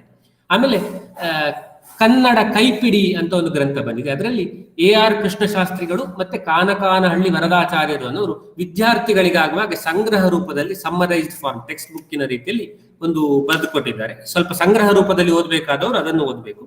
ಮತ್ತೆ ಅದ್ಭುತವಾದ ಮಾಸ್ಟರ್ ಪೀಸ್ ಅಂತ ಹೇಳಬಹುದಾದಂತ ಗ್ರಂಥ ತೀನಂಶಿ ಅವರ ಭಾರತೀಯ ಕಾವ್ಯ ಮೀಮಾಂಸೆ. ಒಂದು ಲಲಿತ ಪ್ರಬಂಧವನ್ನು ಓದಿದಂತಹ ಸಂತೋಷವನ್ನು ಕೊಡುವ ಮತ್ತು ಶಾಸ್ತ್ರದ ಘನತೆ ಗಾಂಭೀರ್ಯವನ್ನು ಇಟ್ಟುಕೊಂಡ ಮತ್ತು ಶಾಸ್ತ್ರವನ್ನು ಸಾಕಷ್ಟು ಮಟ್ಟಿಗೆ ವಿಸ್ತಾರವಾಗಿಯೇ ಚರ್ಚೆ ಮಾಡಿದಂತಹ ಒಂದು ಅನನ್ಯ ಸಾಧಾರಣವಾದಂತಹ ಒಂದು ಕೃತಿ. ಅದ್ಭುತವಾದ ಮಾಸ್ಟರ್ ಪೀಸ್ ಅಂತ ಹೇಳ್ಬೋದು. ಅದು ಎಲ್ಲರೂ ಓದಲೇಬೇಕಾದ ಗ್ರಂಥ. ಅದು ಒಂದು. ಆಮೇಲೆ ಮೂಲ ಗ್ರಂಥಗಳನ್ನೇ ಓದಬೇಕು ಅಂತ ಆದ್ರೆ ಕೆ ಕೃಷ್ಣಮೂರ್ತಿ ಅಂತ ಒಬ್ರು ವಿದ್ವಾಂಸರು ಬಹಳಷ್ಟು ಗ್ರಂಥಗಳನ್ನು ಅನುವಾದ ಮಾಡಿಕೊಟ್ಟಿದ್ದಾರೆ. ವಕ್ರೋಕ್ತಿ, ಕುಂತಕನ ವಕ್ರೋಕ್ತಿ ಒಂದು ಬಿಟ್ರೆ ಬಹುಶಃ ಹೆಚ್ಚಿನ ಎಲ್ಲ ಪ್ರಮುಖ ಗ್ರಂಥಗಳನ್ನು ಅವರು ಅನುವಾದ ಮಾಡಿದ್ದಾರೆ. ದಂಡಿ, ಭಾಮಹ, ಮಮ್ಮಟನ ಕಾವ್ಯ ಪ್ರಕಾಶ, ಆನಂದವರ್ಧನ ಎಲ್ಲವನ್ನು ಅನುವಾದ ಮಾಡಿಕೊಟ್ಟಿದ್ದಾರೆ. ಲೋಚನವನ್ನು MA ಹೆಗಡೆ ಅನ್ನೋರು ಅನುವಾದ ಮಾಡಿಕೊಟ್ಟಿದ್ದಾರೆ. ಅಂದ್ರೆ ಆನಂದವರ್ಧನ ಕಾವ್ಯ ಮೀಮಾಂಸೆಗೆ ವ್ಯಾಖ್ಯಾನ ರೂಪದಲ್ಲಿ ಬಂದದ್ದು. ಅದನ್ನು MA ಹೆಗಡೆ. ಆ MA ಹೆಗಡೆ ಅವರೇ ಅಲಂಕಾರ ಶಾಸ್ತ್ರದಲ್ಲಿ ಬರುವ ಈ ಇದಿದೆಯಲ್ಲ, ಪರಿಭಾಷೆಗಳಿದೆ ಅಲ್ಲ, ಅವುಗಳ ಪರಿಚಯ ಮಾಡಿಕೊಡುವಂತಹ ಒಂದು ಸಣ್ಣ ಪುಸ್ತಕವನ್ನು ಬರೆದಿದ್ದಾರೆ. ಅದು ಬಹಳ ಒಳ್ಳೆಯ ಗ್ರಂಥ. ಅದರಲ್ಲಿ ಅವರು ಉಪಮೆ ಅಂದ್ರೇನು, ರೂಪಕ ಅಂದ್ರೇನು, ದೀಪಕ ಅಂದ್ರೇನು, ಈ ರೀತಿಯ ಪರಿಭಾಷೆಗಳು ಬರ್ತದಲ್ಲ, ಆ ಪರಿಭಾಷೆಗಳನ್ನು ಸ್ವಲ್ಪ ಕೊಟ್ಟು ಅದಕ್ಕೆ ಕನ್ನಡ ಕಾವ್ಯಗಳಿಂದಲೂ ಉದಾಹರಣೆ ಕೊಡುವ ರೀತಿಯಲ್ಲಿ ಎಲ್ಲ MA ಹೆಗಡೆ ಅವರು ಮಾಡಿಕೊಟ್ಟಿದ್ದಾರೆ. ಮೂಲ ಗ್ರಂಥಗಳ ಅನುವಾದ ಕೆ ಕೃಷ್ಣಮೂರ್ತಿ ಅವರು ಒಳ್ಳೊಳ್ಳೆಯ ಪ್ರಸ್ತಾವನೆಗಳನ್ನು ಕೂಡ ಬರೆದುಕೊಂಡು ಬಂದಿದ್ದಾರೆ. ಹಾಗೆ ಆತ್ಮಾರಾಮ ಶಾಸ್ತ್ರಿ ಓಡ್ಲ ಮನೆ ಅನ್ನೋರು ನಾಟಕ ಕಲೆಯ ಬಗ್ಗೆ ಒಂದು ಪುಸ್ತಕವನ್ನು ಬರೆದಿದ್ದಾರೆ. ಅದು ಕೂಡ ಗಮನಿಸಬಹುದಾದಂತಹ ಗ್ರಂಥ. ಮತ್ತೆ ಪಾದೆಕಲ್ಲು ವಿಷ್ಣು ಭಟ್ಟ ಅಂತ ಪಾದೆಕಲ್ಲು ನರಸಿಂಹ ಭಟ್ಟ ಅನ್ನೋರು ಕಾವ್ಯ ಮೀಮಾಂಸೆ ಹೊಸ ಹೊಳಹುಗಳು ಅಂತ ಪುಸ್ತಕ ಬರೆದಿದ್ದಾರೆ. ಹಾಗೆ ಭಾರತೀಯ ಸಂವೇದನೆ ಸಂವಾದ ಅಂತಲೂ ಒಂದು ಗ್ರಂಥ ಬಂದಿದೆ. ಇದರಲ್ಲೆಲ್ಲ ಅವರು ಭಾರತೀಯ ಸಂವೇದನೆ, ಸಂಸ್ಕೃತ ಸಾಹಿತ್ಯ ಈ ಹಿನ್ನೆಲೆಯನ್ನು ಗಮನದಲ್ಲಿ ಇಟ್ಕೊಂಡು ಕಾವ್ಯ ಮೀಮಾಂಸೆಯ ಬಗ್ಗೆ ನಾವು ಹೇಗೆ ಯೋಚನೆ ಮಾಡಬಹುದು ಎನ್ನುವ ದೃಷ್ಟಿಯಲ್ಲಿ ಎಲ್ಲ ಪಾದೆಕಲ್ಲು ನರಸಿಂಹ ಭಟ್ಟ ಅನ್ನೋರು ಅವರ ಪರಿಚಯ ಮಾಡಿಕೊಡುವಂತಹ ಒಂದು ಕಿರು ಗ್ರಂಥವನ್ನು ನಾನು ಕೂಡ ಒಂದು ಬರೆದಿದ್ದೆ. ಎಲ್ಲರಿಗೂ ಕನ್ಫ್ಯೂಷನ್ ಆಗ್ತದೆ, ವಿಷ್ಣು ಭಟ್ರ ನರಸಿಂಹ ಭಟ್ರ ಅಂತ. ಹಾಗೆ ನೀವು ವಿಷ್ಣು ಭಟ್ರ ಬಗ್ಗೆ ಒಂದು ಗ್ರಂಥ ಬರ್ಸಿದ್ದೀರಾ ಅಂತ ಸುಮಾರು ಜನ ಹೇಳ್ತಾರೆ. ಅಲ್ಲಲ್ಲಪ್ಪ, ವಿಷ್ಣು ಭಟ್ರಲ್ಲ, ನರಸಿಂಹ ಭಟ್ರು ಅವ್ರು ಇನ್ನೊಬ್ರು ಅನ್ನೋ ರೀತಿಯಲ್ಲಿ ನಾನು ಹೇಳ್ತಿದ್ದೆ. ಈಗ ನನ್ನ ಬಾಯಿಂದ ತಪ್ಪಿ ವಿಷ್ಣು ಭಟ್ರ ಅಂತಲೇ ಬಂತು. ಪಾದೆಕಲ್ಲು ನರಸಿಂಹ ಭಟ್ರ ಕೃತಿಗಳನ್ನು ನೀವು ಓದಬೇಕು. ಹಾಗೆ ತೌಲನಿಕ ಕಾವ್ಯ ಮೀಮಾಂಸೆ ಅಂತ ತಿಪ್ಪೇರುದ್ರ ಸ್ವಾಮಿ ಅನ್ನೋರು ಮಾಡಿಕೊಟ್ಟಿದ್ದಾರೆ, ಒಬ್ಬ ವಿದ್ವಾಂಸರು. ಅಂದ್ರೆ ವೆಸ್ಟರ್ನ್ ಪೊಯೆಟಿಕ್ಸ್ ನ ವಿಷಯಗಳನ್ನು ಇಟ್ಟುಕೊಂಡು ಭಾರತೀಯ ಕಾವ್ಯ ಮೀಮಾಂಸೆಯನ್ನು ಇಟ್ಕೊಂಡು ಅವುಗಳ ನಡುವೆ ಸಂವಾದಿ ಭಾವಗಳನ್ನು ಹುಡುಕುವಂತಹ ಒಂದು ಪ್ರಯತ್ನ. ಅದು ಕೂಡ ಒಂದು ಒಳ್ಳೆಯ ಗಮನಾರ್ಹವಾದ ಪ್ರಯತ್ನವಾಗಿದೆ. ಹಾಗೆ ಶಿವರುದ್ರಪ್ಪನವರು ಸಾಕಷ್ಟು ಮೀಮಾಂಸೆಯ ಬಗ್ಗೆ ಕೆಲಸ ಮಾಡಿ ಗ್ರಂಥಗಳನ್ನೆಲ್ಲ ಬರೆದಿದ್ದಾರೆ. DVG ಅವರ ಲೇಖನಗಳಲ್ಲಿ ಕಾವ್ಯ ಮೀಮಾಂಸೆ ಅಂಶಗಳು ಬಂದಿದೆ. ಪೂತಿ ನರಸಿಂಹಾಚಾರ್ಯರು ಇದರ ಬಗ್ಗೆ ಲೇಖನಗಳನ್ನು ಬರೆದಿದ್ದಾರೆ. ಕುವೆಂಪು ಅವರು ಇದನ್ನು ಪಾಠ ಮಾಡ್ತಾ ಇದ್ರು ತರಗತಿಯಲ್ಲಿ. ಅವರ ಲೇಖನಗಳಲ್ಲಿ ಕೂಡ ಕಾವ್ಯ ಮೀಮಾಂಸೆ ಅಂಶಗಳೆಲ್ಲ ಪ್ರಸ್ತಾವ ಆಗಿದೆ. ಮತ್ತೆ ಈಗ ಶತಾವಧಾನಿ ಗಣೇಶ್ ಅವರು ಅದರ ಬಗ್ಗೆ ಸಾಕಷ್ಟು ಅಧಿಕಾರಿಯುತವಾಗಿ ಮಾತನಾಡಬಲ್ಲವರು, ಮಾತಾಡಿಯೂ ಇದ್ದಾರೆ. ಒಂದು ಸಣ್ಣ ಗ್ರಂಥವನ್ನು ಅವರು ಕೂಡ ಬರೆದುಕೊಟ್ಟಿದ್ದಾರೆ ಸಂಸ್ಕೃತ ವಿದ್ವತ್ತೆಯ ದೃಷ್ಟಿಯಿಂದ.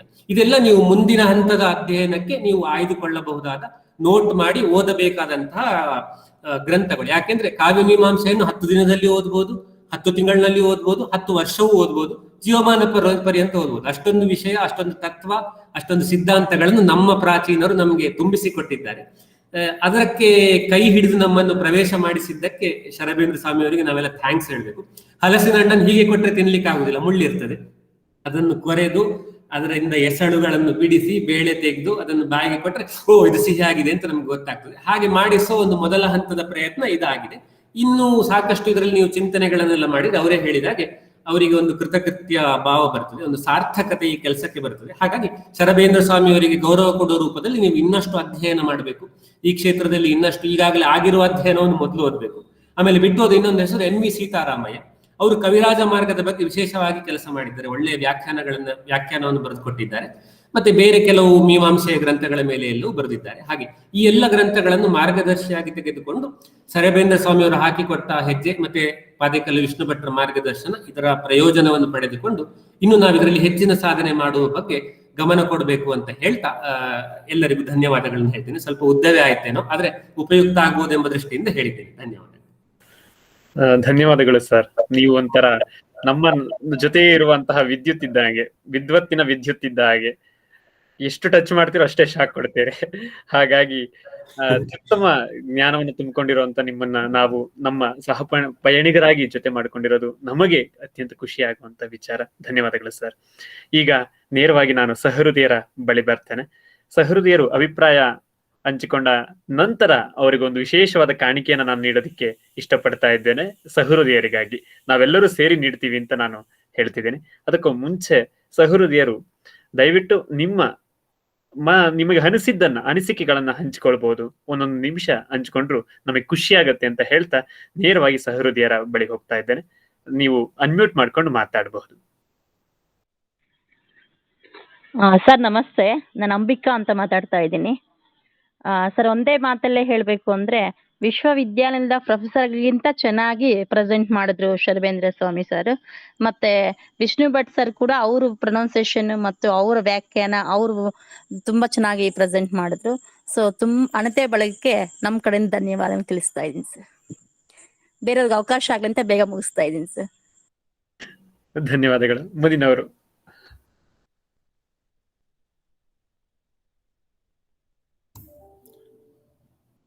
ಮಂಜುನಾಥ ಕೊಳ್ಳೇಗಾಲ ಅವರು ಈಗ ಮಾತಾಡ್ತಾರ ಆಮೇಲೆ? ಇಲ್ಲ, ಅವರು ಆಸ್ಪತ್ರೆಯಲ್ಲಿರೋ ಕಾರಣದಿಂದ ಅವರು ನನಗೆ ಸಂದೇಶ ಕಳಿಸಿದ್ರು. ಸಹೃದಯರು ಹಂಚ್ಕೊಳ್ಬಹುದು, ಪ್ರತಿಯೊಬ್ರು ಕೂಡ ಹಂಚ್ಕೊಳ್ಬಹುದು. ಒಂದೊಂದು ನಿಮಿಷ ಹಂಚ್ಕೊಂಡ್ರೆ ನಮಗೆ ಅದು ಹೆಚ್ಚು ಖುಷಿಯಾಗುವ ವಿಚಾರ ಅಂತ ನಾನ್ ಭಾವಿಸಿದ್ದೇನೆ.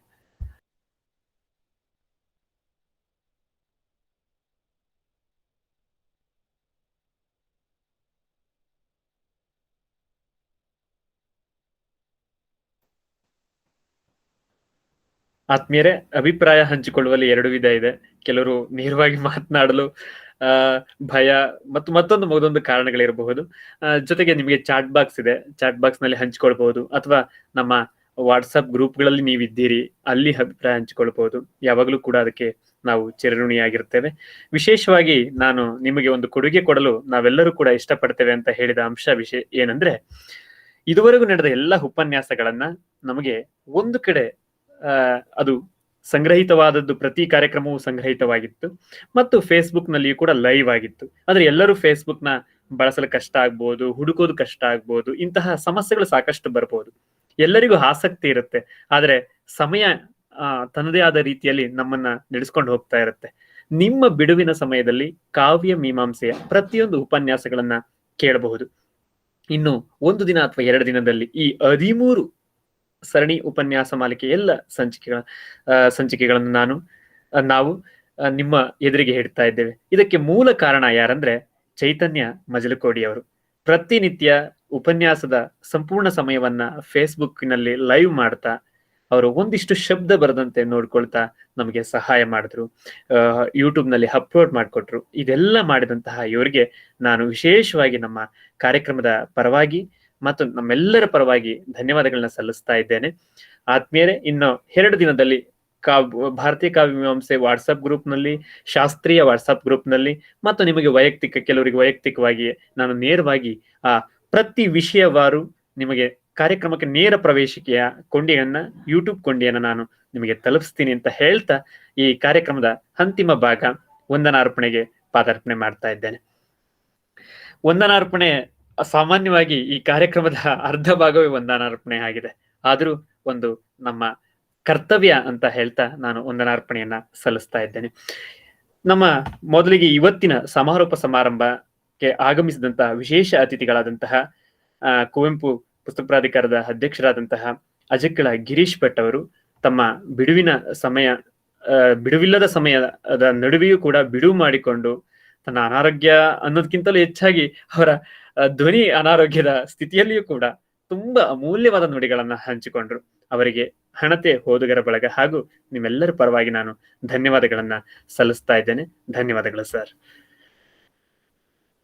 ಹಾಗೆಯೇ ನಮ್ಮ ಎಲ್ಲ ಸಂಚಿಕೆಯ ಮಾರ್ಗದರ್ಶಕರು, ನಮ್ಮ ಹಿಂದಿನ ಶಕ್ತಿ, ನಮ್ಮ ಹಿಂದೆ ಇರುವಂತಹ ಶಕ್ತಿ, ಇವರು ನಮ್ಮ ಗುರುಗಳು ಅಂತಲೇ ನಾನು ಯಾವಾಗ್ಲೂ ಕೂಡ ಮಾರ್ಗದರ್ಶಕರು, ಗುರುಗಳು ಅಂತ ನಾವು ಭಾವಿಸ್ತೇವೆ. ಅವರೇ ನಮ್ಮೆಲ್ಲರ ಗೌರವಾನ್ವಿತ ಡಾಕ್ಟರ್ ಪಾದೇಕಲ್ಲು ವಿಷ್ಣು ಭಟ್ ಅವರು. ಇವರಿಗೂ ಕೂಡ ನಾನು ಹಣತೆ ಓದುಗರ ಬಳಗ ಹಾಗೂ ಎಲ್ಲ ಸಹೃದಯರ ಪರವಾಗಿ ಧನ್ಯವಾದಗಳನ್ನ ಮತ್ತು ವಂದನೆಗಳನ್ನ ಸಲ್ಲಿಸ್ತಾ ಇದ್ದೇನೆ. ವಂದನೆಗಳು ಸರ್. ನಮಸ್ಕಾರ. ಹಾಗೆಯೇ ಈ ಕಾರ್ಯಕ್ರಮಕ್ಕೆ ತನ್ನ ಬಿಡುವಿನ ಸಮಯದಲ್ಲಿ ಭಾಗವಹಿಸ್ತಾ ಅಭಿಪ್ರಾಯಗಳನ್ನು ಹಂಚಿಕೊಳ್ತಾ ವಿಶೇಷವಾದಂತಹ ಆಸಕ್ತಿಯನ್ನು ವಹಿಸಿ ಇವತ್ತು ಅವರು ಮಾತನಾಡ್ಲಿದ್ರು, ಅನಿವಾರ್ಯ ಕಾರಣದಿಂದ, ತುರ್ತಿನ ಕಾರಣದಿಂದ ಅವರು ಪಾಪ ಸಂದೇಶವನ್ನ ಕಳಿಸಿಕೊಟ್ರು. ಅವರು ಮಂಜುನಾಥ ಕೊಳ್ಳೇಗಾಲ ಸರ್ ಅವರು.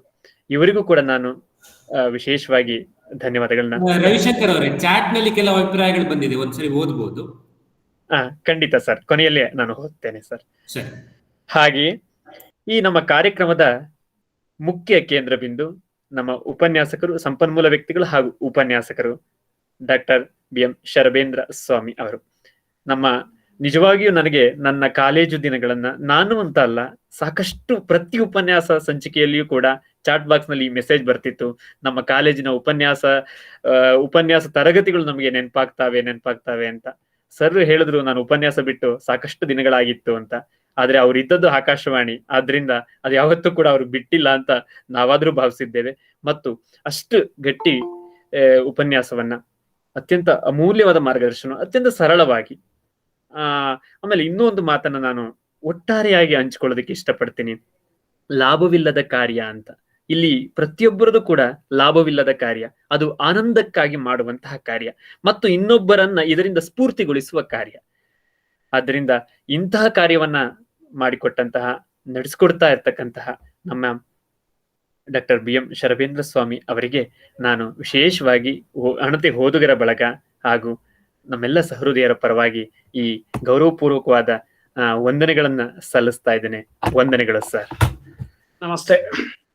ಹಾಗೆಯೇ ಈ ಕಾರ್ಯಕ್ರಮದಲ್ಲಿ ಸಂವಾದಕರಾಗಿ ಮೊದಲ ಸಂಚಿಕೆಯಿಂದ ಇಲ್ಲಿಯವರೆಗೂ ಕೂಡ ನಮ್ಮ ಜೊತೆಗಿದ್ದು ಈ ಕಾರ್ಯಕ್ರಮದ ಒಂದು ಪರಿಕಲ್ಪನೆಯನ್ನ ನಮ್ಮೊಂದಿಗೆ ಹಂಚಿಕೊಂಡು ಮತ್ತು ರೂಪಿಸಿ, ಗುರುಗಳನ್ನೆಲ್ಲ ತಂದು ರೂಪಿಸಿ ಪ್ರತಿ ಸಂಚಿಕೆಯಲ್ಲೂ ಕೂಡ ಹೀಗ್ ಮಾಡ್ಬೋದು ಅಂತ ಒಂದು ಮಾರ್ಗದರ್ಶನ ನೀಡ್ತಾ ಸಂವಾದಕರಾಗಿ ನಮ್ಮ ಜೊತೆ ಇದ್ದಂತಹವರು ನಮ್ಮ ಆತ್ಮೀಯ ಸಹಪಯಣಿಗರು ಅಂತಲೇ ನಾನು ಭಾವಿಸ್ತೇನೆ, ಶ್ರೀ ಗೌತಿ ವೆಂಕಟಾಚಲ ಅವರು. ಇವರಿಗೆ ನಾನು ವಿಶೇಷವಾಗಿ ಹಣತೆ ಓದುಗರ ಬಳಗ ಹಾಗೂ ಎಲ್ಲ ಸಹೃದಯರ ಪರವಾಗಿ ಧನ್ಯವಾದಗಳನ್ನ ಸಲ್ಲಿಸ್ತಾ ಇದ್ದೇನೆ. ವಂದನೆಗಳು ಸರ್. ವಂದನೆಗಳು. ಹಾಗೆಯೇ ತನ್ನ ಬಿಡುವಿಲ್ಲದ ಕೆಲವೊಂದು ಸಂದರ್ಭದಲ್ಲಿ ಅವರು ಬರದೇ ಇದ್ರು ಕೂಡ ಅವರ ಆಸಕ್ತಿಯಿಂದ ಕೆಲವು ಸಂಚಿಕೆಗಳಿಗೆ ಬಂದು ತಮ್ಮ ಸಂವಾದವನ್ನು ನಡೆಸಿದ್ದಾರೆ. ಅವರು ನಮ್ಮ ಇನ್ನೊಂದು ಶಬ್ದಮಣಿ ದರ್ಪಣದ ಕಾರ್ಯಕ್ರಮದಲ್ಲಿಯೂ ಬಂದು ವ್ಯಾಖ್ಯಾನವನ್ನು ನೀಡ್ತಾ ಇರ್ತಾರೆ ನಮ್ಮ ದೇವರೆಡ್ಡಿ ಸರ್ ಅವರು. ಇವರಿಗೂ ಕೂಡ ನಾನು ಕಾರ್ಯಕ್ರಮದ ಪರವಾಗಿ ಹಣತೆ ಓದುಗರ ಬಳಗದ ವತಿಯಿಂದ ವಂದನೆಗಳನ್ನು ಸಲ್ಲಿಸ್ತಾ ಇದ್ದೇನೆ. ವಂದನೆಗಳು ಸರ್. ಧನ್ಯವಾದಗಳು ಸರ್. ಹಾಗೆಯೇ ನಾನು ಈಗಾಗಲೇ ಹೇಳಿದಂತೆ ನಮ್ಮ ಶಬ್ದಮಣಿ ದರ್ಪಣದ ವ್ಯಾಖ್ಯಾನಕಾರರು ಇಲ್ಲಿ ಹಾಗಾಗಿ ಬಂದು ತಮ್ಮ ಅಭಿಪ್ರಾಯವನ್ನು ಹಂಚಿಕೊಳ್ತಾ ಇದ್ದಂತಹ ನಮ್ಮ ಶರತ್ ಭಟ್ ಸೇರಾಜೆ ಸರ್ ಅವರು. ನಾನು ಅದಕ್ಕೆ ಅವರಿಗೆ ಒಂದು ಸಣ್ಣ ಪ್ರತಿಮೆಯನ್ನು ಕೊಟ್ಟೆ, ವಿದ್ವತ್ತಿನ ವಿದ್ಯುತ್ ಅಂತ. ಅವರು ಅಷ್ಟೇ ವಿದ್ವತ್ತನ್ನ ಒಳಗೊಂಡಂತವ್ರು. ಇವರಿಗೆ ನಾನು ನಮ್ಮ ಅಣತೆ ಓದುಗರ ಬಳಗದ ವತಿಯಿಂದ ವಂದನೆಗಳನ್ನ ಸಲ್ಲಿಸ್ತಾ ಇದ್ದೇನೆ. ವಂದನೆಗಳು ಸರ್. ಧನ್ಯವಾದಗಳು. ಕಾರ್ಯಕ್ರಮದ ಒಟ್ಟು ಸ್ವರೂಪಕ್ಕೆ ನಾನು ಧನ್ಯವಾದಗಳು ಸಲ್ಲಿಸ್ಬೇಕಂದ್ರೆ ಅದು ಸಾತ್ವಿಕ್ ಸರ್ ಅವರು ಹೆಸರೇ ಹೇಳುವಂತೆ ಅತ್ಯಂತ ಸಾತ್ವಿಕರು. ನಾವು ಅವರು ಮುಖತಃ ಭೇಟಿಯೇ ಇಲ್ಲದಂತೆ. ಇದರಲ್ಲಿ ಎಷ್ಟೋ ಸಂದರ್ಭದಲ್ಲಿ ಯಾರನ್ನೂ ಕೂಡ ನಾನು ಭೇಟಿಯಾಗಿಲ್ಲ, ಅವರು ಕೂಡ ನಮ್ಮನ್ನ ಭೇಟಿಯಾಗಿಲ್ಲ. ಇದನ್ನ ನಾವು ಹೇಳೋದು ಒಂದು ಸಾತ್ವಿಕವಾದ ಸಂಬಂಧ ಅಂತ. ಇದು ಲಾಭವಿಲ್ಲದ ಸಂಬಂಧ, ಸಹೃದಯ ಸಂಬಂಧ. ಇಂಥ ಸಂಬಂಧಕ್ಕೆ ಮೂಲ ಕಾರಣ ಅಂದ್ರೆ ನಮ್ಮ ಸಾತ್ವಿಕ್ ಸರ್ ಅವರು. ಸಾತ್ವಿಕ್ ಎನ್ವಿ ಇವರ ಪ್ರೀತಿಯ ಅಮೂಲ್ಯವಾದ ಮಾತುಗಳಿಗೆ ಯಾರಾದ್ರೂ ಕೂಡ ಒಪ್ಕೊಳ್ತಾರೆ, ನಾನು ಮಾಡ್ತೀನಿ ಆ ಕೆಲಸನ, ನಾನು ಖಂಡಿತ ಆ ಕಾರ್ಯವನ್ನು ನಿರ್ವಹಿಸ್ತೇನೆ ಅಂತ. ಅದರಿಂದ ಅವರ ಮಾತಿಗೆ ನಾವೆಲ್ಲರೂ ಕೂಡ ಸದಾ ಒಂದು ಸ್ನೇಹದ ಜೊತೆ ಪಯಣಿಗರಾಗಿ ನಾವು ಸೇರಿ ಕಾರ್ಯವನ್ನು ಮಾಡಿದ್ದೇವೆ. ಆದ್ದರಿಂದ ಮುಖ್ಯ ಸಂಚಾಲಕರಾಗಿ ಈ ಕಾರ್ಯಕ್ರಮ ಅಥವಾ ಇಂತಹ ಅಮೂಲ್ಯ ಕಾರ್ಯ ನಡೆಯುವುದಕ್ಕೆ ಕಾರಣರಾದಂತಹ ಸಾತ್ವಿಕ್ ಎನ್ವಿ ಅವರಿಗೂ ಕೂಡ ನಾನು ವಂದನೆಗಳನ್ನ ಮತ್ತು ಇಂತಹ ಕಾರ್ಯಕ್ಕೆ ಧನ್ಯವಾದಗಳನ್ನ ಸಲ್ಲಿಸ್ತಾ ಇದ್ದೇನೆ. ಧನ್ಯವಾದಗಳು ಸರ್. ಹಾಗೆಯೇ ನೀವುಗಳು ಇಲ್ಲಿ ಎಷ್ಟೋ ಜನ ನಾನು ಗಮನಿಸ್ತಾ ಇರ್ತೇನೆ, ಕಾರ್ಯಕ್ರಮವನ್ನು ಹೋಸ್ಟ್ ಮಾಡಿದ ತಕ್ಷಣವೇ ಆಗಮಿಸ್ತಾ ಇರ್ತಾರೆ. ನನಗೆ ಗೊತ್ತಿರುತ್ತೆ ಇವರಾದ್ಮೇಲೆ ಇವರೇ ಬರ್ತಾರೆ, ಅಷ್ಟು ಮಟ್ಟಿಗೆ ಪರಿಚಿತರಾಗಿ ಹೋಗಿದ್ದೀರಿ ನೀವು ಕೇಳುಗ ಸಹೃದಯರು. ನಿಮಗೆಲ್ಲರಿಗೂ ಕೂಡ ನಾನು ಈ ಎಲ್ಲ ಕಾರ್ಯಕ್ರಮಗಳ ಧ್ವನಿಮುದ್ರಿಕೆಯನ್ನ ನಾನು ನಿಮಗೆ ನೀಡೋದ್ರ ಮೂಲಕ ವಂದನೆಗಳನ್ನ ಸಲ್ಲಿಸ್ತಾ ಇದ್ದೇನೆ. ಆತ್ಮೀಯರೇ, ನಮ್ಮ ಮುಂದಿನ ಎಲ್ಲ ಕಾರ್ಯಗಳಿಗೂ ಕೂಡ ಮತ್ತು ನಿಮ್ಮ ಕಾರ್ಯಗಳಿಗೂ ಕೂಡ ನಾವೆಲ್ಲರೂ ಜೊತೆಯಲ್ಲಿ ಅಧ್ಯಯನ ಮಾಡ್ತಾ ಸಾಗೋಣ ಅಂತ ಹೇಳ್ತಾ ಎಲ್ಲರಿಗೂ ಕೂಡ ವಂದನೆಗಳು. ಈ ಕಾರ್ಯಕ್ರಮ ಒಟ್ಟು ಸ್ವರೂಪದಲ್ಲಿ ಒಂದು ಅರ್ಥಪೂರ್ಣವಾಗಿ ಮುಗಿದಿದೆ ಅಂತ ನಾನು ಭಾವಿಸಿದ್ದೇನೆ. ಕೆಲವು ಅಭಿಪ್ರಾಯಗಳನ್ನ, ಸಂದೇಶಗಳನ್ನ ನಾನು ಇಲ್ಲಿ ಹಂಚ್ಕೊಳ್ಳೋದಿಕ್ಕೆ ಇಷ್ಟಪಡ್ತೇನೆ. ಸಂದೇಶಗಳನ್ನ ಕಳಿಸಿದ್ದಾರೆ. ಅವರ ಅಭಿಪ್ರಾಯಗಳನ್ನ ಹಂಚ್ಕೊಳ್ಳೋದಾದ್ರೆ, ಪ್ರದೀಪ್ ಅವರು ಧನ್ಯವಾದಗಳನ್ನ ಸಲ್ಲಿಸಿದ್ದಾರೆ. ಶೋಭಾ ಎಂಬವರು ಅದ್ಭುತವಾದ ಕಾರ್ಯಕ್ರಮ ಸರ್, ತುಂಬಾ ಚೆನ್ನಾಗಿ ವಿಷಯ ಮಂಡನೆ ಮಾಡಿದ್ರಿ ಸರ್, ಎಲ್ಲರಿಗೂ ಧನ್ಯವಾದಗಳು ಸರ್ ಅಂತ ಹೇಳಿದ್ದಾರೆ. ಹಾಗೆಯೇ ನಿಂಗಪ್ಪ ಅನ್ನುವರು ಸುಂದರ ಸಮಯ, ಹಣತೆ ಬಳಗ ಬೆಳಗಲಿ ಅಂತ ತಮ್ಮ ಅಭಿಪ್ರಾಯ ಹಂಚಿಕೊಂಡಿದ್ದಾರೆ. ಹಾಗೆಯೇ ಮಲ್ಲಯ್ಯ ಎಂಬವರು ಅದ್ಭುತವಾಗಿ ಕಾರ್ಯಕ್ರಮವನ್ನು ಆಯೋಜಿಸಿದ ಹಣತೆ ಬಳಗಕ್ಕೆ ಅಭಿನಂದನೆಗಳು ಎಂದು ತಮ್ಮ ಅಭಿಪ್ರಾಯ ಹಂಚಿಕೊಂಡಿದ್ದಾರೆ. ಮತ್ತು ಮಂಜುನಾಥ್ KS ಅವರು ಅವರ ತುರ್ತು ಸನ್ನಿವೇಶದಲ್ಲಿಯೂ ಕೂಡ ಸಂದೇಶದ ಮೂಲಕ ಅವರು ಪ್ರೀತಿಯನ್ನ ಇಲ್ಲಿ ತೋರಿಸಿದ್ದಾರೆ. ಆ ಸಂದೇಶವನ್ನು ಓದ್ತಾ ಇದ್ದೇನೆ. ಶ್ರೀ ಶರಬೇಂದ್ರ ಸ್ವಾಮಿ ಅವರ ಪ್ರಸ್ತುತಿಯನ್ನು ಕೇಳಿ ಮುದಗೊಂಡಿದ್ದೇನೆ. ಅಚ್ಚುಕಟ್ಟಾದ, ಕರಾರುವಕ್ಕಾದ, ಅತಿ ಸಂಗ್ರಹವೂ ಅಲ್ಲದ, ಅತಿ ವಿಸ್ತಾರವೂ ಅಲ್ಲದ, ದೇವರೆಡ್ಡಿಯವರು ಹೇಳಿದಂತೆ ಕರಿಯನ್ನು ಕನ್ನಡಿಯೊಳಗೆ ಅಡಗಿಸಿದಂತಹ ಪ್ರಸ್ತುತಿ ನಿಜಕ್ಕೂ ಈ ಕ್ಷೇತ್ರದಲ್ಲಿ ಇದುವರೆಗೆ ಪ್ರವೇಶವಿಲ್ಲದ ಹೊಸಬರಿಗೂ ಆಸಕ್ತಿ ಮೂಡಿಸುವಂತಿದೆ.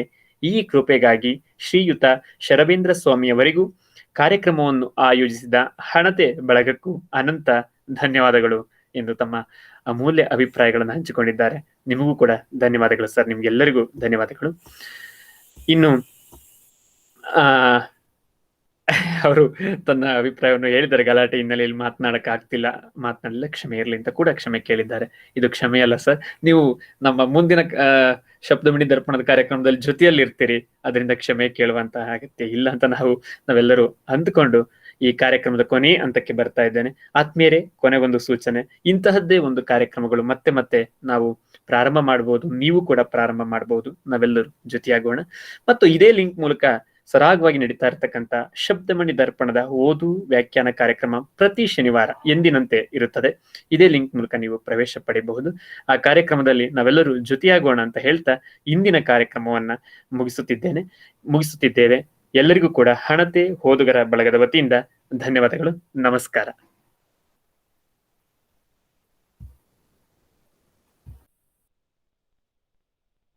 ನಮಸ್ಕಾರ ಸರ್.